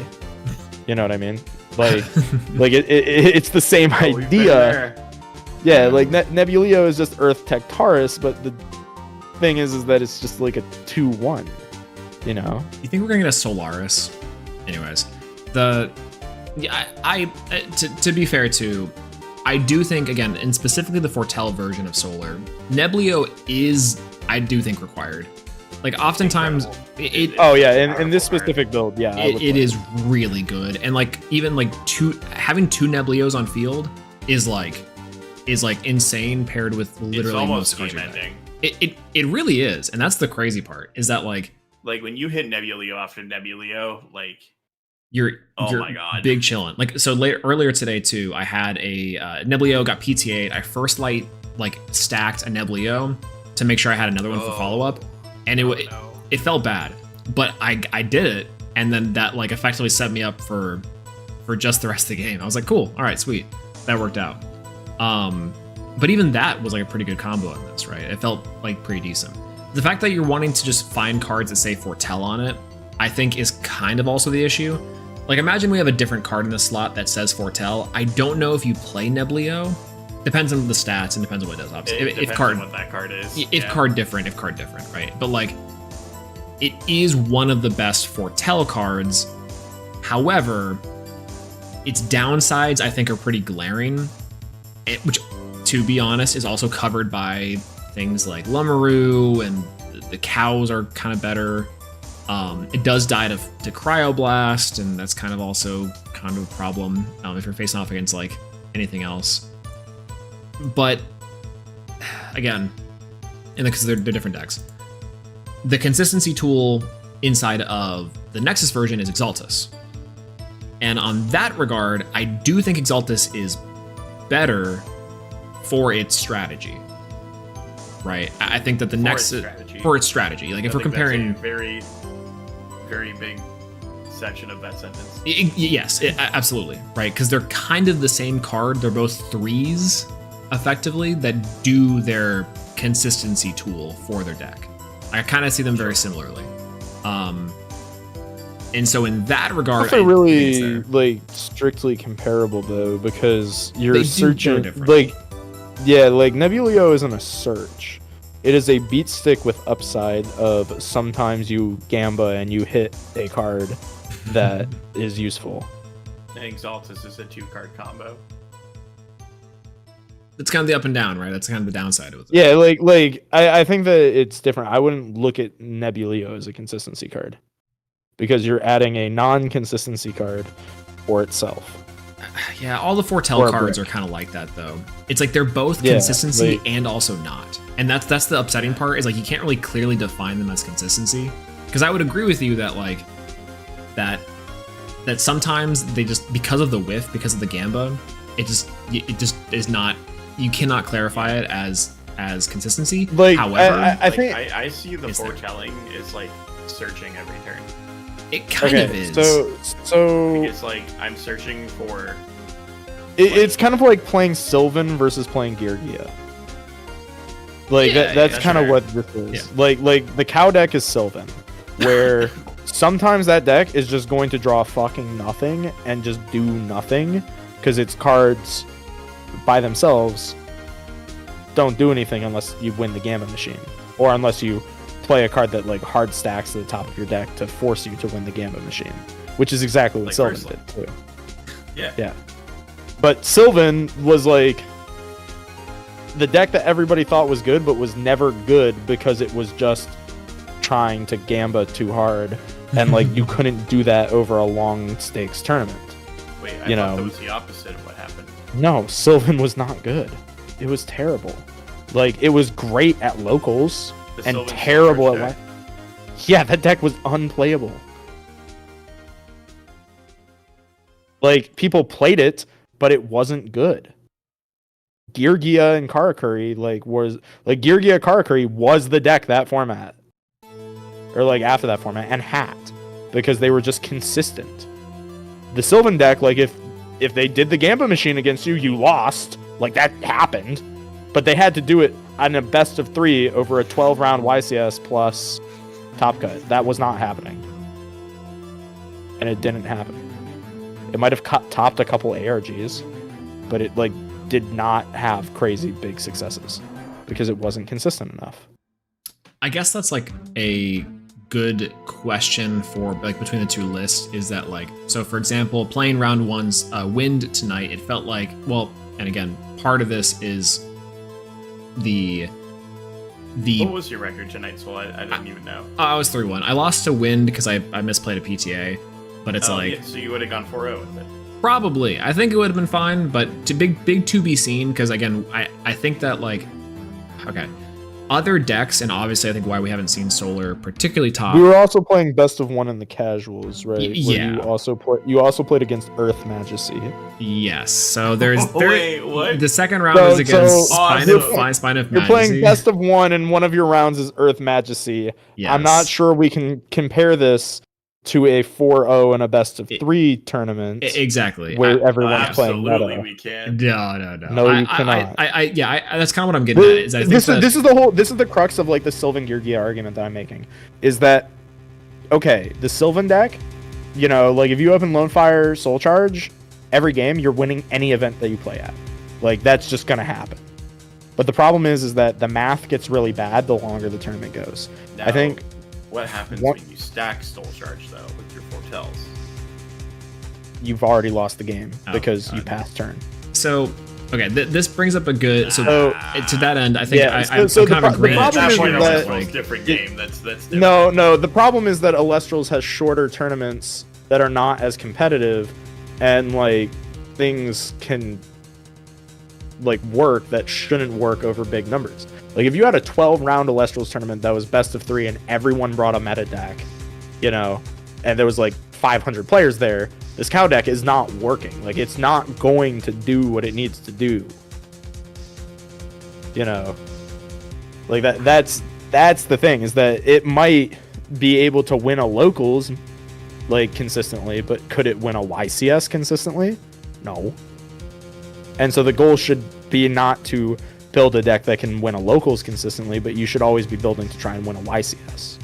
I guess that's like, to that end, it's like, I think, yeah, tonight is not a good example of like the spread in which that like the foretell version of the deck can handle like games, The meta. right? But I will say that like the question I think is really interesting here is which of these two decks, which do require some sort of ramping, can get to their win con, one, faster, and two, can do that over the course of like the quote unquote consistency over like that 12 round, the 6 rounds, 8 rounds, whatever, right? In a meta vacuum. Because I think right now, like wind that I face round 1, I probably could have lost a billion different ways. Part of that is obviously user error. The other part of that is I think that just in general that deck has a faster and easier time getting it to its quote unquote win position. And that's I think also what we see in a ton of Elestrals is the decks that are really good at that are the ones that are topping and converting. And so like can Solar do that consistently in general? But then which of these two decks could do that the best? And I don't really know.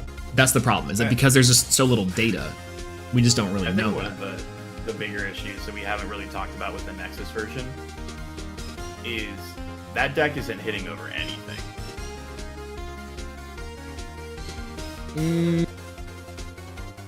Disagree. It's got a 5 in there. It's always been my issue with the Nexus deck is I never feel like a compressor almost ever.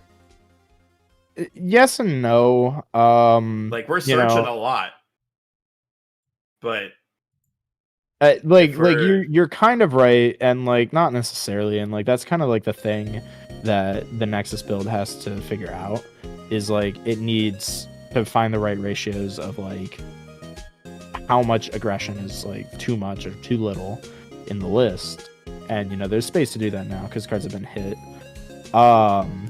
But the thing with the Nexus list is that because you're searching a lot, you're searching cards that keep you in control of the game state, so you're never falling behind.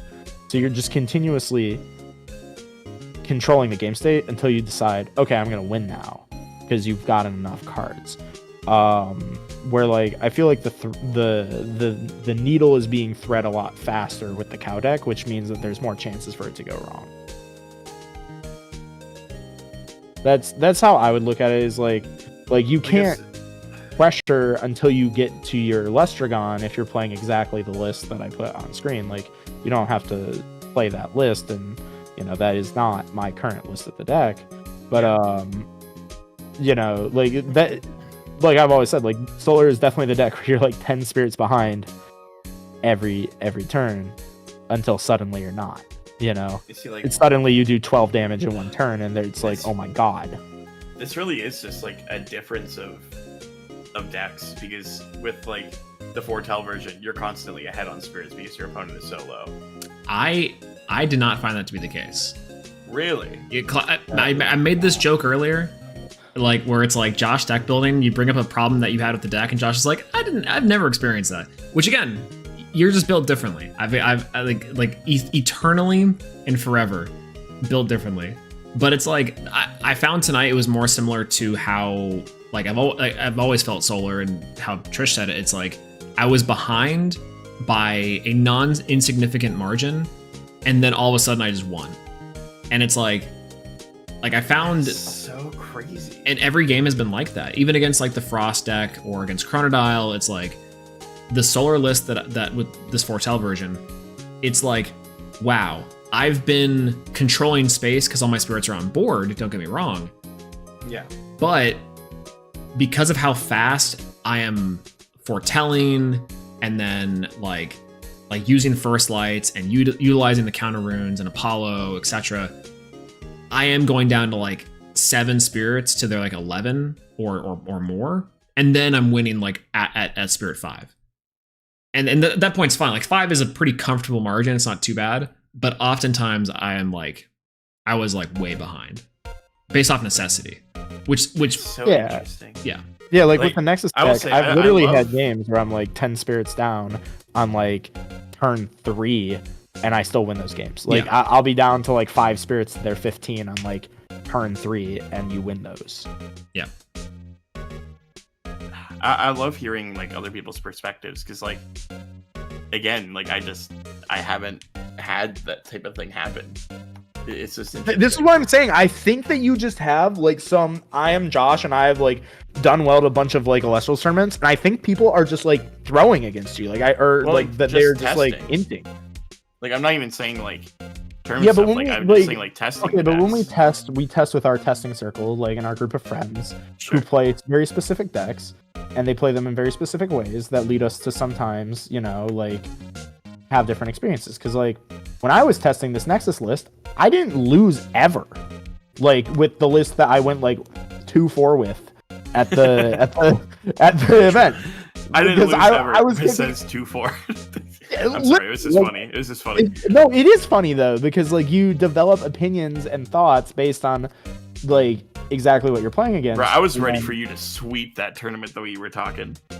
Oh, and it felt like I should have, but like the fives matchup was a lot worse than I guess I had prepped for, because when I was playing against fives in our testing group, I was cooking the shit out of it constantly.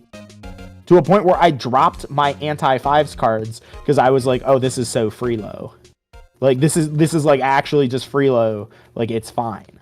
Yeah, no, that's pretty fair. It's like in some way, I think that this deck could be up in spirits still. Like the because it's a beater strategy, it's there are a lot of game states where you just don't really need to commit the spirits. And to that end, I can see how that could have happened. Now, there hasn't been a game I've played where that's happened. I've always had to use the spirits, and that I think it moves it closer to like the normal quote unquote solar experience, which again has been fine, because if we're thinking that's how solar is, then that makes sense. But it's still like that's a little bit like, I don't know what kind of situations you're in. Here's the big thing for me so. that makes it really hard for me to listen to Josh when he talks about like his experiences. So I'm gonna just expose myself, where it's like me and Josh were testing the heel mirror match. Like I didn't play in the app tournament. I didn't queue. I wasn't around. I was busy, but like I was helping him prep for it. And in the mirror match, we were literally doing the same thing every turn with one another. Like it was like back and forth, same game plan. The turns looked identical. Okay. And every game, he was up on me like 10 spirits, and he won by the end of it.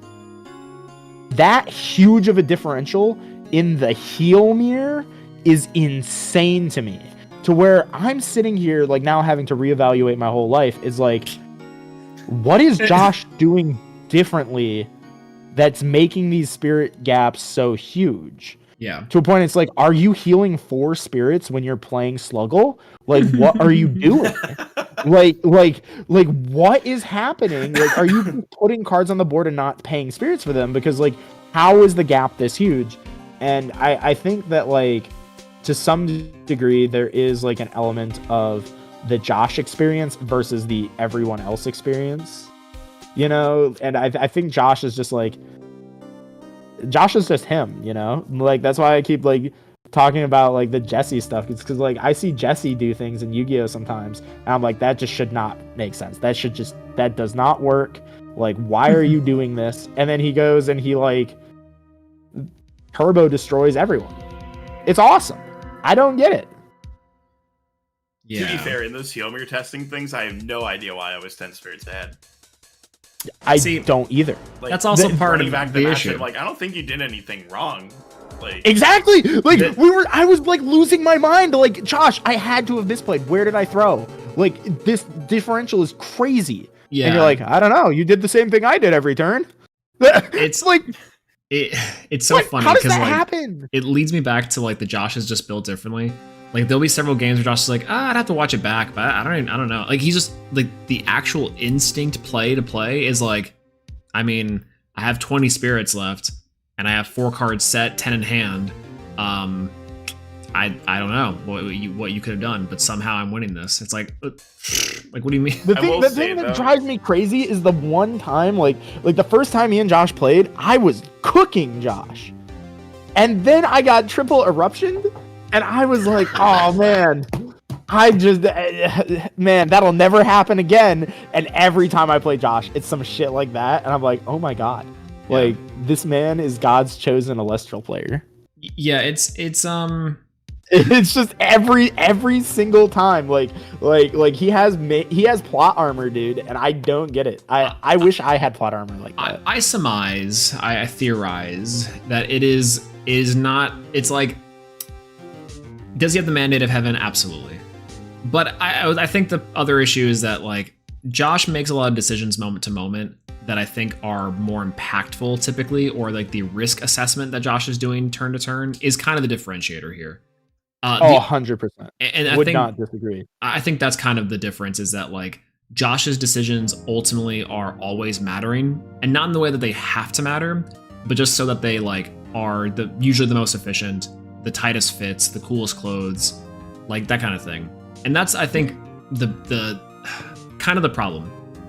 And also, it just so happens that okay, Skyhawk. Oh no. Oh no, this is a friendly courtroom. This is like this one. He was this is Judge Judy. This is Judge Judy. We signed up to be here. It's also the fact that, like, oh god, that we need to clip that. That was so funny. That was just casually unreal. sensitive boom bat. God. But yeah, it's like the other portion of it too is I do think that, and I've said this before, Josh is particularly good at finding checkmate and moving his opponent into checkmate, and thus so much that it feels like it's the opponent's fault. That's the other half of it, and that's like, that is I think the true skill of Josh in that way. One other player I think does it really well is obviously Jayak. Every time I watch Jayak play in the past couple tournaments, I'm like, wow, he is making quite literally the same decisions and has a deck that can also He's help doing with the that. same thing that I do. Yes, all the time. Quite literally, absolutely. It is awesome. I love playing against Jayak. Yeah, it's no shocker. I need to why. I don't understand what you're doing, like, or how you're doing it. I don't get it. Like, I think that's the thing for me that, like, is throwing me, is that, like, I have encountered something where I am just lost. I don't get it, and it's like, it's awesome and also terrifying at the same time. Yeah. Now, Spare brings up a good point. It's like, he says, I think a big part of it is not making just the optimal play, but a play that in a fashion will force the opponent to play and take advantage from that point. Yeah, effectively the response and the reaction and the response, like the making a play that is also optimal, but something that will force the opponent to also respond. And that's why Josh, I think, gravitates towards lists like Earth or like the Solar Soul Stocks list. It's because, like, even if the Solar Soul Stocks list is quote unquote more high rolly, quote unquote, or whatever really the difference is, it is a deck that does demand responses. And I think the heal deck is a perfect example where it's like, by nature requires response and allows Josh to make more responses. And that's I think also the difference. It's also a deck paired with the player, right? That's something that is a classic across all boards. Like even the best, like, you know, Jesse Cotton on the worst deck imaginable still will probably lose to better decks, quote unquote. But, like, he's still Jesse Cotton, so he'll still win like 7 out of 10 times, right? But, like, those 3 games randomly where he loses, it's like, okay, well, that you can chalk that up to the deck. No, I think Jesse is, like, specific. Like, Jesse needs a Jesse deck to do well. Like, I think what you're talking about is more of the Ryan Yu phenomenon. Oh, yeah. Or like, Ryan Yu and Dinka Boy are the 2 people I think of when I think of this type of player. And, like, maybe Tasaku as well with Master Duel. I don't, like, I haven't watched too many of his games, but, like, I know who he is. Where it's like, you can hand them any deck. It does not matter what you hand them, they will do well with it. Like, you could hand them an objectively terrible deck and they will top with it. And in their tournament report, they'll be like, yeah, this deck was bad, don't play it. It's like, dude, you won. It's like, yeah, don't play this. Yeah, that's the I equate it a lot to, like, the Cam Neal portion of it. Like, so when I was playing Cam a lot at, like, the locals and the Fort Worth regional stuff, it's like Cam is a phenomenal player, but there are just some times where whatever deck he's playing just will not work out. Specifically like toss format stuff, I think Salad worked really well for his brain, like however he thinks about the game. Like, but then I can't remember what it was, if he was on Orchist or something, but it just wasn't the same. It wasn't the same way, and it kind of showed in that case, like where he still was getting tops or performing, but it wasn't the same. And it's just strange. It kind of like works that way. Yeah, like I mean, I'm definitely one of those players for sure. Like you give me dragons, I do well. You take away my dragons, I'm instantly nerfed. Apparently, Snake Eyes is also a dragons for me, I guess. Well, I mean, Flambridge is a dragon. So. Flambridge is a dragon. Flambridge is a dragon. I think it was more that Snake Eye was just close enough to Fire King, and Fire King is like a dragons. So as like I played a lot of Fire King, I did well with Fire King. is pretty damn close to a dragon. Yeah. Yeah, it is a turkey. Like turkey, dragon, big, same thing. Big They chicken. breathe fire. It's the same thing. Yeah. I want to put both of them in my mouth. It's very similar. True. God damn it. I think on that, well, okay, I can't really say anything. My deck lists are named Moan and Arch. I don't really think that's like... I guess to kind of follow up with the one point of like, I think Kevin said it's really difficult to spot misplays. Mhm. I'll say the biggest issue in Elestrals, when someone asks me, what did I do wrong? I always have to say, I don't know what was in your hand. Yeah. So I can't tell you. And that is always the issue. It's because every play that you make, Matters. from my perspective, looks correct or looks fine. Mhm. Like, very, very seldom are there times I'm just like, that play lost you the game. Very rarely do I get to say that. And most of the time it is a slightly suboptimal play that has happened 4 or 5 turns in a row that has cost you the match. Yeah. Well, okay, because that's... And I wouldn't have known that you did that. It's funny because it's... so someone earlier tonight in chat was asking how do you like start from beginning, etc. And part of that was like, I explained that this game is very much like, you can't really say this was optimal or this was the right play unless you have just absolute full context, which means that like if you're playing this game, if you have full context and you're playing this game perfect all the time, quote unquote. But the issue too is that the consequences of an action typically aren't coming to roost until like turns later, where there's so many different factors available, and then at that point it's like the like how I lost the first game, that PTA didn't end up mattering until like 4 turns later, where I was still dealing with this Vertuka, and then it comes to like I should have just done that, right? Yeah. And that was like, that's like a like quote unquote like so that's a misplay technically, and so it takes that kind of game sense to understand like that's this might matter 4 turns later. There's a lot of things I think players don't really think about, and it's kind of the same for Yu-Gi-Oh too, but it's different. Like there are certain times too. This is a crazy take, but there are certain hands. Like I'll just use Earth as an example because it's probably the deck that I have the most experience with. Yeah. But there are times that it is not correct if you have Elechick and Rabbit in your hand turn 1 to play Rabbit first. Yeah, but that's right. Which is wild to think. But there are just sometimes that like, oh my gosh, if I have Demeter, I win the game. And I can't bank on playing into a Gorgons on the following turn. So I'm going to run out this Elechick first, especially if I have a counter rune. And then maybe even bait out a PTA on the following turn with the defense position Rabbit. And now I have 1 less counter rune to deal with when I set up my Equilinks on the following turn. Yeah. That's true. I mean, it is this like mental tab of keeping track of like the outs. It's keeping track of your opponent's counterplays. And again, going back to like, you know, what Josh does differently, it's like, that's the type of thought that extends. It's like, will this play matter in 3 turns?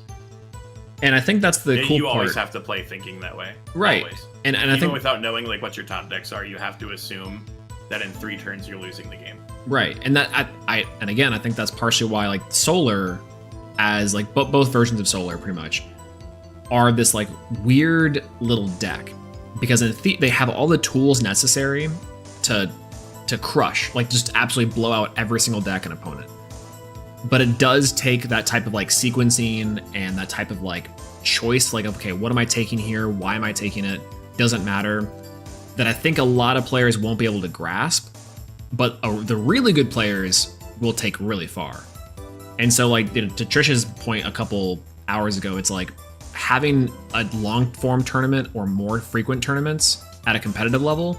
I think you start seeing Solar pop up more often because players are just going to get like nutso at it. They're just going to start getting so good at it that it's like, yeah, I've already thought about this line, and here are all the different, like, here's the spreadsheet. Here's your Solar spreadsheet, you know? Yeah. Spreadsheet for Go format. It's awesome. Right, but like the fact that we're there already is crazy. I think that I think that that's exactly right. I think that, like, okay, let's run an Elestrals tournament with 1,000 players and put people with every, like, an equal number of players on every archetype, right? Or every spirit type, right? I think Solar would do very well in those types of tournaments. Even if the other archetypes will as well. But I think Solar would go farther in those, even if you have like 250 Solar players and like 247 of them scrub out, 3 of those players might just like top 8, after like 15 rounds. Because like a really good Solar player is still going to be better than most other players. And I think the big question for me is, like, how do I get to that level? Like, how do I, like, actually get there? And, like, that's been what I've been trying to figure out personally. Yeah. Well, and to be fair, it took a ban list, that was the first step, is getting, like, all the natural predators of Solar in the meta out of the way. So that's clear and gone. We've been saying, like, is Solar a bad deck? And like, that's kind of the whole point of the stream. I still don't even know if the ban list was enough. I would agree with that. Yeah, to like fix the quote unquote decks. Well, yeah, to make Solar good. Oh yeah. To make Solar good, or to even change the metagame, really. Also agreed. I think it definitely has changed the metagame. I'm curious where you're at, because I have not thought about Elestrals in like a month, because I've been completely understandable. So where we are at right now. Mm-hmm. I've spoken with a lot of people, tested with a wide group, even outside of our normal testing circle. And it is not great. not great. Oh no. I will never I will never doom on this game. I love this game to death.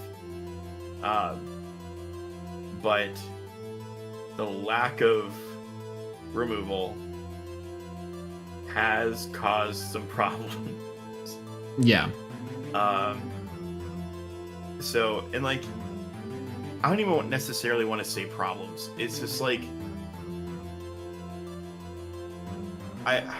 the thing that I loved about base set up until this most recent list is that it always felt like there was an answer to everything, and that no longer feels like the case.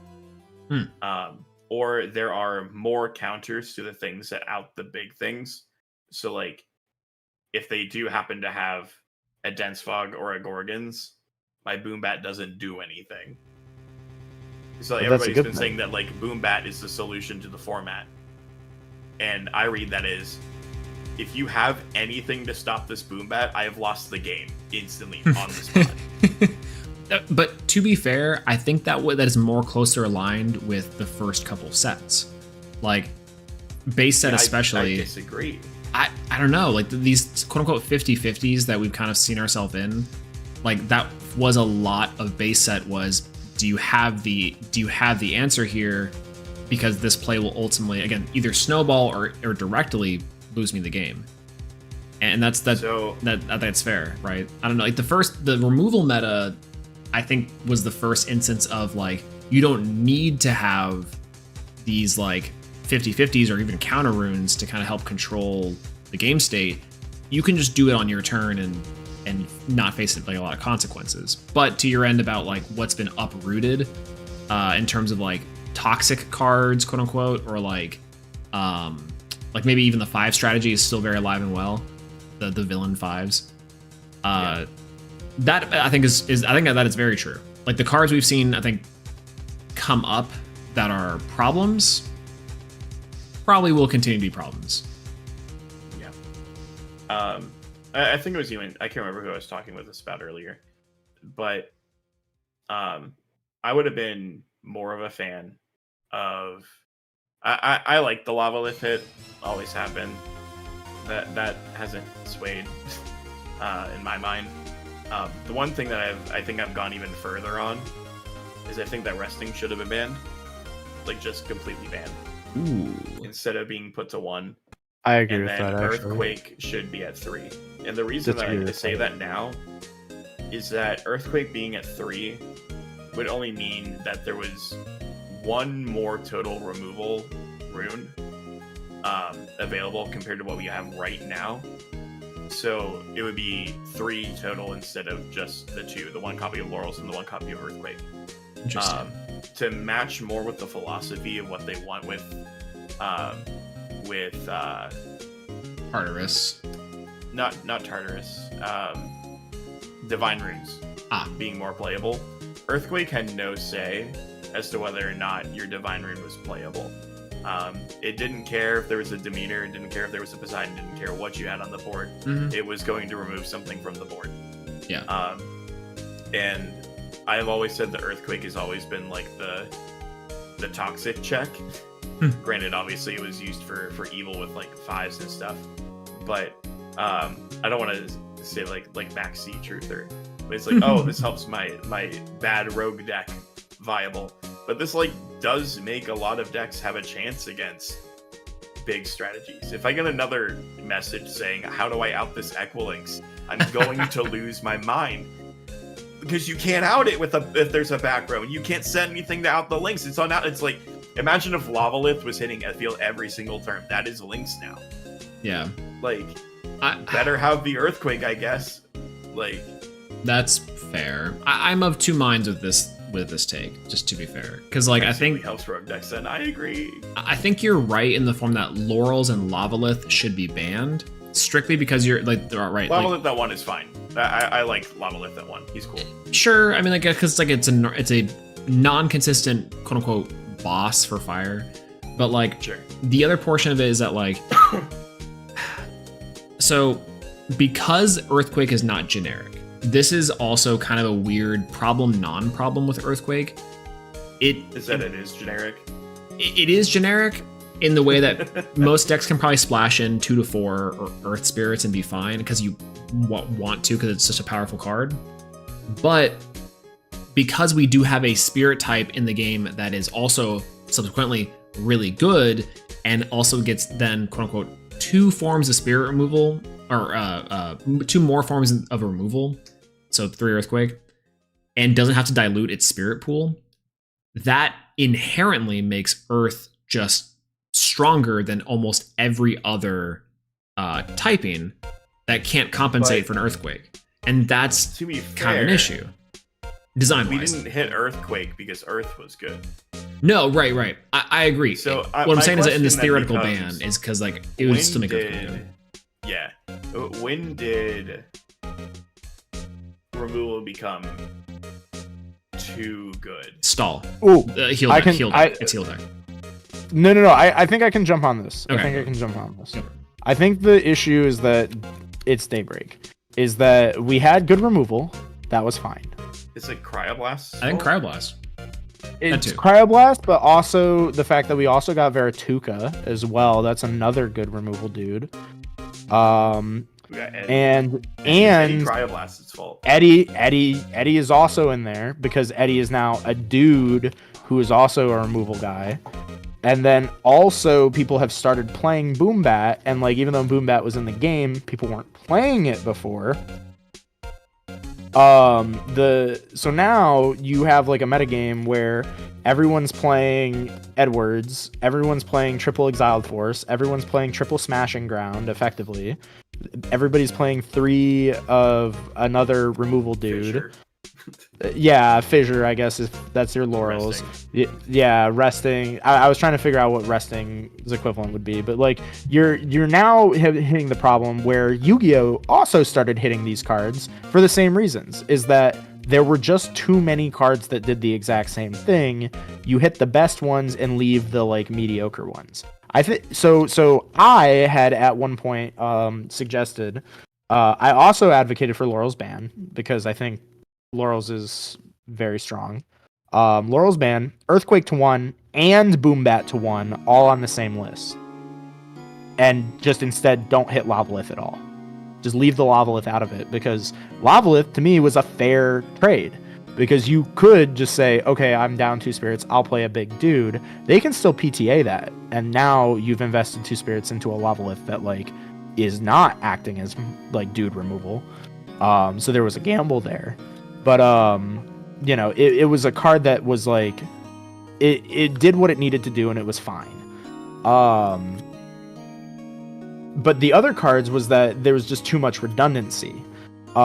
In that, you know, you had Veritaqua and Tuca both as like these Suzuki Samurai like cards that just kill things that are in front of them. And then you also have Edward, which is also kind of like Verituca, but a little bit different. Edward's kind of the middle ground between Verituca and Veritaqua. Eddie might go. But then also you have 3 Boombat, which is just Exiled Force. So you have 3 Exiled Force, 3 Edward, 3 of both of the Tuca guys. And then on top of all of that, you have Resting to punish if they go too wide. You have Cryoblast if they try to go too tall.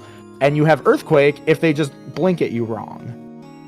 And I think that the change position deck was kind of the deck that highlighted the issue the best, because it is just a big pile of cards that say, I don't really care what you put on the field, it is dying.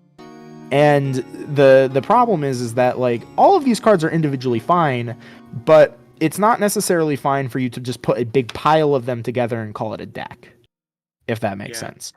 So like I think it is kind of crazy that like if you wanted to in Daybreak now, you could just put like 40 removal spells in like a deck and call it a day. Like that's crazy. Like right. Obviously you wouldn't win because like you can't cast any guys, but like even just like runes that remove things, you could probably fill a 40 card deck.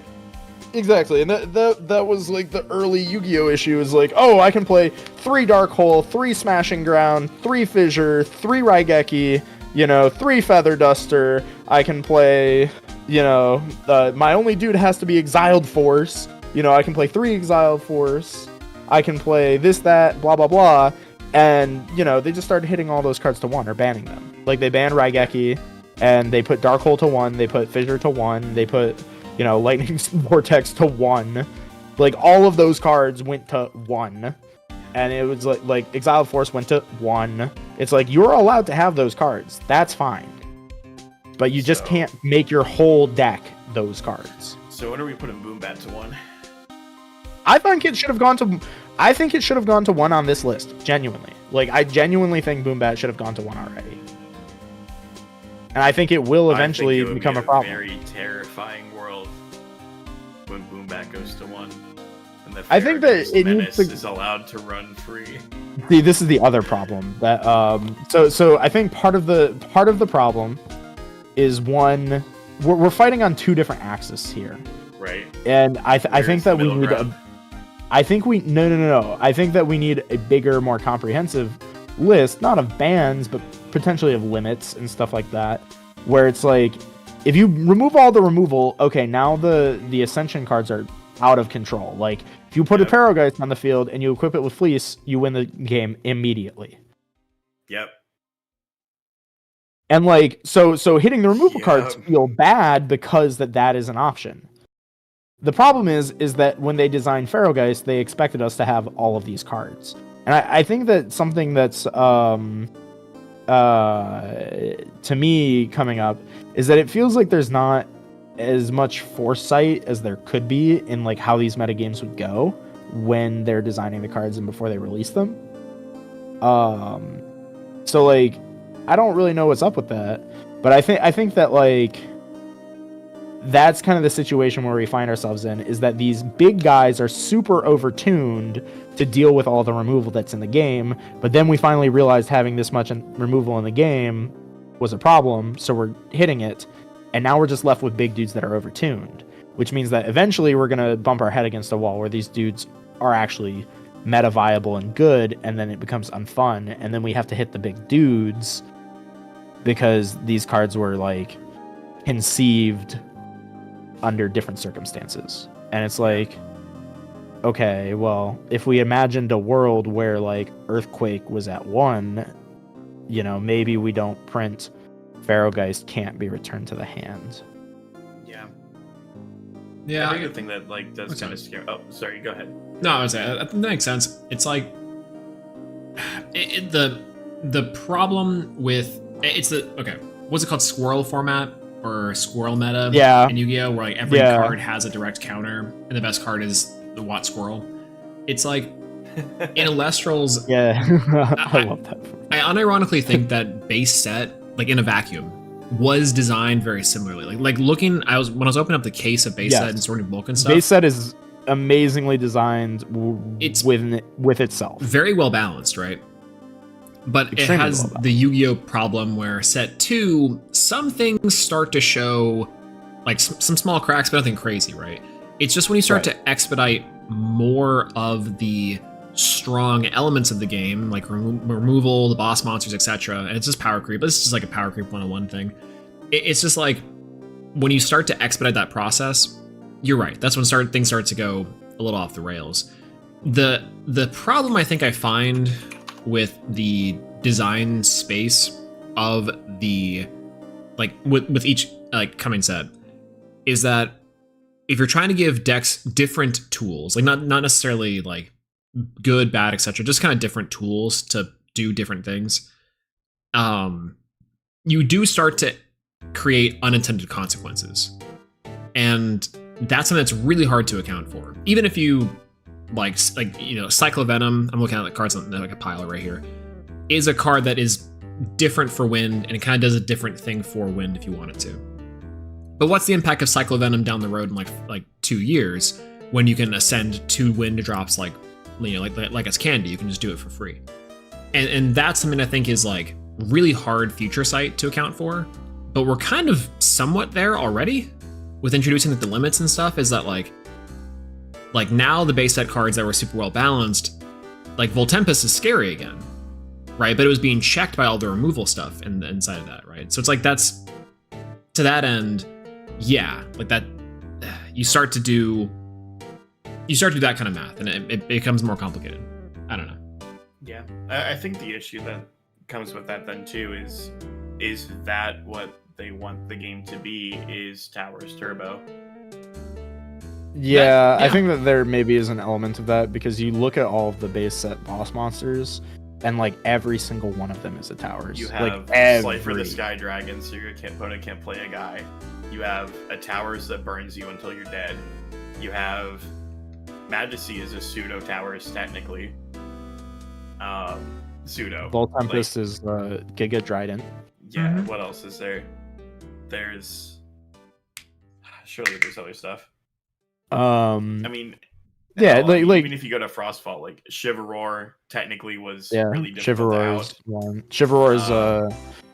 Chivalror I think was scary because suddenly the broken effect was on a 2-drop and not a 3-drop. Yeah, which made it look scary immediately. It was by proxy a 2-drop because of the having to have Boreas out, but like that's also part of it. Yeah. Oh, Centaur was just Masterpiece. Centaur crazy, but again, that goes back to like literally it's crazy to think of. But that makes sense for I think base set in terms of like, and somewhat of Frostfall, because it's like the question is how do you make it worth it when it hits? The problem is we are getting to the point to where it's easier to do that, right? We're just speedrunning that kind of issue right now, where it's easier to get to Towers. Yeah, and I think part of the problem is that like those cards were made so tuned like that because they are hard to get out. But when you start making it easier and easier to get out those cards, suddenly those cards are very not okay to have in the game. So it's a little bit spooky there. But I think that that's part of the charm. I think that that's okay because it feels really good to get out your 3 drops, and they are inefficient and hard to do. So I don't think it's too bad. But then you start bumping into like, I think Celestleo is like a good example of this, where it's like Celestleo is broken because it's a 3 drop, and like you're not gonna be able to get that out. It's like, somebody asked about Leo Bright the other day. It's like, well, why would you ever play Leo Bright? Like, because you can already get to the Celestleo easily because you can either first light, stack it, draw it, and then just put it over a cow, or you can just Exaltus effect, Nexus onto itself, search it, and then just play. Yeah, I mean, but that's the idea, is that I think that in the design process somewhere, I think that there was the assumption that the middle stages would be played. And it's kind of run the Pokemon issue to some degree, where like Nexusing is just rare candying a card. Like, you can just go from a 1 drop to a 3 drop. And like, look, Charmander, anyways, Charizard. Yeah, anyway, I'm gonna play Charizard now. I'm gonna attack. And and like nobody ever plays Charmeleon, because why would you? It's just, I'm gonna rare candy. Exactly. But like, Charmander's cute. We love Charmander. We love Squirtle, Pikachu, whatever. Yeah. But it's interesting to see those like dynamics emerge. I feel like there's something I wanted to say. What were we talking about like right before this? Like, what was the previous conversation about, where I was like very quiet and Josh was talking? I went to go grab food in that time. So Josh. No, you were here. Was I? No, you were the one talking. Was I? Cool. Yeah, you were. About? Yeah. You said Josh was talking. You and Josh were talking. Go back that far in your memory. What were you guys talking about there? Okay, we're talking about the... Let's see, the towers problem. Too much removal is good or bad? Too much removal is good or bad. Volt Tempest, Towers. Volt Tempest, yeah. Yeah, before we got to Volt Tempest and Towers, what did we... before that. Yeah. Like, why the... Like, when did like the did base removal get bad? Level of bosses. Yeah, that? I don't remember what we were talking about. We were talking about Skyhawk. This has gone on for so long. I don't We even can't know how we remember. got into the ban list talk, but Listen. Okay, this is also really funny. There was Skyhawk's like so something funny. very specific and niche that I wanted to like talk about, but I don't remember what it was. it was Dex being 40. No, we were on the ban list talk before 40 removal cards. Yeah. Might have even been before that. I guess while we're thinking of it, just to keep the conversation rolling a little bit, the one thing that I am really Notorious concerned short about Swole Extreme. is short Swole Extreme. Always. I mean, every single Swole Extreme is short until I hop in the call. Unironically, to be fair, it was about to end, and then I said, "Get me on." I was gonna talk, do a deck profile, and be like, "All right, that's a good supplement because we got cut off on stream earlier. An hour and a half, 2 hours, no problem. Here we are, quite literally 5.5 hours in. It's like the Doug 5-minute coding adventure. Anyways, It's so sick. I love it. I literally was getting ready to In and clean out, my in and apartment, and then I saw that you went live again, and I was like, "Oh." And then I saw you were doing a solar deck profile, and I said, "I have to get in the call." That I am. It's like the Wirtz thing when we were talking about the ban list earlier, like short ban list stream the other night, and then Wirtz is like, "Hey," I'm like, "Wirtz, I'm glad you're here. Actually, you're the perfect person to call." It's exactly what happened. Is I was like, "Oh, I'm talking about solar. Trish, you're the perfect person to get in this call." That's awesome. It was great. The universe is working out. And then Josh was like, "I need to get in here because I need to tell you why." Before I poison the well.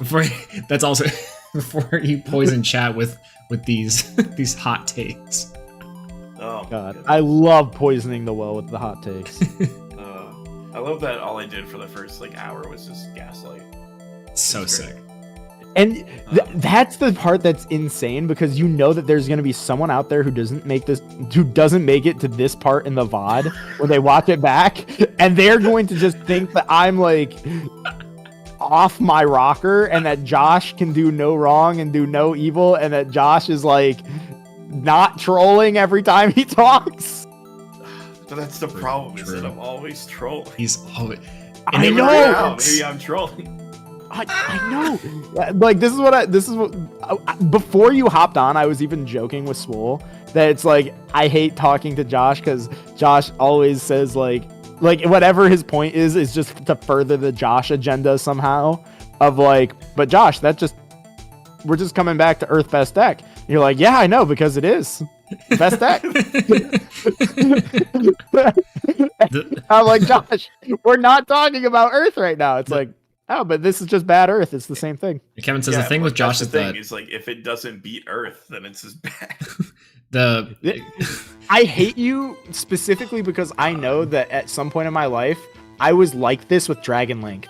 When like Dragon Link was like tier 3, but I was like going and like 8-0ing every tournament I played at with dragons, and people would just like try to have a conversation with me about like Tri Brigade, and I'd be like, yeah, but it's not Dragon Link. You don't understand how bad it was. Like every conversation ends with how do they beat, dude, like every conversation is just how does it beat Borland, you know? And the Elestrals equivalent of this is how does it beat a Quackle? The heal deck. Yeah, literally it's the heal deck. How do you beat okay, Quackle? well, how does it beat Quackle? So, yes, and you're like, fuck. And this is specifically why I get like why I lose my mind with you specifically is like, oh my god, I was this person. I was Josh. You know, to be fair, I think it's worse with Josh because so Spiro has a good one. Josh, but how's it beat Links? It's not just Links.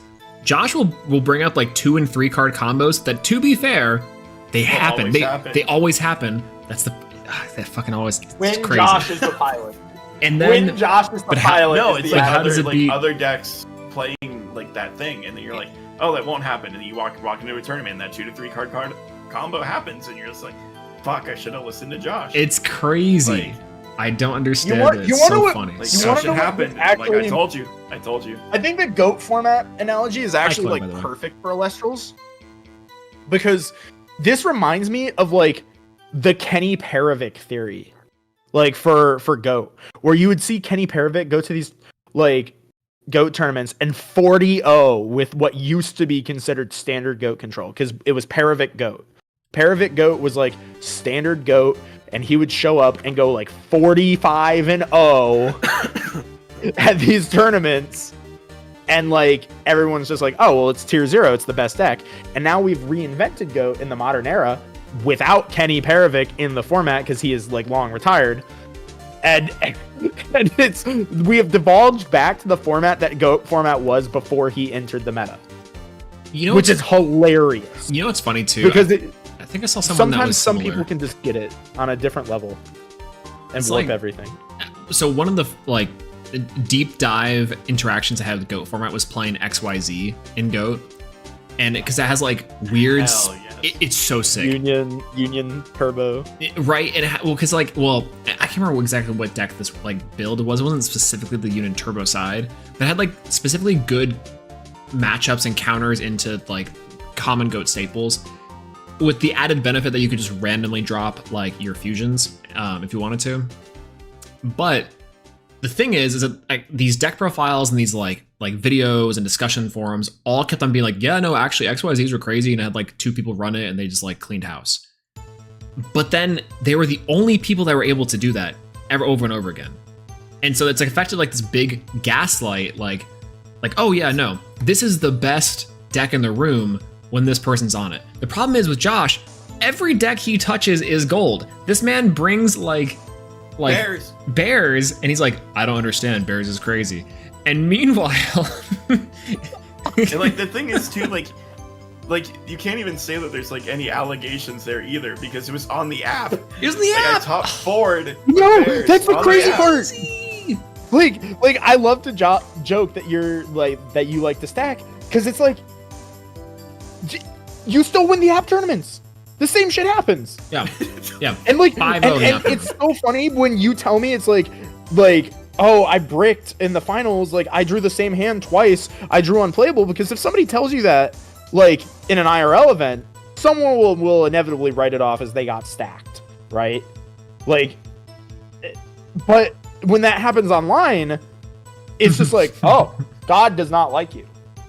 and like it's so fun because like playing Master Duel and like playing the DC Cup, and like you see all these pro players like complaining like, oh, my coin flips RNG is bad, and then like everyone's like, oh, they must be complaining, and then they start putting up the coin flip counters, and you look at it like I swear to God, my friend Pedro, for one of these DC Cups, he had us all get he had like 10 of us, I swear to God, like on a spreadsheet with people like in our chats watching our runs, entering them, and there were multiple of us that had like 20 losing streaks where we did not win a coin flip for like 20 in a row, and it's just like, oh my God, God hates all of us.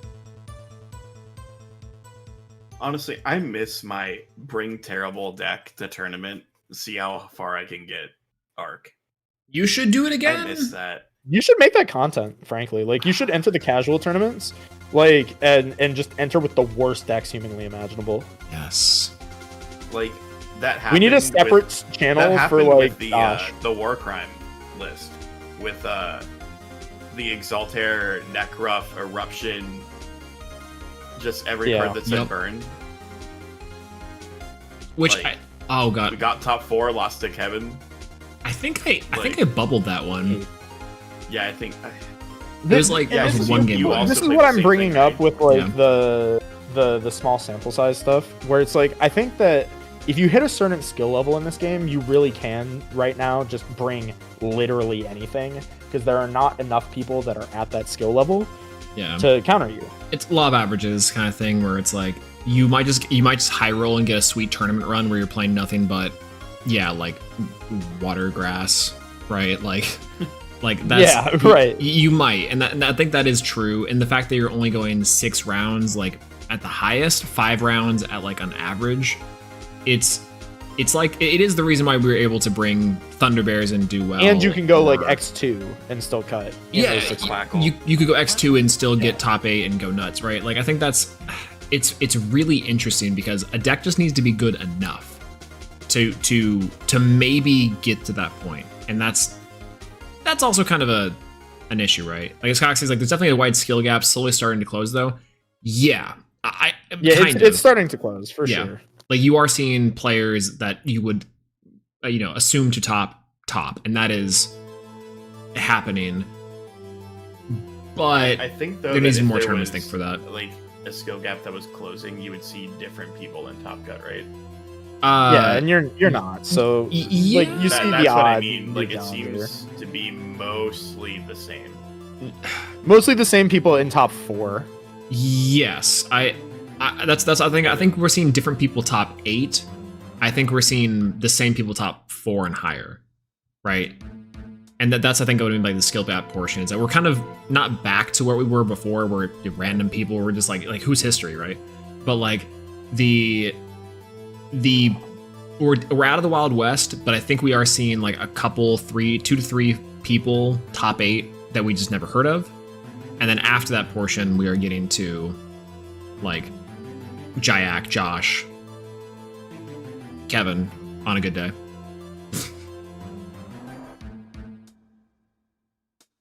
Chloe was there too. True, very true. Getting farmed by best players, but go undefeated at locals, and I have no idea what I'm missing. Okay, so that's what we were kind of talking about earlier, is that Josh is the difference maker. But it's not the fact that you're doing anything wrong with your play, per se, and you can wash everyone else. Like, being the quote-unquote worst player in the best player pool is, like, it's fine.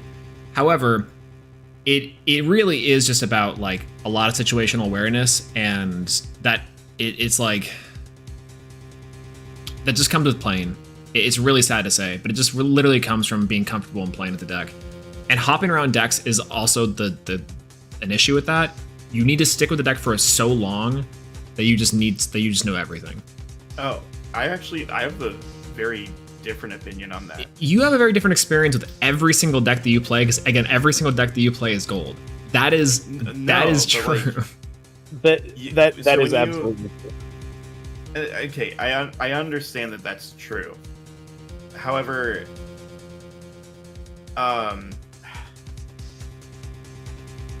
because I've played so many different decks, they all kind of teach you in their own way how to really play the game.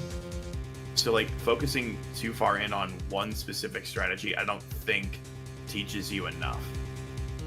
I think that where that's you do very need insightful. such a very wide angle of the game to hone in on that very specific deck.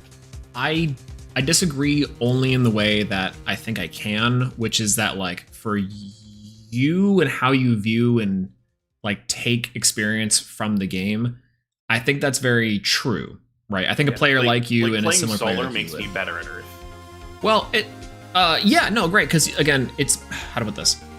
Playing Bears makes me better at That's fundamentally like a correct take that Josh is putting out. Yes, because, I agree. yeah, But like this is the Nesh thing. Why Nesh is so good is that man. I swear to God, will play anything you put in front of him. Like this man sent me a I deck want you with to 20 finish your rocket. point. Sorry. Yeah. No, you're good. Sorry, Trish, I didn't mean to cut you off. the main point of this is that like, I was just trying to back you up for once. I agree with Josh here, but again, it's the angle that is like, oh god. Okay, so I'll make two comparisons here. Chat, don't flame me too hard. Okay, one is the melee argument. The second is the avatar argument. Okay, you ready for this one? Which one do you want first? They're both kind of similar. Melee. Melee? Love Okay. melee. We'll go melee. Avatar because it's alphabetical. Oh god. Well, we'll go on melee. So What we'll, if you go back and forth and Okay. fight in and out of lanes? so I like that. I like that okay, one. so you're Aang trying to master all 4 elements, and you pick Jigglypuff, and you only know one element so far. So you're like, okay, I'm gonna like F smash and back air, and Z, and I don't even know how to Z cancel yet, right? So then you're like, okay, well I want to do like I want to airbend, and thus you like, or sorry, I want to earthbend, but I don't really know how to do earthbending because I can't actually like control. Fuck. I'm trying to figure out what was the problem with earthbending, and it was like the fact that he was too soft or something. But you want to earthbend, but instead you wave dash. Sure, and then you wave dash. So the problem is that like Jigglypuff doesn't really need to wave dash. You can see him jump air back, like hit the C stick back, right? But the problem is that like, okay, whatever. Okay, we'll go for it. So inside of Melee, the classic thing, the classic issue was that a lot of top players, what would happen is they'd pick one character and they would focus in, and you would see them have diminishing returns on their results, right? And it would take them to pick up a secondary to teach them different lessons, quote unquote, about the game and different aspects to get different perspective and take those aspects and try to integrate it into their main game plan. That is absolutely true. The problem is, though, is that for the average player, or the avatar equivalent, is like the technique for lightning bending came from water benders, right? Directing energy from fire into thunder. There we go. So the problem is that it is wise and a good thing to do is to take different aspects of the game and merge that into the perfect game plan, because that way you can truly master all the elements, become the avatar. Problem: most players can't learn that way because most players cannot visualize the things that they are taking from each game plan and each deck and apply that differently to different situations. So while I agree with you, playing Solar makes you a better Earth player, like I think that's, for me personally, like playing 3s does make me like consider basic stuff of the game differently, like when to activate stuff, when to play things, right? And that is true. That's what the player should be doing. I do think though that most players will not do that, and most players are like need to play one deck for a while to recognize to be able to unlock the ability to see those micro interactions and how they apply to the decks. So it's a twofer. I don't entirely disagree. The way that I was saying it too, is that like there is a step before playing all of those decks, and that is play a deck. Play a deck to understand the basic fundamentals of the game, then branch out and then hone back in on one. Yeah. No, that's it. It's the point to where you are so good at the fundamentals of the game, period, that you're able to like, again, take those like really intricacies of the decks and apply them to different decks. I think that most players aren't even good at the fundamentals yet. Like aren't that good at the fundamentals yet. They might be good, but not that good. And that's I think the key difference, right? Too, like with this method specifically. Like I'm not disagreeing that that's a bad thing to do. You should do that. But most players can't do that because they haven't unlocked that skill yet, you know? Yeah. No, I don't I know if completely. I think we're on a tangent with this because I think that a lot of players will do that, and they do that. Like I don't think that it's that players can't. I think that, or that even that it's hard for them, because like this is the same thing I do with Yu-Gi-Oh. I think this is the same thing that you do with anything for trying to be good at anything, right? But I think the problem here is that like Josh has learned a fundamental truth that everyone else hasn't, and that is setting him very far ahead. And I want to learn. Josh, please tell me the fundamental truth. It's PEDs. I don't know what to. I don't tell you. It's just copious amounts of boy breakfast and Adderall. I don't. Oh, it's the What's the boy breakfast? Acai berry. It's a acai berry Mio. Acai berry Mio. I don't know what that is, but Oh my god. This is Mio in my water. Yeah. I'm drinking it right now. No, quite literally. Literally, send me an Amazon link because I need to drink from like the fountain of knowledge because I don't get it. Yeah. I'll just send you a picture. I got a big old bottle right here. No, I like the Skyhawk comparison of Josh the Avatar. I'm Uncle Iroh. I'll take Uncle Iroh. You know, maybe. But no, I'm just trying to be the cabbage guy. My solar, I spent $2,000. The secret tunnel guy. My investment. No, Josh, that's the problem. Is that you want to be the. I had boy breakfast on Kevin's rec and passed out. See, that's the problem. That's the problem with boy breakfast. Eat real breakfast whenever you guys do tournaments. Kevin's boy breakfast is very different from my boy breakfast. Yeah, well, they're both. Mine's just water. They're both sans food. Oh yeah, like I need to stop not eating. Oh my god, that's what that is. It's just caffeine. It's just like a 5 hour minute. It's just like 5 hour energies. Yeah, it's just caffeine. It's not 5 hour energy. It is bootleg 5 hour energy. It is. Oh my god. Bootleg 5 hour energy. Oh my god, this man actually said that the secret to success is chug 5 hour energy. Well, okay, if you chug 2, you get 10 straight, right? Like you never drink it straight. I'm sorry, pour 5 hour energy into my Mio, right? I don't know what you're doing. Like put the 5 hour energy bottle in of water. Okay, so we put the 5 hour energy into the bottle of water, and that's the secret to success. Heard. Going to the liquor store immediately. Yeah, right next to like the fucking experimental rhino pills at the liquor store is the fucking 5 hour energies. Like, no. Yeah, exactly. Yeah, by all means, add 5 hour energy to the substance abuse policy. I ain't drinking 5 hour energy. If I drink 5 hour energies, do I get 25 hours of energy? The silence is deafening. That's chugging 5 hour energy to play 9 rounds of heals. Let's go. And also heal 9 stall, hours also of heal stall, really. But panic attack as a second wind. True. Your heart literally is like pounding so much that you're like, man, I feel great and fast, but terrible. The heart alert monitor on your Apple Watch is going off. Just mid round. Chloe, you and I agree. Heal stall is not a stall. Use flat line and top cut. You're terrible. You can't trust Chloe. She is a Josh protege. Chloe is crazy. I will say, okay. I can't remember who I was talking about this. I think it was Caleb. I was like, she's in the pocket of Big Joshua. Josh has pilled a many on a deck, and me included on this fucking solar list. Actually, on 3s too. Josh brought me onto 3s. Not out of his own mistake, just because he's like, what if we just don't play counter runes? And my brain just instantly went like, what if we played all? Actually, then I cast Morolith. And then I cast Morolith. All 3s no breaks. That's right. Actually, I love the pipeline of me talking to Josh and saying, hey Josh, I think Morolith is crazy right now. And Josh said, no, it's bad. Somehow in between then, he goes 10-0 and then pills you on it. I didn't say the deck was good.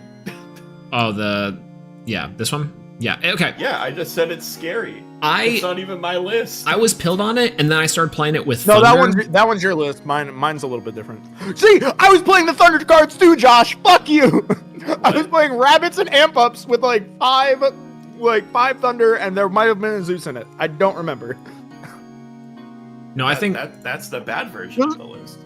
I love you, Swole. Every time you say something, where it makes are me the feel Thunder so cards? validated. Oh, no. I think you misheard me. I mean, I was playing... Okay, so this is Check Your Fems. I played Unk Save Me against Check Your Fems. Or not Check Your Fems. Whatever Dimax was on. And and I was doing A-okay. I had zero worries. I'm sorry for my outburst. I think what you were saying is that playing the Thunder stuff in the Check Your Fems. No. This is... Yeah, no. Yeah. I don't know about that. Oh, I was definitely playing Thunder. I know you were. Trust me, I know you were. The amp ups went crazy. I'm waiting for Amp Up to be an insane card in a deck that's not the hand Not an loop FTK? or the FTK. Yeah, thank you. Yeah, absolutely. Yeah, Because what if we get like a Amp up Nexus form. title version of Amp Up? I think So that's that Amp Up probably can search that'd be cool. like a different powered up version. I think that would like be a different Amp Up. You wanna- I think you it'd be wanna really know- cool. You want to know what's the amp up Nexus form? Or the amp Likeable? up, You mean yeah, that Popper one. Superstar Likeable? That one. Do we have one? Likeable. We need. No, He's talking about Likeable. I'm at Ascension. Yeah. Oh, Ascension. I was What like if we Nexus, got I'm a like, do like- we have a Nexus of? No, we don't. We don't. Hmm. But what I was We going do. to say is, what if we got a Nexus form of the Ascension? It says discard an amp up from your hand to target pop a card or something like that. Oh, Ooh, please. that'd be cool. And then you have amp up, but you also have amp up Nexus form with a title. And then it's just like amp up, amp up, amp up. I now have like 6 amp ups in my hand. Pop, pop, pop, pop, pop, pop, pop, pop, pop. We could. So you have to what you're expend on every describing one is of them. Thunder Dragon Titan. Amp up is Thunder Dragon Colossus. It's just Thunder Yeah, Dragon, what- so yeah, it makes sense. That what that's if we- the If cool I way to do activate it. Amp Up in my hand, I normal cast Amp Up and then tribute it off for Colossus. Yeah, You got tribute and special ascend this from deck to lock your opponent. That out is of drawing exactly the cards. train of thought, yes. Yeah. You can still foretell cards, so it's balanced, but because everyone's playing Solar at this point, because Solar is the best deck. But like, Yeah. yeah, but you can't draw cards. You can't just, that'd be ridiculous. Yeah. And then Unkalith and Moralith are the 2 best decks. True. other than Actually, that is man. Solar. And Thunder Water Thunder Nexus is also a good deck somewhere in there. Unkalith, my beloved. I'm so ready for this deck to be good. I want to play this deck, but it just does not. I just don't know. I don't know what it does. I think I you'd don't be know. better off just playing Thunder. Right? That's what it's felt like recently. I've had zero problem with Thunder. I think Race the Top has been crazy, and it's been good. It's like- crazy that they left Earthquake in the game.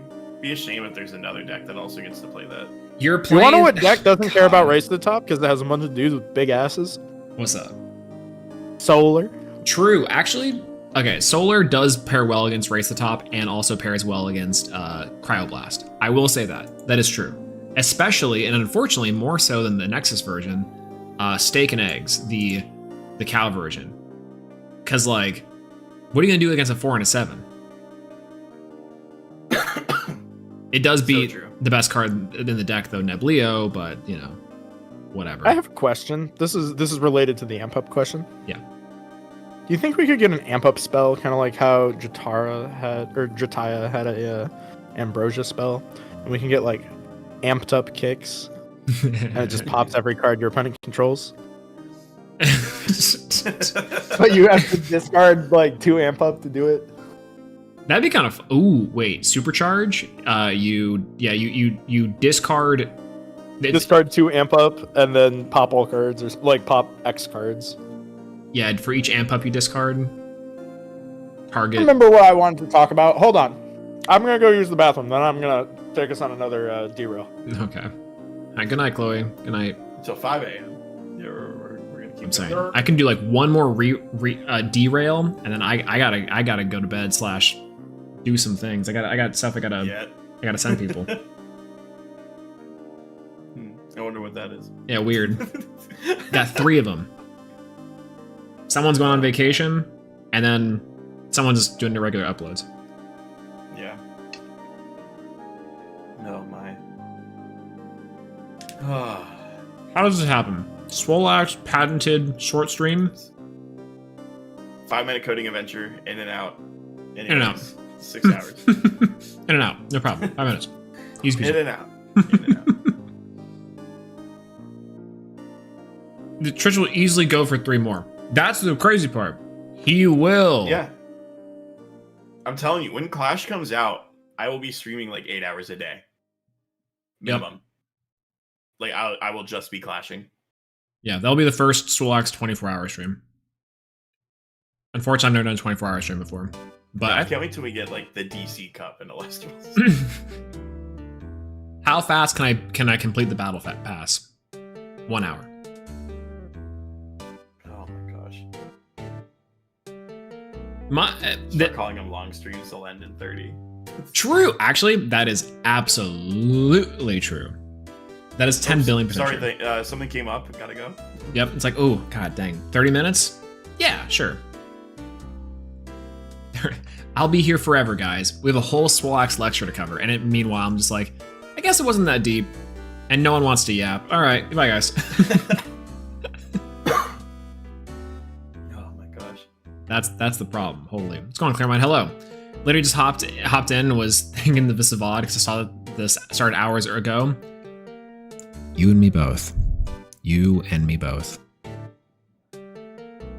I feel like on occasion, this stream is an excuse to Mizkif, aka like, you know, have random people be like, hey, tag me in. And I'm like, okay. Where's the big door? Quite literally, where's the big door? And every time it was Wirtz, it was you, it was Kevin, and now it's Trish. You see a door? I'm quite literally, yes. If there was an Elestrals content house, it would be open door shenanigans. Caleb would be running in here doing a gun joke. Imagine. That'd be wild.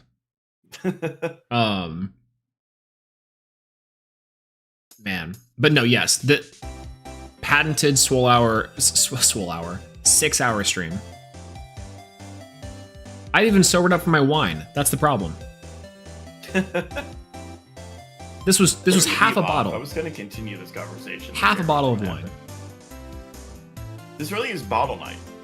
It was. Oh, did you listen to the Will of the Council, by the way? Oh, I'm still working on it. Okay. I got like 20 minutes in to the wait, so no one else just shits a bunch when they drink a Celsius. Okay. And I was losing my fucking mind. I had to mute at some certain points in that because it was like, so for the chat. Okay, speaking of shitting a bunch, I'm back. Oh my god. For chat's benefit, I was on an episode, a bonus podcast for World of the Council, and the first best podcast ever. The first 20 minutes of this podcast, which on concept is an Am I the Asshole podcast. The first 20 minutes is us talking about yapping for like 5 minutes, and then the first post is like 20 minutes of us discussing Celsius and Taco Bell and the intricacies of Peeps, aka Jordan or Peeps, shitting themselves.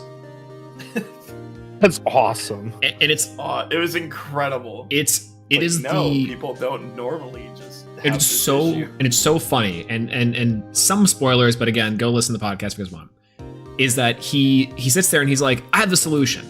You guys ready? And we're like, yeah, what's the solution? And he continues to describe like such things so deranged, and we're like, and then he's like, yeah, that's how you do it. And you're like, okay, got right.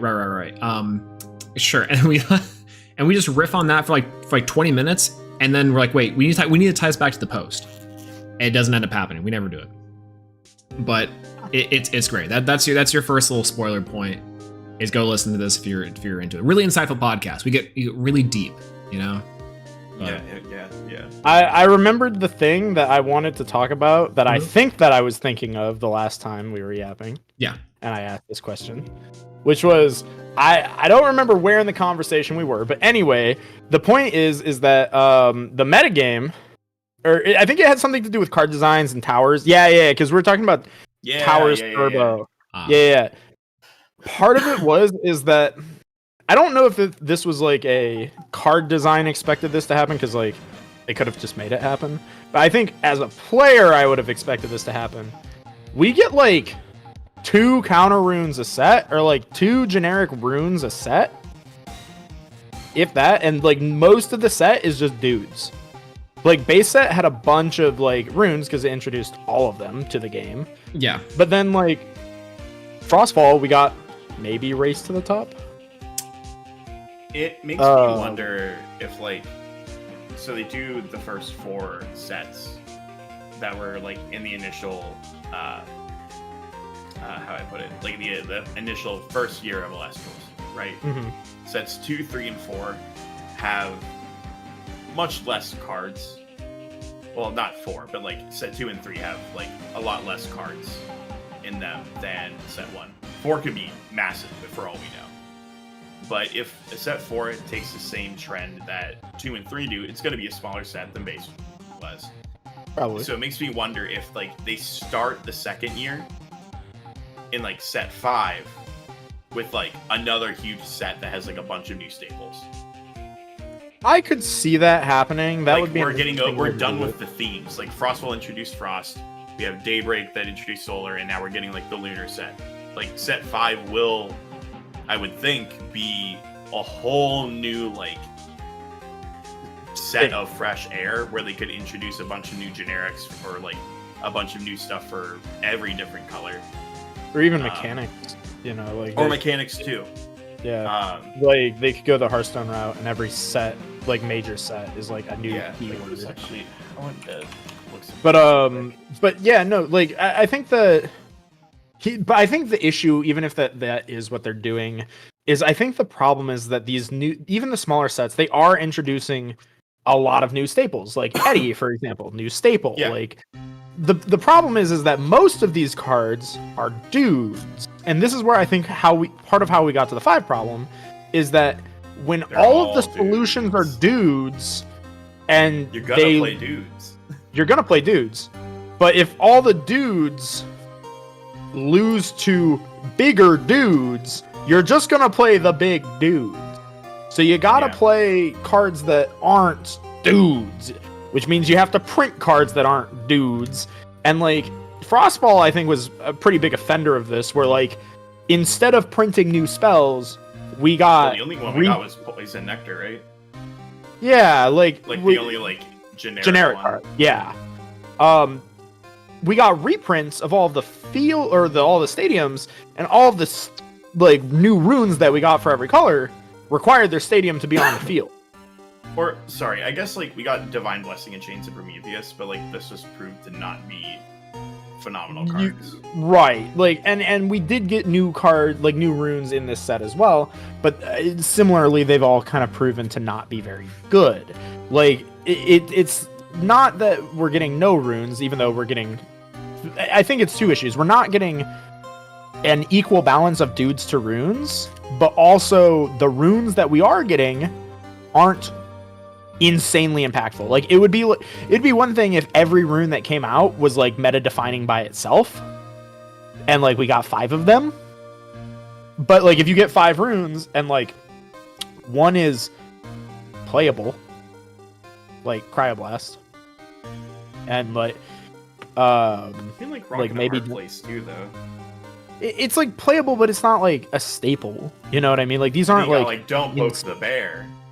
Yeah, right? And it's like these cards are like playable, but none of them are like excellent. Like Dense Fog is the closest. I hate you. I think Dense Fog is the closest thing that we have to like an excellent rune, where it's like very, very good, but similar to like how Skill Drain was when it came out in Yu-Gi-Oh! Like it's gonna take a while for us to get to the point where that card is actually that good. Yeah. No, I completely understand. And like we might even look back to sets like Frostfall with like Divine Blessing and Chains, where flooding your board with spirits becomes so easy that Divine Blessing just becomes a staple to protect your board. Oh, 100%. But like as of right now, it's just not quite worth it. Right. But yeah, like as runes in general get better, which is kind of weird to say because they just hit 2 of the best runes in the game. Like it's weird. I don't know. But as runes get better, like negating an ambrosia, negating a nectar becomes more impactful. Yeah, I agree with that. And you know, it's funny that you bring that up, like specifically, because to your credit, you were saying something about like you didn't like the hits that were done because you think that inadvertently it like makes 5s better or something like that. Yeah.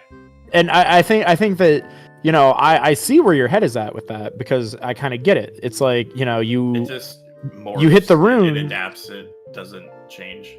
Right, because the issue is just that we have too many dudes. And like you're still going, if all solutions are dudes, then the best solution is to play a bunch of big dudes. Yeah. You know. So Like I think that now my opponent goes like Mustation, and I just look at it like I don't know what to do. Yeah, like, I think defense I cry. Right, and I think that that's like where the format needed to go to not just be 5s versus 5s every time. You know, with like the occasional random deck like doing okay. But like the question is like, is this also a healthy metagame? I'm not sure if it is, because it's like if you play a big dude, the littler dudes can't get over it very easily.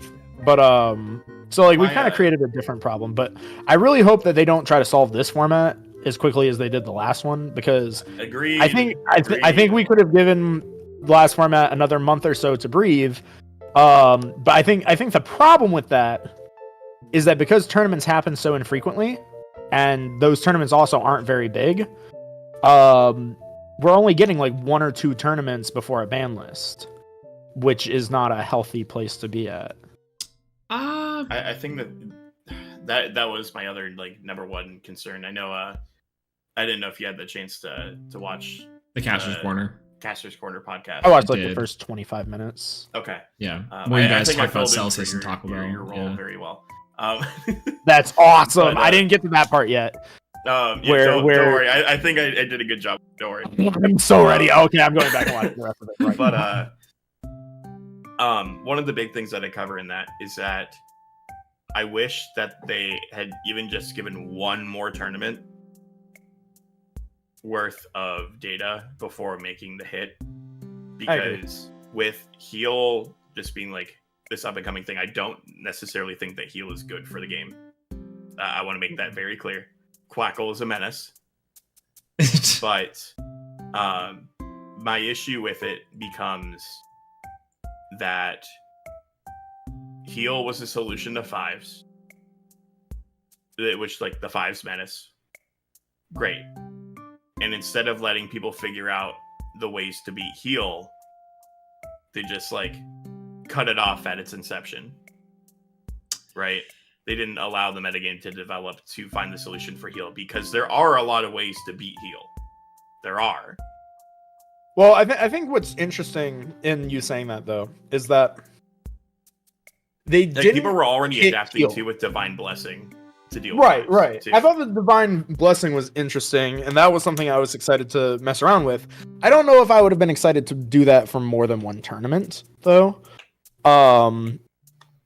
But I agree. I think that, you know, the removal meta died as quickly as it lived. And I don't know if it was like that serious of a problem where it needed to be like emergency hit. Like, I think Drataya was a really weird hit. You know, like I know that like the FTK is like, oh good. No. Yeah, hitting FTKs is always good, right? I but don't like, even think that was necessarily like an FTK thing. Like, I'm not going to Drataya disagree has never that been used for anything healthy. I agree. But I think that Drataya wasn't the issue. I think the issue is Ambrosia. I don't know if we're ready to talk about that. Yeah. That card's Black Lotus. Hear me out. It's not Ambrosia's fault. It's Cornucopia's. Specifically with the draw stuff, yes, but I think that Ambrosia as a card is the problem. I think you're misunderstanding my point. I think my point is that Ambrosia is a card that needs to be hit. it is a coincidence that Drataya interacted with a card that needed to be hit. The thing with Ambrosia that's broken is that drawing multiple of them lets you do things that aren't intended, like going way over the 20 spirit limit, stuff like that. Because part of the reason the FTK intended, right? Here's my problem with the Ambrosia's issue thing, because Ambrosia is a card that I find really interesting, because I think Ambrosia is a card that needs to be hit, like from a balance perspective, but from a fun perspective, I don't think you can hit it, because I think that this game fundamentally doesn't work without Ambrosia. It's like a really interesting scenario where it's like, I don't know if I would enjoy playing Elestrals if Ambrosia was not a card in the card pool. But I also don't think that it's necessarily a very, like... It's so wild that you said that without dying Keto, I would not play. No, okay. Here's the problem. It's like playing Black Lotus, because it's not dying Keto, it's Black Lotus. Yeah, okay. So Ambrosia, if we're going to rip the Band-Aid off Ambrosia, here's the problem with Ambrosia in 2 steps. The first, because cards, okay, in theory, you can only play 20 cards in Elestrals, right? Like that is the idea, because you're using spirit per card, etc., right? Problem with Ambrosia is that whichever player sees it first and is able to, in theory, see it first and see more of Ambrosia or heal faster can play more cards and thus has a higher chance of winning statistically. Yeah. The problem with Ambrosia is that it's generic. The issue, the balance with Quackle and Sluggle, at least on a quote unquote some level, is that like it does require an action to be performed that is taking up both your summon or your cast and your heal. Versus technically is counterplay. And which technically has counterplay itself, right? Versus Ambrosia has no counterplay and is also allowing you to further do an action that was previously taken up by a dude. So that's the first step, is that it's combining those 2 issues, that every single spirit type would need to have a Quackle or Sluggle equivalent, and that would play all 3, right? So the question is then you're also maxing yourself into taking up 3 deck spots immediately instead of every single deck, because you need a thunder, a water, an earth, etc. in the place of the 3 Ambrosia.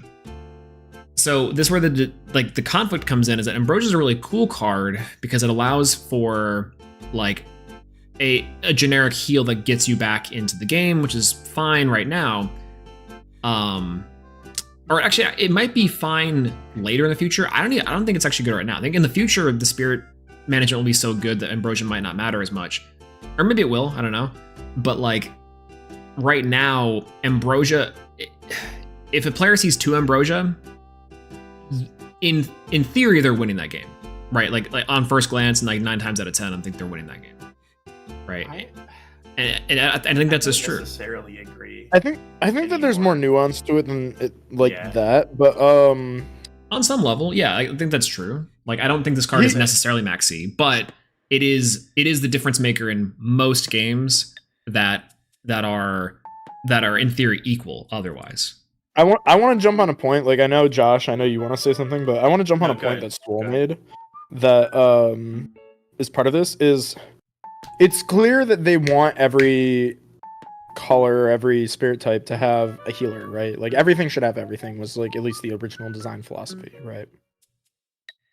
Yeah. But the problem with doing that is that the unintended consequence of that is that Josh comes along and says, what if I just play every Ambrosia? And it ends up being viable because eventually your opponent runs out of spirits and you're playing and it's like, what's your spirit count? 67. There's 5 Ambrosias in my hand. Young A Drive is sitting there like, yeah, man, I think it's so cool that each and every single deck can play its own different type of healing card. It's a really good strategy for the decks themselves, and I really can't wait to see how the meta develops, with each card playing their own specific copy of Quackle or Sluggle or whatever. Meanwhile, Josh is like, what do you mean different archetypes? What do you mean different spirits? What do you mean different? You created this is my Sluggle deck. Thank you, Mr. J Drive. 3 copies of Ambrosia. There's 9. But like the thing with Ambrosia is cool because like you don't have to play a dude. I think the dudes by themselves are balanced versions of Ambrosia, but you can't print more than the ones we already have, because if you do, you're going to have to start limiting them for the same reason why we've already had to limit the removal spells. Because, like, if you keep printing them, eventually some maniac is going to show up with all of them in their deck, and it's going to be a problem. I think they should keep printing them. Just You need to be put on a fucking leash, dude. Set 7 comes out. They finally release an Fire Earth Sluggle. and a Fire Sluggle. Josh is playing nothing but 3 counter runes.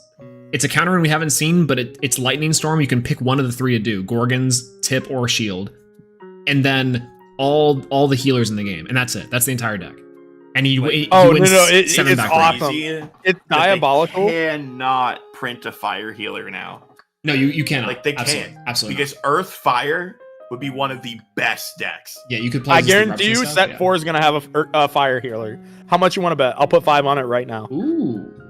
Like, I will put $5 on it Adra, having a fire healer if this right is the now. case, If you're in the you testing need circle, to go you to can't the pick a factory and take out all of those cards. Like, they cannot be printed. I'm going to say this right now. If Fire Healer exists and there's Fire Quackle, Send it into Eruption will be the best card. I don't know if I have enough wine for the fire healer conversation. That's the problem. Like So just pour yourself another glass. You're You gonna know be here what? for an hour. You're right. Absolutely. That's unfortunate. I will be here. All right, you guys get keys for a second. You're absolutely right. Let me just No, finish this up this really is bottle. prime testing time, isn't it? It is. Yeah, it really is. Oh, I've been sleeving up my my spirit deck this whole time. Oh my god. I've been doing solar. I got my testing the whole maple time, Oshi and every sleeve single in today. hand. Every single hand in solar foretell just goes. Now me and I was disgraced by Joseph having Leia sleeves and a Leia mat, and I only had a maple mat and no maple sleeves. So I went on Dragon Shield and I ordered maple sleeves. I don't know if there's a VTuber alive that I would get sleeves for, unfortunately. Oh, Maple's the bestie. She sent me the file. She sent me the PNG and said, "Here, use this one. It's dope. I'm making it as merch later." And I was like, "Oh, bet. That looks awesome." I really just think I lack whimsy. I just would love to be able to say, you know what, I'm gonna use these. Unfortunate. It can't be.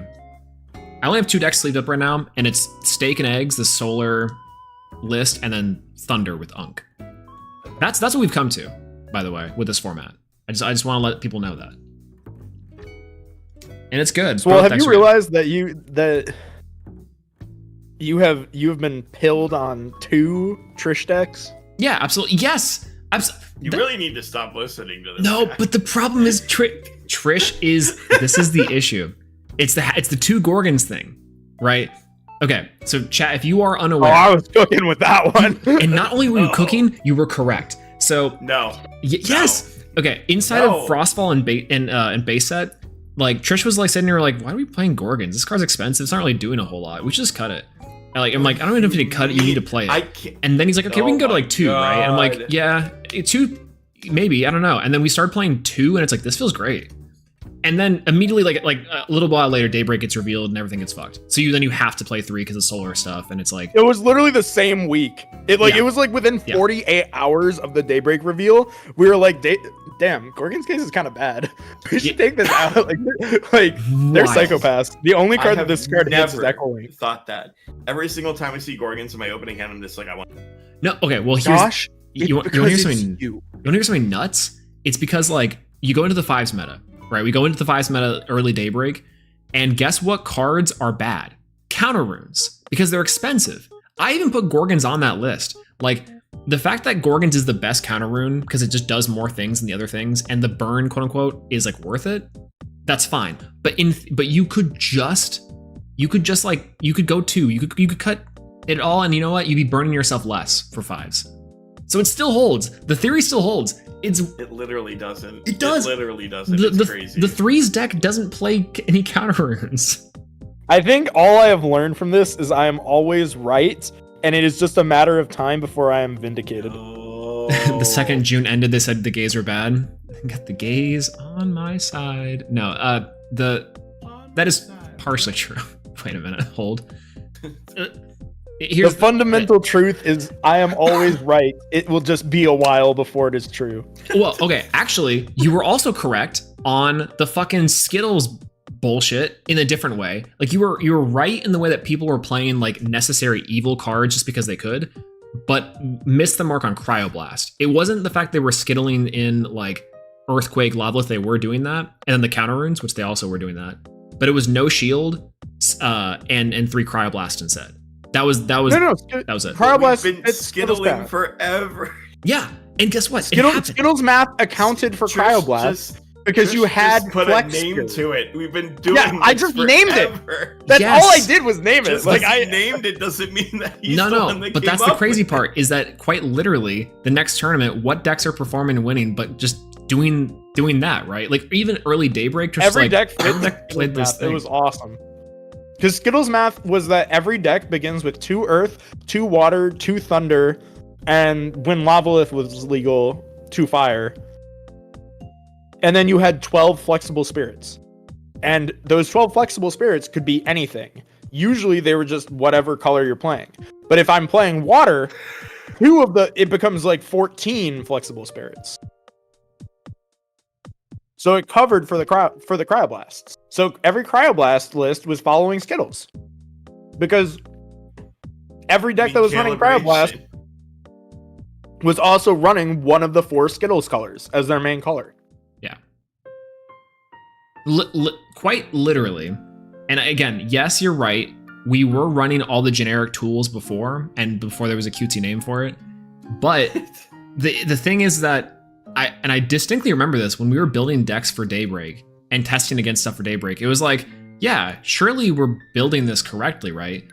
But then we start to see these like good stuff piles just do well. And heal is a good stuff pile, right? Effectively. And that's to me the main takeaway. Like, yeah, and now it's all looped around back to Earth.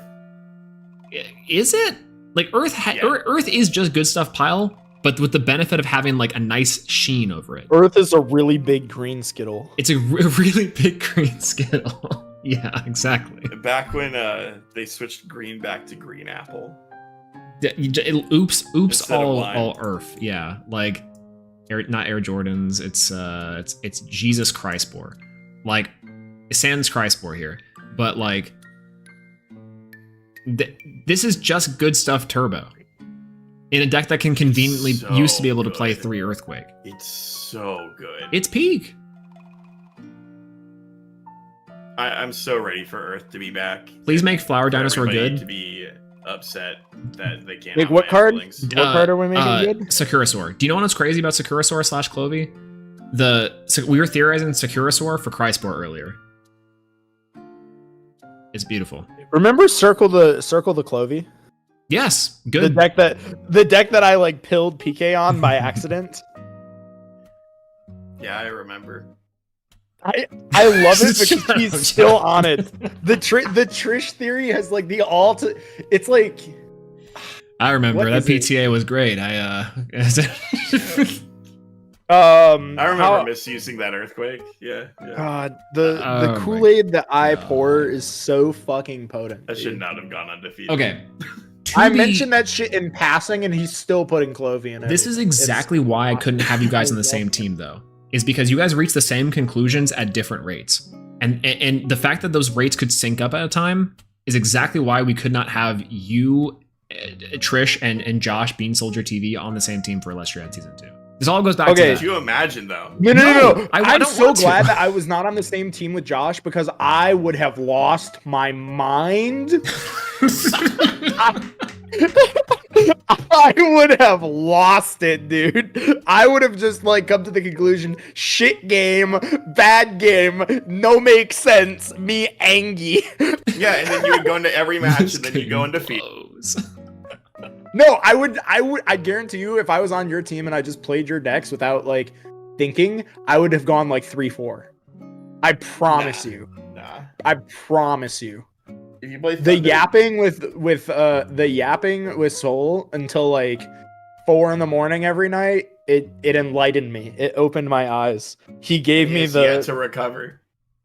We're here right now. That's the problem too, right? It's consistently fucked over my sleep schedule. It's awesome. crazy that It's I'm amazing. sitting in on this. I- And I'm okay. watching the madness ensue. You know what's crazy and it's too? like, oh my gosh. I have read the dark text. This is also Josh's fault. Oh, I can tell. I'm just surprised we haven't gone It's to YouTube awesome. analytics And yet. How the is best this part my is one of fault? these days, Josh, your third eye will open too, and you'll realize everything that the dark texts have taught me. Okay, And okay. you're Oh, gonna no, be you like, do not "Oh want my my third eye to God, open. 'cause, no. like, Yeah, I will No, that's a how did I problem. get Wait, here? no, we better. can't have this that. is Trish's theory. This I will is ascend. skills. We can't No! have that because Josh will actually become the most unstoppable force imaginable. We can never have Josh open his third eye. We have to keep him in this realm where he never gets punished for anything. He's always making correct plays, and that's cool. That we have to keep him there. Unfortunately, he's still the best player, but he's not like insurmountable. We can take a game off him here and there, not a set, but a game, right? You want to know what my that's comfortable. favorite part That's comfortable. Hey, Chips, by the way, about hello. the Trish evil Josh theory, whatever we want to call it, Evil where Josh. like me and Josh reach the same conclusions at different rates. Yeah. Okay. We both have completely opposite logic for how we got there. Yes. That's Yeah. That's the one That's the consistent neat part. part. Is we get to the same conclusion at different periods for completely unrelated reasons. Yes. No, quite literally, yes. And what's funny is that you guys we will argue for which reason is best for hours until we realize that solar is a good deck. Yeah, it's like, Josh, what was the reason you guys ended up on fives? Because I asked you this, and when you told me the answer, I lost my mind. Well, it was the same reason. No. What was your reason? Because you said something that was very different from ours. Oh, it was if they queue Thunder, they have to expend way more spirits to deal with our fives and Ours was than they can keep up with. ours was completely different. Yeah, okay. ours was twofold. Yeah, it was one. dealing with a galaxy was way too expensive. Yeah, ours was twofold. One, Kevin cannot beat Morfrost, so we're all gonna learn how to, or cannot beat fives with Morfrost. So we're all gonna just learn how to play fives, so that at the very least we all beat Kevin every week. Mm-hmm. The second theory was Galaxy is fucking broken. Why does it do this? Why does it work like this? Please change the rulings. We're just gonna put Galaxy in every deck. Yeah. And like if we're running Yeah, we Galaxy, we did. might as well run Yeah, we Small did. Tuga and Necroth. It was crazy. And the funny part is too, is that like so Joey, Pokemon, love Joey. We pilled him so much in the strategy that quite literally any game that we played with him, that he was like, oh, I didn't open Small Tuga. He would mulligan until he get the Small Tuga, and then he'd be like, I win. And like, yeah, there you go. Yeah, fives. Perfect, right there. It's like And it worked. and it worked. It eventually It worked. clicked. And it was so funny. But yes, quite It was, literally. but that's it was really funny when he put the Small Tuga in attack mode, because when we were talking, I think I don't remember if I told him to do this or if he said this and I just like encouraged it, and it was just like, I'm just gonna put every dude in attack and just beat down every turn. And I was like, yes, Joey, do that. And then he summoned Small Tuga in attack, and I lost my mind. I was like, Joey, That's not that one specifically. yes. No, That's Put all the amazing. other ones. that's incredible. That's my influence. We practiced one night, and I started doing that to him, as doing Ash Rabbit or Small Tuga in attack. Because It's your fault. that's the Swallock special is like doing to the chip damage with the 2 5s. Because To be fair, you told me on that too. Yeah, I do it's that the now. Sluggle theory. no one wants to do anything to them, like Small Tuga especially. But the problem You with build him on Eruption for life. I've never seen him build a non-burn deck. oh, I so love true. him, man. Actually, yeah, 100%. He played against A Drive right in their exhibition match. That was with the Scavacol deck that I sent him. Yep. Yeah. And it's like Eruption, unironically, is a really good card for those types of games. Even Shady's on Eruption still to this day. It's the Lost Fire The bullshit. Wildfire stuff. That was awesome because that deck, I literally like couldn't sleep and woke up like 4 hours early. I woke up at like 3 or 4 in the morning when like Shady was just waking up and going to the gym because he's like normal and well adjusted. And he just messaged the chat. It's like, hey, I have my game today. I'm just gonna bring this, but like, or like, I like the Blazers stuff, but it didn't feel very good because I have to go to the battle phase. I want a way to beat it. And I just talked to him for like maybe an hour or so, and he posted the Waspire or like the Waspire cards. And he's like, I think I want to run these. They look cool. And I was like, oh my God, Joey, I have an idea for you. And I spent like an hour, or not Joey, Shady. I have an idea for you. and I just like built the list. Like I jumped out of bed, built the deck list, and like started theory dumping for an hour. And he was like, "Yeah, that seems good." And he played it, and it worked. And I was like, "Oh my god, we did it!" Okay, Josh, if I did not wake up at like 4 a.m. that day, that would have never happened. Josh, did we ever tell you what Wirtz's deck building strategy was?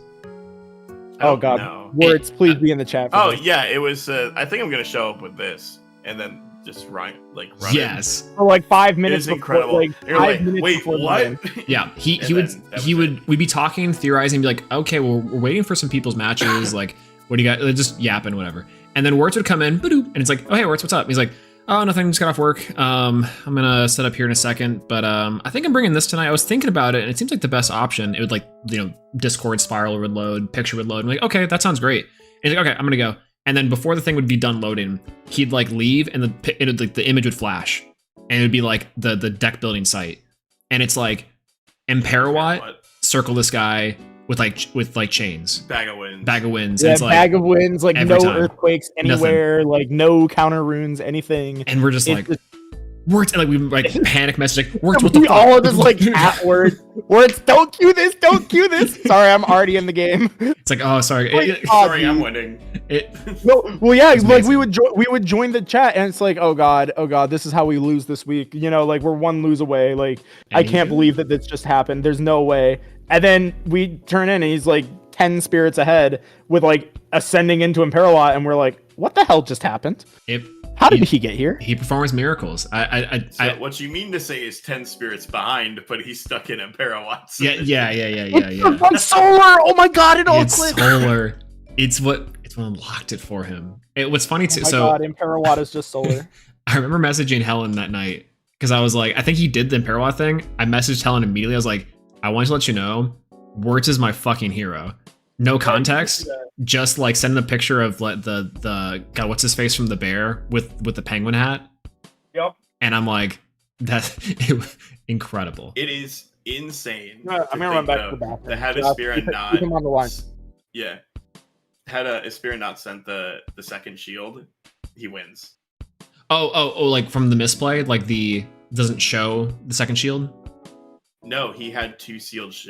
He set the second shield right before the Imperawatt happened. Oh, So right, he blew up right. 2 shields. Right. Had he held a shield in hand and only had the one set, he wins. Yeah. I hear that happens a lot with people setting cards and then allowing players to go into to finals. Yeah, I mean, I've heard that a lot too. It's crazy. He's definitely gone. Except to be fair, in Asteria's defense, it was correct. Counter rune. It made sense to set. It also is correct in Frostfall meta to do that too, like with Spark It running around. Like you're just doing that because you're like, I wouldn't say that. Not into knowing what your like matchup potentially is. Yeah, maybe. Okay, well that's the crazy part about Wirtz. You never fucking know, Yeah, you can guess. It's just gonna be Bag of Winds something. Bag of Winds 3 Helios, big chillin'. No, it's, to be fair too, a big best of 1 moment for Elestrals season 2. That also was able to get away with it, and to your there were showcase, a lot of really cool stuff. Well, because like, okay, when I think Wirtz queued up against you, he did the Blazers thing again. You just chain Tsunami, right? And it's like, okay, there we go. Now we win, and there we go. That was sick. Thunder Enchant Hephaestus, normal summon Spark It. Oh my god. No. That's like my bad Equilinx theory, to be fair. It's been 58 days since my Thunder Kitty was wrongfully accused. Correct. It's crazy. He can come back. He can come back. Not anymore. No. With the removal, he could have, because he was dead to Cryoblast, to Earthquake, to Laurels, all of it. But now he cannot come back. Yeah. And if he did, it would probably be worse, because Thunder would be the best deck in the room again. Yeah. Just strictly because I had a hand rip. It is crazy that now, in particular, if Sparky came back, we would be in a tier 0 Thunder format. I don't know if that's true, but we'd probably be in a very like Thunder dominated meta for sure. Because again, like 75% of top the only deck with removal, and it has a hand rip. Yeah, okay, but this is the thing. There you go. Okay, it's the most consistent deck in the room. How do we fix this meta? We'd have to bring back Earthquake into Earth so that Earth can contest it. So Earth and Thunder are the only two forms of hard removal. Well, no, Water has Rock in a hard place. Damn. No, it would be back to... It would literally be back to base set Thunder Earth meta. Is that so bad? They're the two coolest decks in the room. No, it is bad. I agree. So, like, okay, when I was playing against JJ I was playing Thunder, he was on Earth. I think it's really funny because, like, it felt great playing that matchup again. It felt like old times, you know, that you were just like, I love the Thunder Earth matchup. It's great. It's so good. And actually, okay, post Spark It ban, that matchup is so much more even. And it's like, I think because both decks are effectively doing the same thing, just different ways of going about it. And that's crazy, it's awesome. Though, it feels so good. How, like, in base set, even with Spark It, yeah, like Earth 100% was over the top of Thunder. Yeah, okay. I actually think that's Rummagemm's fault.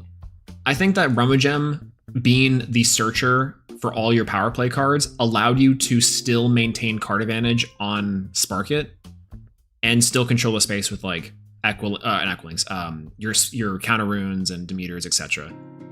Like, yeah, I think that's the difference, is that because Earth was not only the most consistent and every card is high impact, so when Spark It goes to look at the hand, you have to, like, if you choose wrong, you insta lose. Even if you choose right, you're still getting still lose. You could still just lose because Viscerus pops down, Equilings pops down. Like, I do agree with you that Earth is still the best deck in base set because it just, yeah, it's that girl. Like, it's true. It was just Race to the Top that put Thunder over the top. Yeah, agreed. I mean, it's hard to believe this, chat, but you're looking at two Elestrals champions here.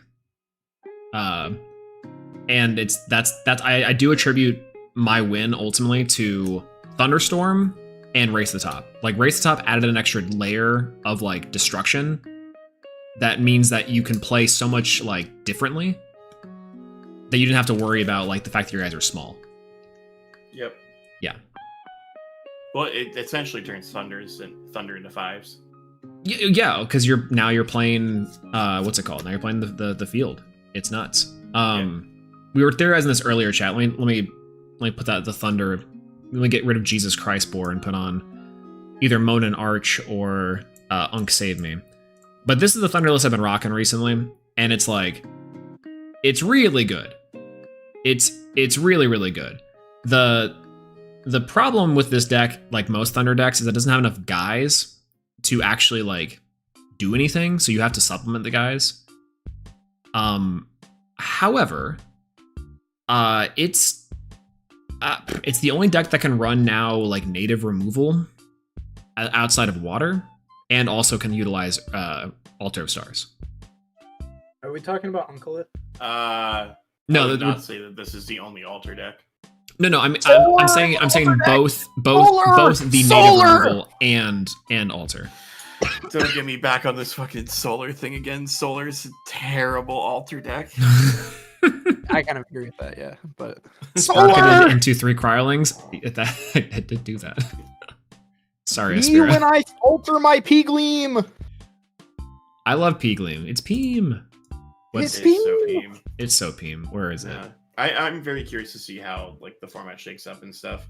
I think, like, Josh, what's your take on this current format? Because I maybe I want to play in the like what the best decks are. Yeah. Okay. Give me a quick tier. Yeah, you know how I say every deck is insane. Okay. This is like the certified Bean says they're insane. Top 4. Okay. Okay. Okay. It is going to be, unfortunately, 5s. Wait. Okay. Wait. Okay, go ahead. Now I'm ready. Okay. Unfortunately, I think still 5s. Okay. And I think 5s will be back on full Crab Suite. Okay. Crab 5s are back. Crab 5s are back. Okay. Because 6 is a problem. Okay. Earth. I've been saying it, and I'm waiting for someone to match my build. I ain't sharing this thing until someone else figures it out. God damn it. But it is fire. Is that a hint? Does that mean that you're playing Giraflora again? Oh god, no. You know, Gigaflora is turbo ass with the Jirtaya ban. That was a Jirtaya deep draw turbo deck.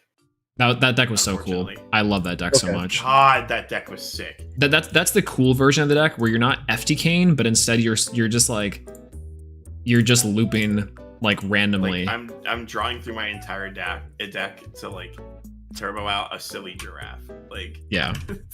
No, Gigaflora is crazy.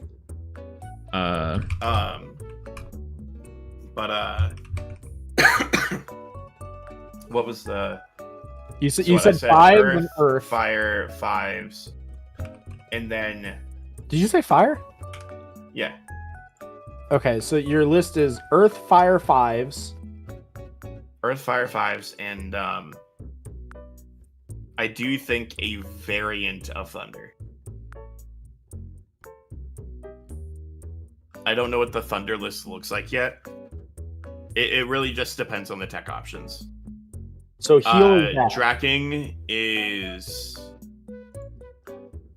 I mean, Thunder could be the heal deck. You don't know. Okay. So I do have heal. You Okay, not I will make say bad tier 9/11. No. It just 9. Oh my gosh, are we doing a live tier list right now? Yeah, I'll explain these tiers here in a second. Okay, so we're gonna explain these tiers. Tops 9/11.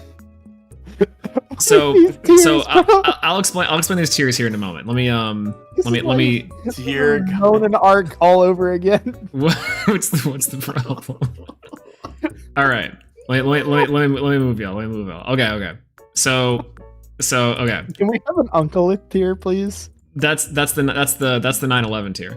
Okay. No. Okay, so let me explain these tiers. Okay, so she tops. These are decks that either we know they top, they will top, but she tops. Meta contender, also pretty self-explanatory. Decks or an element type rather, they're kind of similar, I think, right now, in which that we think it probably will do something, more than likely bubble. Otherwise, it's like it is the still needs to prove themselves, but otherwise very positive opinion. Local legend, sure, take it to your local. That'd be cool. 9 out of 11 needs more investigation. All right, so what?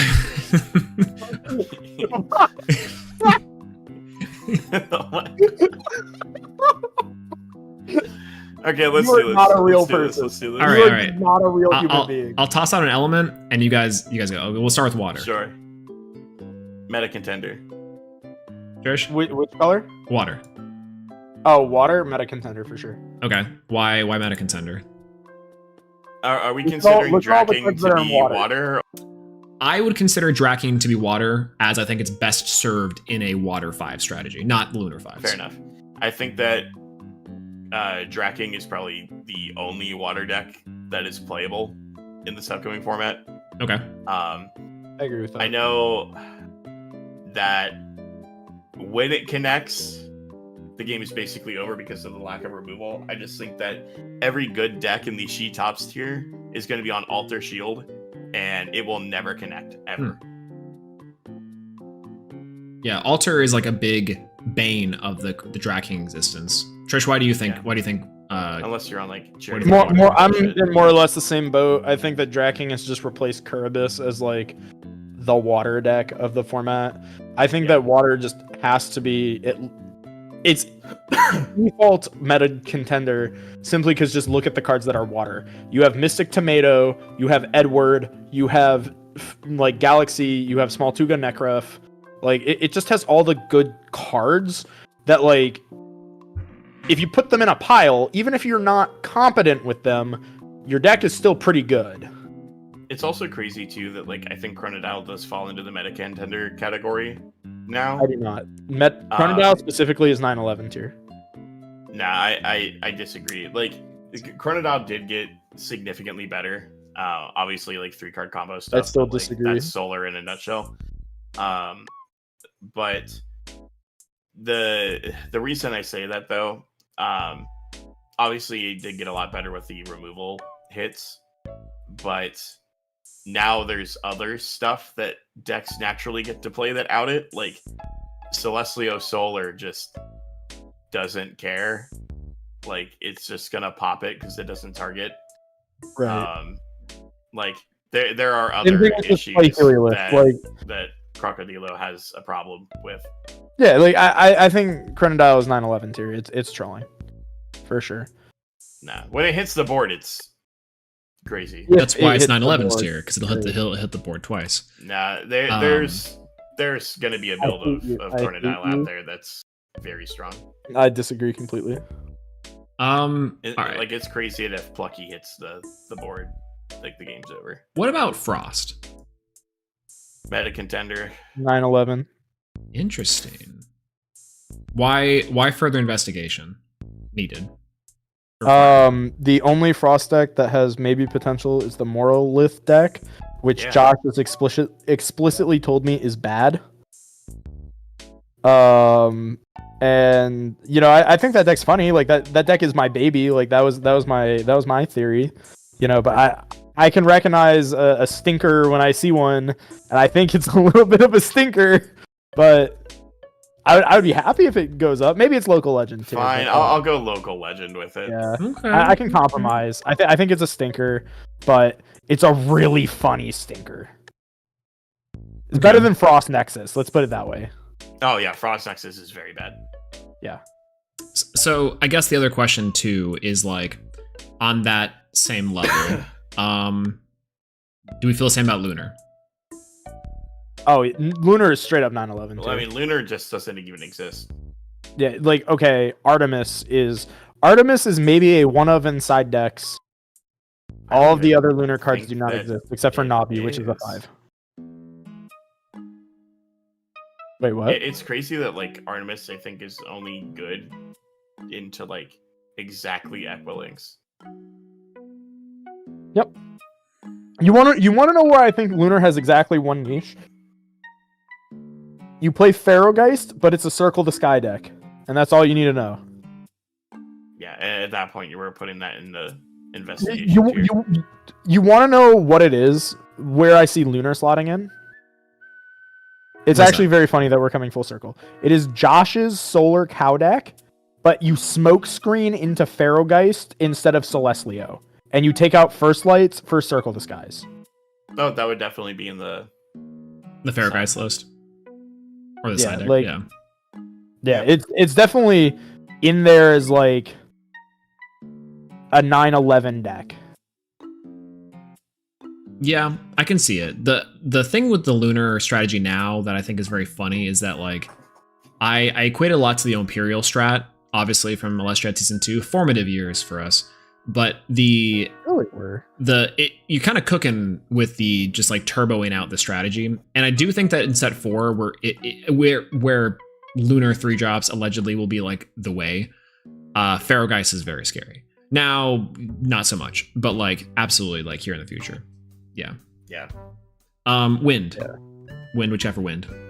Meta contender. At a contender for sure. Yeah, not a she-tops. We're not expecting this to beat the bubble. No, it's gonna bubble again. Really? Yeah, bubble. What's gonna keep it out? I got, like, obviously we'll get this out of the way. Earth. Especially Earth is gonna keep it out. But like with Earth coming back, Wind gets so much worse. interesting. Trish, Trish, why meta contender for you? It burns itself too much. Aeolus is like.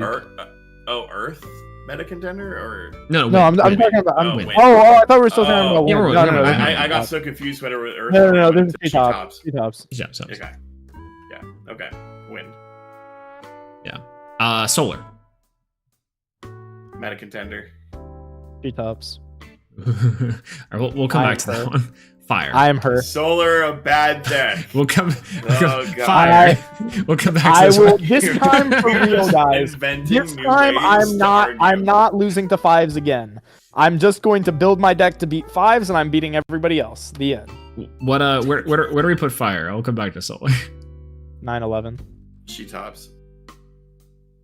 Am I the tiebreaker here? Does my I think local legends is fair. At the very least, meta contender. No, it's Locals Legend at like highest. Okay, so I'll do this. Local Legends is technically like the F tier here. 911 is at least like I'm suspect, and I'm looking to see what it does. Well, I thought 911 was like Giga trolling tier. No, 911 isn't like I'm crashing into the building tier like an actual fire. No, it's literally just that, you know, we don't really know much about it, and it definitely needs investigation. I definitely thought 911 was I'm the second plane tier. No. I also thought so. No, it's just that we just don't know a lot of information about it, and that like there's still missing parts, and that these decks can't melt steel beams, and that what other things, what other jokes can I do? Whatever. No, 911 is literally just like I don't really know what this deck does, and I can't tell you that it's gonna top, but I'd be delightfully surprised. How about that? Delightfully surprised. The problem is that Fire won't top because no one's playing it. I think the problem with Fire is that the only good Fire card is Lavalith, and it's at 1 now. I completely disagree. What's a good Fire card? He's gonna say Kinleo Argo. I mean, Kinleo is one of the best Fire cards. I actually agree with that, but like other than Kinleo, right? That's interesting. Will the definition of 911 be on the test? That's Yes. interesting. Yes, but also, yeah. So there's no other fire card but Kinleo. Do you really need Argo anything is else? a fire card according to Josh. Do you really I mean, need is. anyone else? No, but Remember to gift memberships, boys. again, I do have a Kinleo, really, really sick fire list that not even the Knots have seen. I know. It's Josh wild. is builds not gonna decks see and the says, light of no one will ever fucking see day." this. And then like 12 months later, he tops with it. No, that's the problem. Is he brings it to turn? He's like, I think I'm gonna go Earth this tournament, and then he brings the fire list because he's like, well, last night I was testing, and then I felt fire was really good, so I brought fire instead. And then we'll see him in finals, and it's like, Josh, what is this I list? told you. And it's on like 3 Eddie, 3 Kinleo, 3 Boombat, 3, and it's like oh, he teched in like Scavengem. It's like, well, you can ascend Scavengem over your Viscerus here because I'm playing Viscerus too, but you always fire enchant the Viscerus. You're actually playing Scavacole as well, and then it's like, and it's got 3 counter runes, and it's Argo, and it's all the That staples. is such a Josh thing to do. Or the best part is when Josh gives you the real deck list, and then at 3 a.m, he changes like 7 cards in it, and the I do entire this side deck. every is different. tournament. Yeah, that happens I know, every tournament. It's crazy. I hate you. I remember spending And like then all 5 of hours the on a changes were train. correct. Also true. True. I remember spending yeah. 5 hours on a train trying to like figure out a side deck for you, and then you just never responded, and you were like, "Yeah, I kept the Lumaru, and everything else is gone." You were really cooking with that Lumaru, bud. I think I'm gonna cut it next tournament though. True. Oh yeah, You know who this messes up more than anyone else, though, I will say, is Kevin. Like, Kevin Yes. Kevin will ask for a list like 3 times. Josh will finally give it to him, and then the day of the tournament, Kevin's like, "Okay, so this is our side deck and stuff, right?" And Josh is like, "Oh no, I'm off that. I've been off that." And Kevin's like, "Huh?" And like, he's like, "I've been asking you for days." and I'm like, yeah, and I give you the updated list. It's like, yeah. It's like updated when? I'm like, yeah, as of like 3 a.m. last night. Yeah, we're I'm like, well, when did you change it? Like 3:15. 3:15. Yeah, I just really thought about it for a little longer. This reminds me of like YCS Niagara with my teammate Darren, and he's another Dragon Link Andy. We always build our decks together, right? And he comes over and we're like theorying for a few hours, right? And he tells me that Tactics is a terrible card and I should take it out of my deck and I should be running 3 Mourner instead.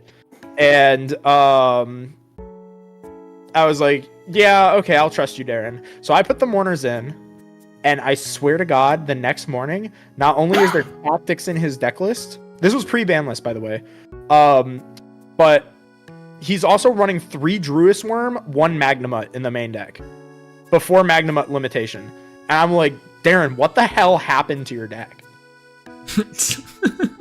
And he was like, yeah, I just thought about it a little bit more. I changed some stuff last night. I'm like, Darren, I hate you. And then he topped. He got like top 16 with that deck. And I was like, Darren, what? And then he just on Facebook retweeted or reshared whatever the fuck it is on Facebook, a picture of me yelling at him in DM saying, Darren, we are not signing up with 1 mag 3 Druis. We're not doing that. And then he topped with it and he just posted it on Facebook. I was like, I hate you so much. That's incredible. I'm like, there's no way that you actually did that and topped. Oh my god. I think that's my superpower, is telling people that we're not gonna do something and then they go and they top with it exactly that. Like, yeah, this sounds good. I'm gonna do it anyways. See, Josh is like kind of the opposite. We could say something to Josh like, oh yeah, we're doing this right, or no, we shouldn't do this, and Josh is like, nah. He'll just sort of tell us no and be like, nah, you're wrong, and then just win. that's the opposite problem. And we're like, told you, and they're like, that doesn't prove anything. I don't, because you have the manifest of God, bro. No way. Meanwhile, we're just sipping copium. Like, he can't keep getting away with it. That's the real truth. All right, where do you guys place Thunder? Meta She contender. tops. Ooh, okay. Why? Race in a to the top format. is the only removal spell. It is the only removal spell in a format where stadiums are going to be king. Like, we're going to enter like Stadium Wars format, which I hate. I hate that so much. But it's also one of the only decks that can take advantage of Alter, which just makes it good. Any deck that can use Alter is good right now. Can agree with that. That's maybe what the fire build has.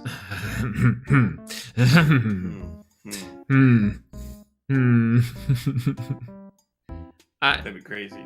Oh god, I've just seen into Josh's mind. Yeah, it's fucking. He's definitely altering onto Ash Rabbit. Ash Rabbit Comagma, and he's doing the receive. It's back to Frostfall stuff. I don't know if he's on chains anymore. Oh, we are not on Comagma. I'll tell you that. Oh, okay. Yeah. Oh, I knew that Listen, card was terrible from day one. Like, that was a frame 1-0. They're so I'm good. always 4 cards off. I'm always guessing you know deck how, within like, 4 cards. I will say, in Frostfall, we were very desperate for good cards. That is true. Magma. It's like, oh my god, we got a receiver. Finally. Yeah, it was bad. Magma's a receiver? Yeah. It's a when receive. Oh wow. It's bad. The fact that we didn't get Comagma and Ash Rabbit in the same set is my only gripe, because like those cards were literally made for each other, and it's like, yeah, Discard, get back with Ash Rabbit. yeah, it makes sense, especially with Kinleo at 3 copies, right? Yeah. Okay. Can we please play Scavacol? Yeah. We can play Scavacol, right? Josh, So would you say Scavicol's a 0, 1, or 2? 0. Okay. Interesting.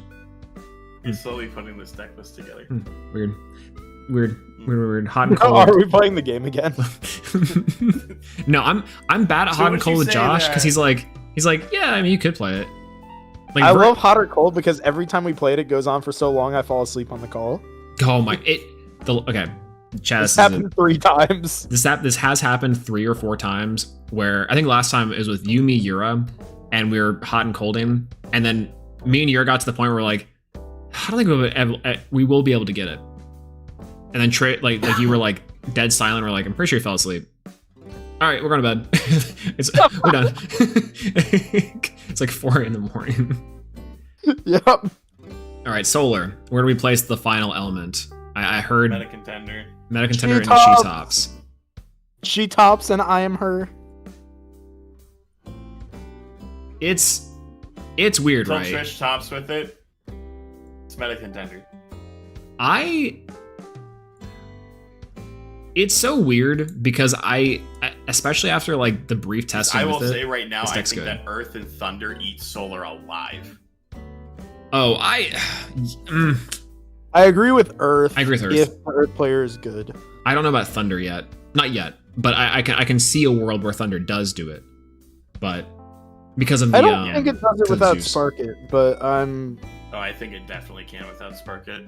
how? Please Yeah. explain.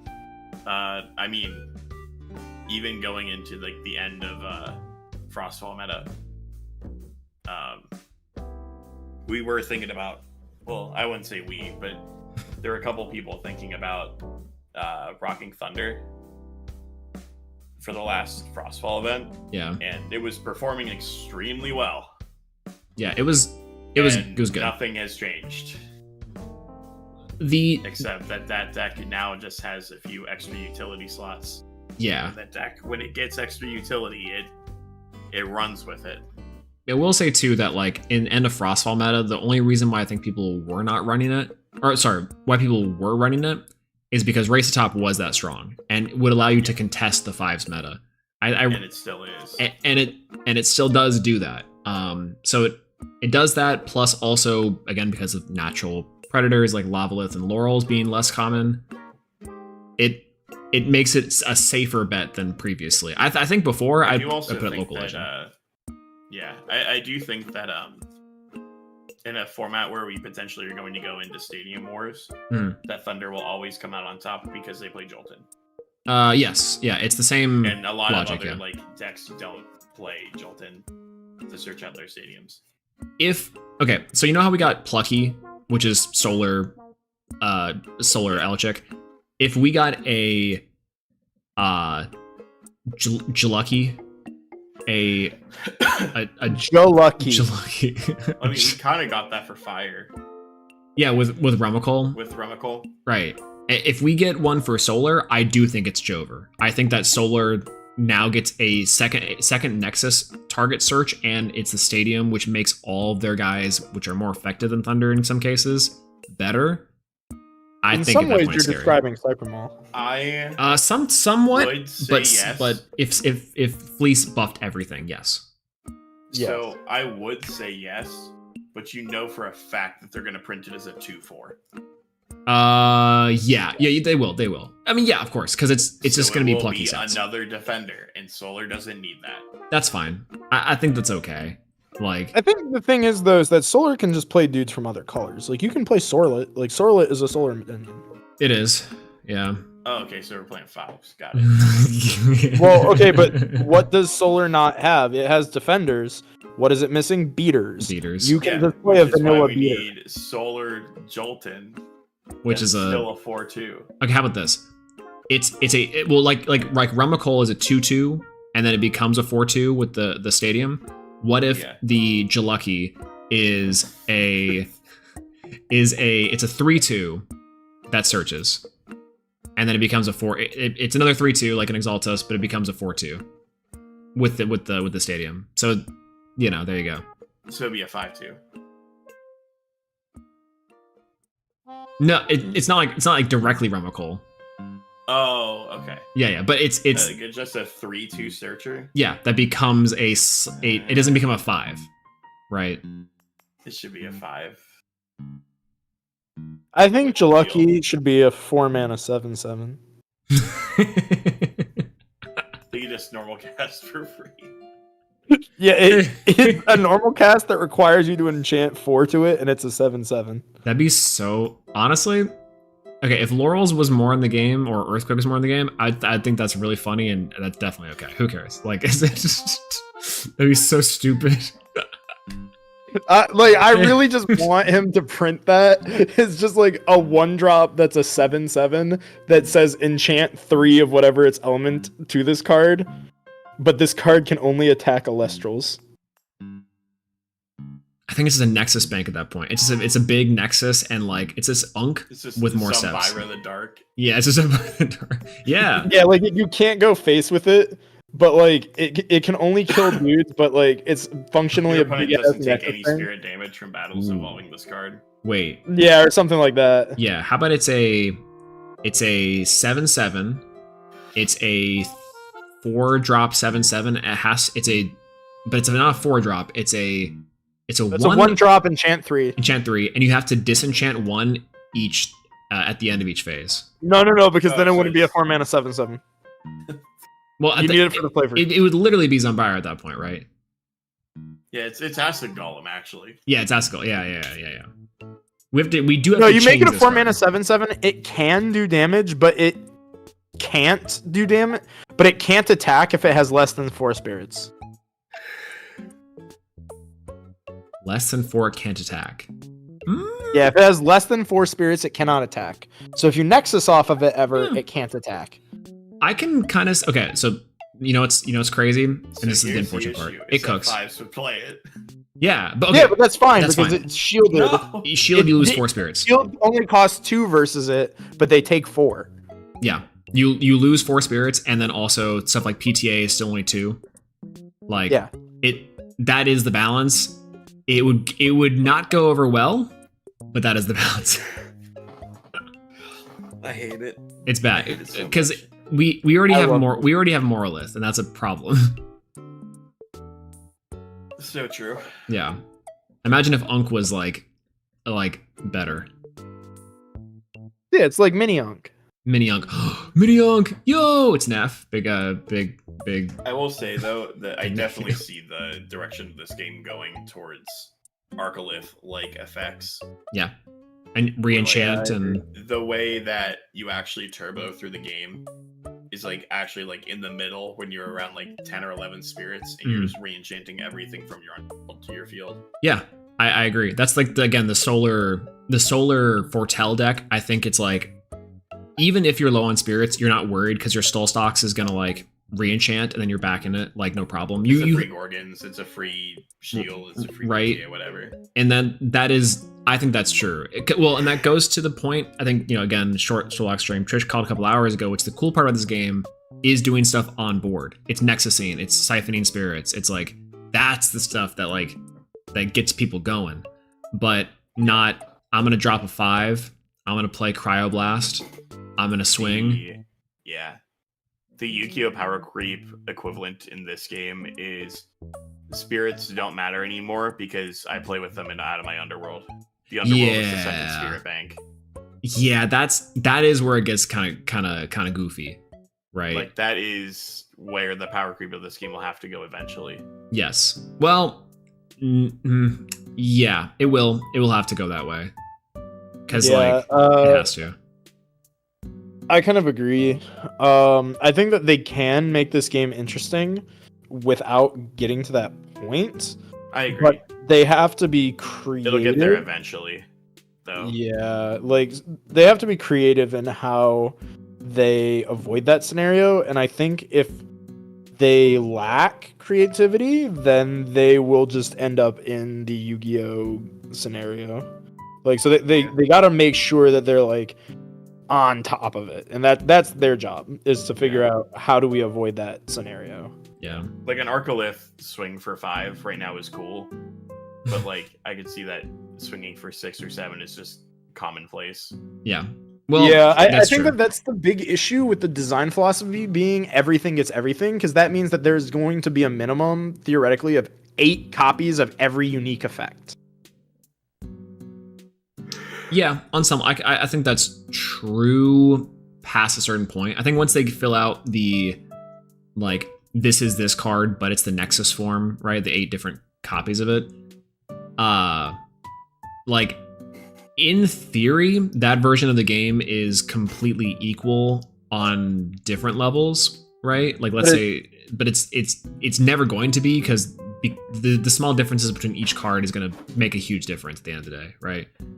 I think that the theory of give everything only works if you mono lock, like if you Xeno lock every each deck. Yeah, I agree. That's true. But that creates a separate problem. That creates like the MTG issue where like whatever color gets the good card is the good deck.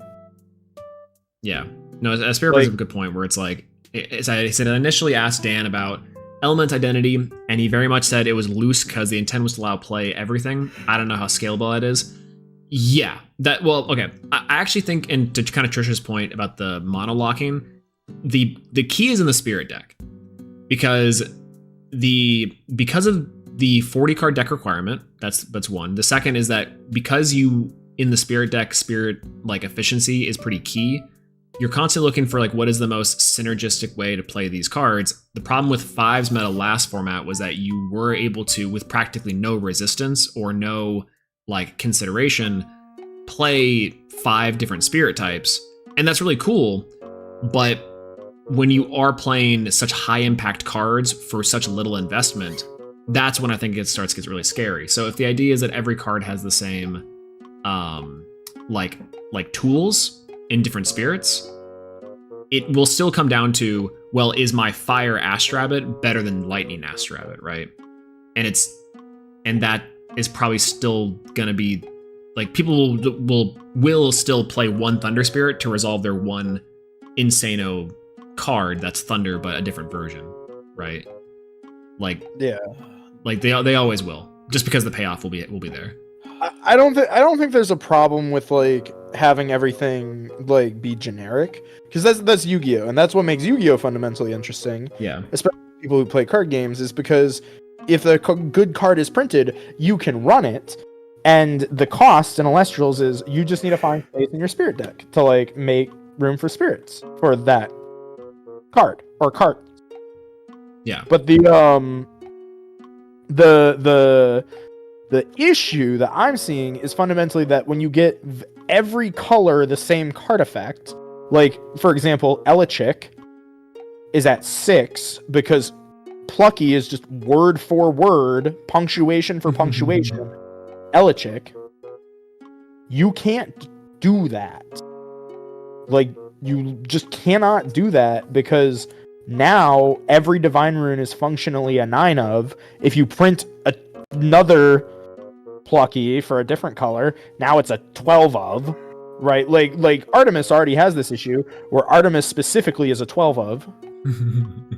And if you ever print a Divine Rune, like say, I assume that where the design space is headed is that it will not just be these 8 Divine Runes forever. We will get new Divine Runes with like new effects in the same colors. Like, so I would hope so. Yeah, like instead of Zeus, we get who's like the Roman version of Zeus?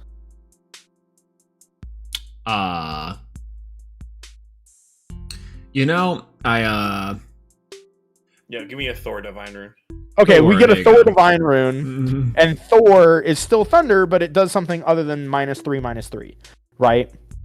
Yeah. Eventually, power scaling will be, like you get a good Divine Rune somewhere. Suddenly, No, Jupiter. oh, Jupiter, thank you. Okay. Suddenly, Jupiter is a card that every deck wants to play because it's just that good. And now suddenly that card is a 12 of. Yeah. No, Like, we are already at the that's point true. where that card is a 9 of. I mean, there's a lot of like cool design space in that though. And to Wertz's point, the GOAT, it's like, Solar doesn't want to play Elichik, and it's like, huh? And it's like that's the realization, I think, with the good give and take, and where I do think that like set 1 and set 2 are pretty well designed in this way, where the deck concession is that you do have to, muddy your spirit deck a little bit by playing Elichik to see your Divine Rune in any capacity. And now it's Plucky, a second option for it. The problem that I think I have is that what that creates, instead of like I'm printing everyone in each color, which is, has that problem. The problem I see is that if you go the more controlled route of that, which is just keep with your 1, 2, maybe even 3 copies of a card that can search a Divine Rune, except for if it's specific. Like, I think Fawnlit is kind of fine because it's like, Yeah, Fawnlit's fine. it names it by name. But the generic ones that search just Divine Rune, capital Divine Rune, the problem you run into is the decks that have good Divine Runes in that element are going to be more powerful. It's the Earthquake problem. It's the Elichik and Thunder problem. It's the Jolton in Mount Olympus problem, where it's like yes, Rummacle, if Rummacle was a 4/2 instead of a 2/2 and it just said Jolton's effect, I think it would vastly like improve fire. But for some reason it's a 2/2 that has extra steps, right? For some reason, A-Drive hates fire. It's fine. And I think for good reason. It's because you you made that deck too good in the prototype with Emperors. That's actually true. That is secret lore. Is that Don't even get me you- started. you actually ruined the game before it started? Sins of Josh deck building 2 years later. It's crazy because Fire is true. good now. Oh, God. Fire would be tier 0 if we had old Infrix. So Yeah, but yeah. So to that point, it's like you can't necessarily print like a wind version of Elechik, or you can't really print like fire version of Elechik, unless unless it's so carefully put that you can only search like a Hephaestus or fire divine runes, right? Like you have to add that restriction, or else you run the risk of like just I don't know. Again, that's such a weird thing to say. Is that you have to. You're on the do money. things. Like you have to be more. You have to zone in. You have to like narrow down what these cards are doing, but at the same time, eventually we're gonna bump our head against the point where all of these cards from base set are gonna end up on a ban list sooner or later, like given enough time, because they all have very good generic effects that like are not future-proof typed effects. or they like- end up just getting put to 1, so there actually is a maximum of 3. Right. Stuff like that. But like, you know, it's the same idea where it's like, oh, terraforming was fine at 3 for like Yeah. 10 years. And then everyone got a field spell. Well, and then they printed Chicken Game, which was just a field spell that said draw 1 card. And now suddenly Upstart Goblin is at 9. And now there's an FTK running around playing, you know, like Life Equalizer and Magical Explosion because you are playing 3 Upstarts, which puts your opponent at, you know, 11,000. And you are playing 6 Chicken Games, so you're burning yourself down super low. So now the Life Force Explosion thing works. Was the Life Equalizer FTK thing? That wasn't why terraforming was put to 2, was it? Yes, no, not put to 2. It was why the card was put to 1. yeah. Terraforming? Terraforming. Yes, Yeah. And then it went back to 2 later. it went back to 2 later, Yeah. and then it got put back Back to 1. And I think it was also at 2 like very early on. Like, I think it might have been at 2 in GOAT format, and I have no clue why. I think maybe because of Necro Valley. Necro Valley. Necro Valley. Playable thing. Yeah, Yeah. because Fusion I Gate, think Necro Valley. The only 2 there. like Gravekeeper forced a few hits, and then Gravekeeper stopped being good, so they unhit those cards, and then they printed new cards that made because like in Yu-Gi-Oh, what it was in the early days was like there was like 1 or 2 specific decks that made cards problems, and then we got generic cards that highlighted those problems again for different reasons, and they said, oh no, this was a problem, like we gotta stop this. And it's funny because terraforming actually is banned in Master Duel completely because of Terralement, Good. And yes. which is also funny because they just hit Perla Rhino like Yeah. today, like while we were on this call, like Perla Rhino got banned. Wait, Let's what? fucking Oh yeah, and Master go. Duel got banned a few hours ago. Hold up. Oh wait, did they refresh the new ban list or they just announced the new ban list? Yeah, post DC Cup ban list, Perla Rhino's banned now. Yes. Lamau Jaugen. Yeah, Yes. Jaugen. Yeah, the ban list is Jaugen, Ibli, Perla Rhino banned, Phantom of Ubel, DBB Gates to 2, Oh. Kieran to 2, Gold Sark to 2, Poplar to 1, Fossil Dino to 1, Good. Good. Colossus to 3. Yeah, Dragon Link players rejoice. Yeah, I mean they did unhit my dragon deck. Enchantress to 3, Chaos Space to 3, Eradicator to 3, Change Good. Apart to 3. Eradicator. Ooh, gross. I mean, okay, so here, okay, quick Yu-Gi-Oh. Sorry to say the Y word, chat. Yu-Gi-Oh tangent. Why are they so afraid of putting Phantom of Yubel at 1? I know they like to. My read here is that they're like, oh, we kind of like that you can use it as material too, and then you can It's end a on new a second card and one, they need to sell it. Yeah, I was supposed to say, I love Sure. the fact that they just didn't hit Ubel. right? Like, especially before Yeah. we get Fiendsmith here in like a month. Like, Wow, that's Yeah, crazy. they- You can play, like, they- a slightly larger Unchained package now. Yeah, they so OCG likes to do consistency love taps on cards that they're not willing to hit yet. TCG just says Kill. no, we're not hitting this until we're ready to. yeah, And Like OCG just says we're not ready to hit this, but we'll give it a love tap, which doesn't do anything. But like statistically, out of a 10,000 games, it will win 500 less times. Because like law of big numbers, like eventually those games will add up to a meaningful hit. Supposedly, it never feels like it, but supposedly somewhere out there, every time your opponent continues to open DBB, Throne, etc., like somebody else, they just passed to Ash Blossom because they normal summoned Lotus.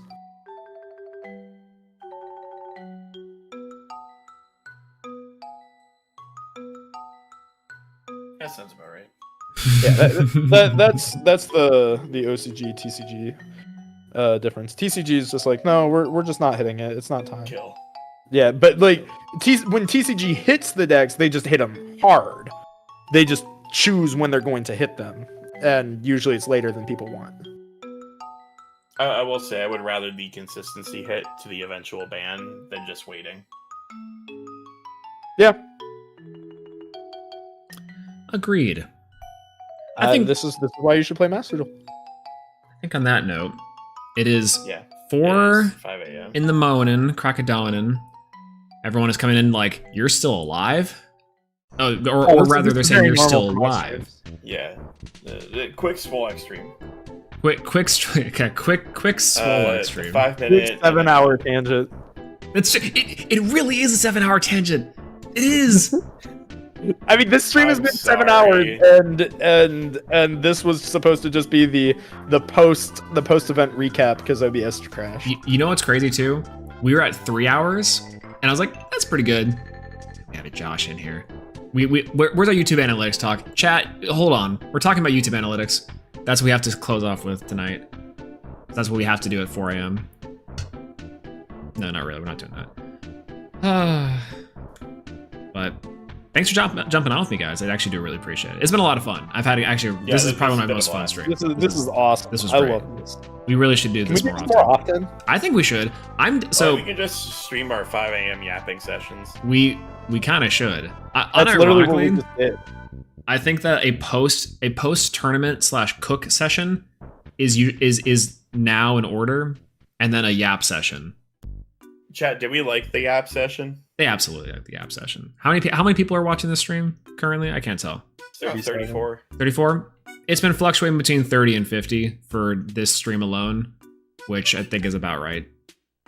I've seen quite a few people stay in chat like far later than they probably should have. That's Yeah. right. You guys need to go to How many of bed. you have to go to work in like an hour? Bro, I have to clean my entire apartment like after doing this. Yeah, I gotta do thumbnails. No, I'm going to bed. You go to. Ah! Hey, so you wanna stay on call after and just do like household chores? I have to go do things and then come back, speed run a few things, and then I have to go to bed. I do have to work in like 4 hours. You don't want to have a post stream debrief chore session? I'm an Post editor. stream. Every day is Wednesday. Every hour is 11 a.m. Amen. Oh my god, God no! bless. I wish I was like, I really should quit my day job to pretend to be a content creator. To tie us back to Will the Council, my intro was at night I pretend that I'm an internet celebrity, and it's like, what if I just woke up at noon every day? I could pretend even further that I'm an internet celebrity. Exactly. Ridiculous. Exactly. I could live a normal life. 12 p.m. I wake up. I go to my fridge. I open up cold pizza, and then I don't walk anywhere. I'm going on my computer and yapping on Discord for 12 hours. Beautiful. God, I feel so seen.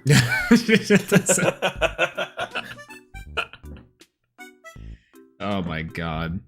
All right. Well, thanks for hopping on this call with me, guys. And chat, hopefully you guys enjoyed this too. Obviously, this is going to become a recurring thing. I can already see that now. I can see that it's in a billion miles away. This is probably going to be a recurring thing. Yeah. Me and So Josh you're gonna are edit down actually this like approaching 7-hour VOD, right, for like a video. Oh, I would Right. love to. Anytime Right. I see you love to. going live and it's like past 8 o'clock, I feel like me and Josh are just gonna rapidly ascend on your location. I just get a group call and it's We like, just need to find a different thing to disagree on every single time. That shouldn't be Oh, hard, yeah. but oh, that's true. That's Eventually, true. we're just not even disagreeing about Elestrals stuff. It's just like, I think blue's my favorite color. I disagree. that's just objectively incorrect. Red is absolutely your favorite color and always has been. The problem is that that entire 4-hour session about the favorite color will have inevitably an hour about how like you guys both to come to the Solar. conclusion that like well, to tie back to solar. No, that like Actually, can we tie this back on one final perfect knot? yeah. So we're definitely making that document, right? We should, right? Josh, Alright, did when you hear do you about wanna the start Galaxy drafting? doc? I did not hear the Oh, document. We you need to go and like watch back the. We have the, like like, an hour about before Galaxy. You showed up. And Swole, you need to watch back those like 5 minutes while you were grabbing a bottle of wine. Okay. You That was the highlight. really of the do. game and you missed it. That was literally the best part of this. It's also Galaxy. funny because everybody left. Everyone was like, "I'm done. It's over." That was the best part of the stream, Oh my god.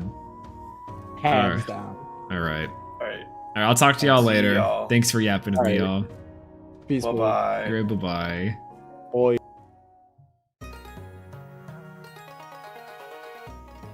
All right. Oh my god, it is late in the evening, early in the morning for some of y'all. We could have gone until 5 a.m. This is a great song to end it on. Thank you so much for joining me tonight on tonight's stream. Thank you so much for those who are still here and around, big chillin', or if you're asleep, I hope I didn't wake you up at any point in time. That being said, thank you guys so much for being here. I've been Swolax, and you've been great. If it's late for you, get some sleep and get some rest. Otherwise, enjoy the rest of your day, evening, morning, or night, whichever one is for you. As well, follow me on Twitter at Swolax and at Elestrals. Subscribe to the channel, like the stream if you guys have, if you're still here and still awake. I will be live sometime soon as well. I do want to maybe go live before the tournament this weekend. Otherwise, I'll be playing there on Sunday and maybe playing Solar. I don't know. We'll see what kind of deck I tend to brew up. Let me know you guys are also playing too. Somewhere. Either Twitter or beam it into my brain. How about that too? I'm tired. And, my wine is gone, so. That being said. All right. Good night, everyone. I'll talk to y'all later. Thanks for staying with me and keeping me sane during all that. All right. Bye-bye. Bye-bye. Bye-bye.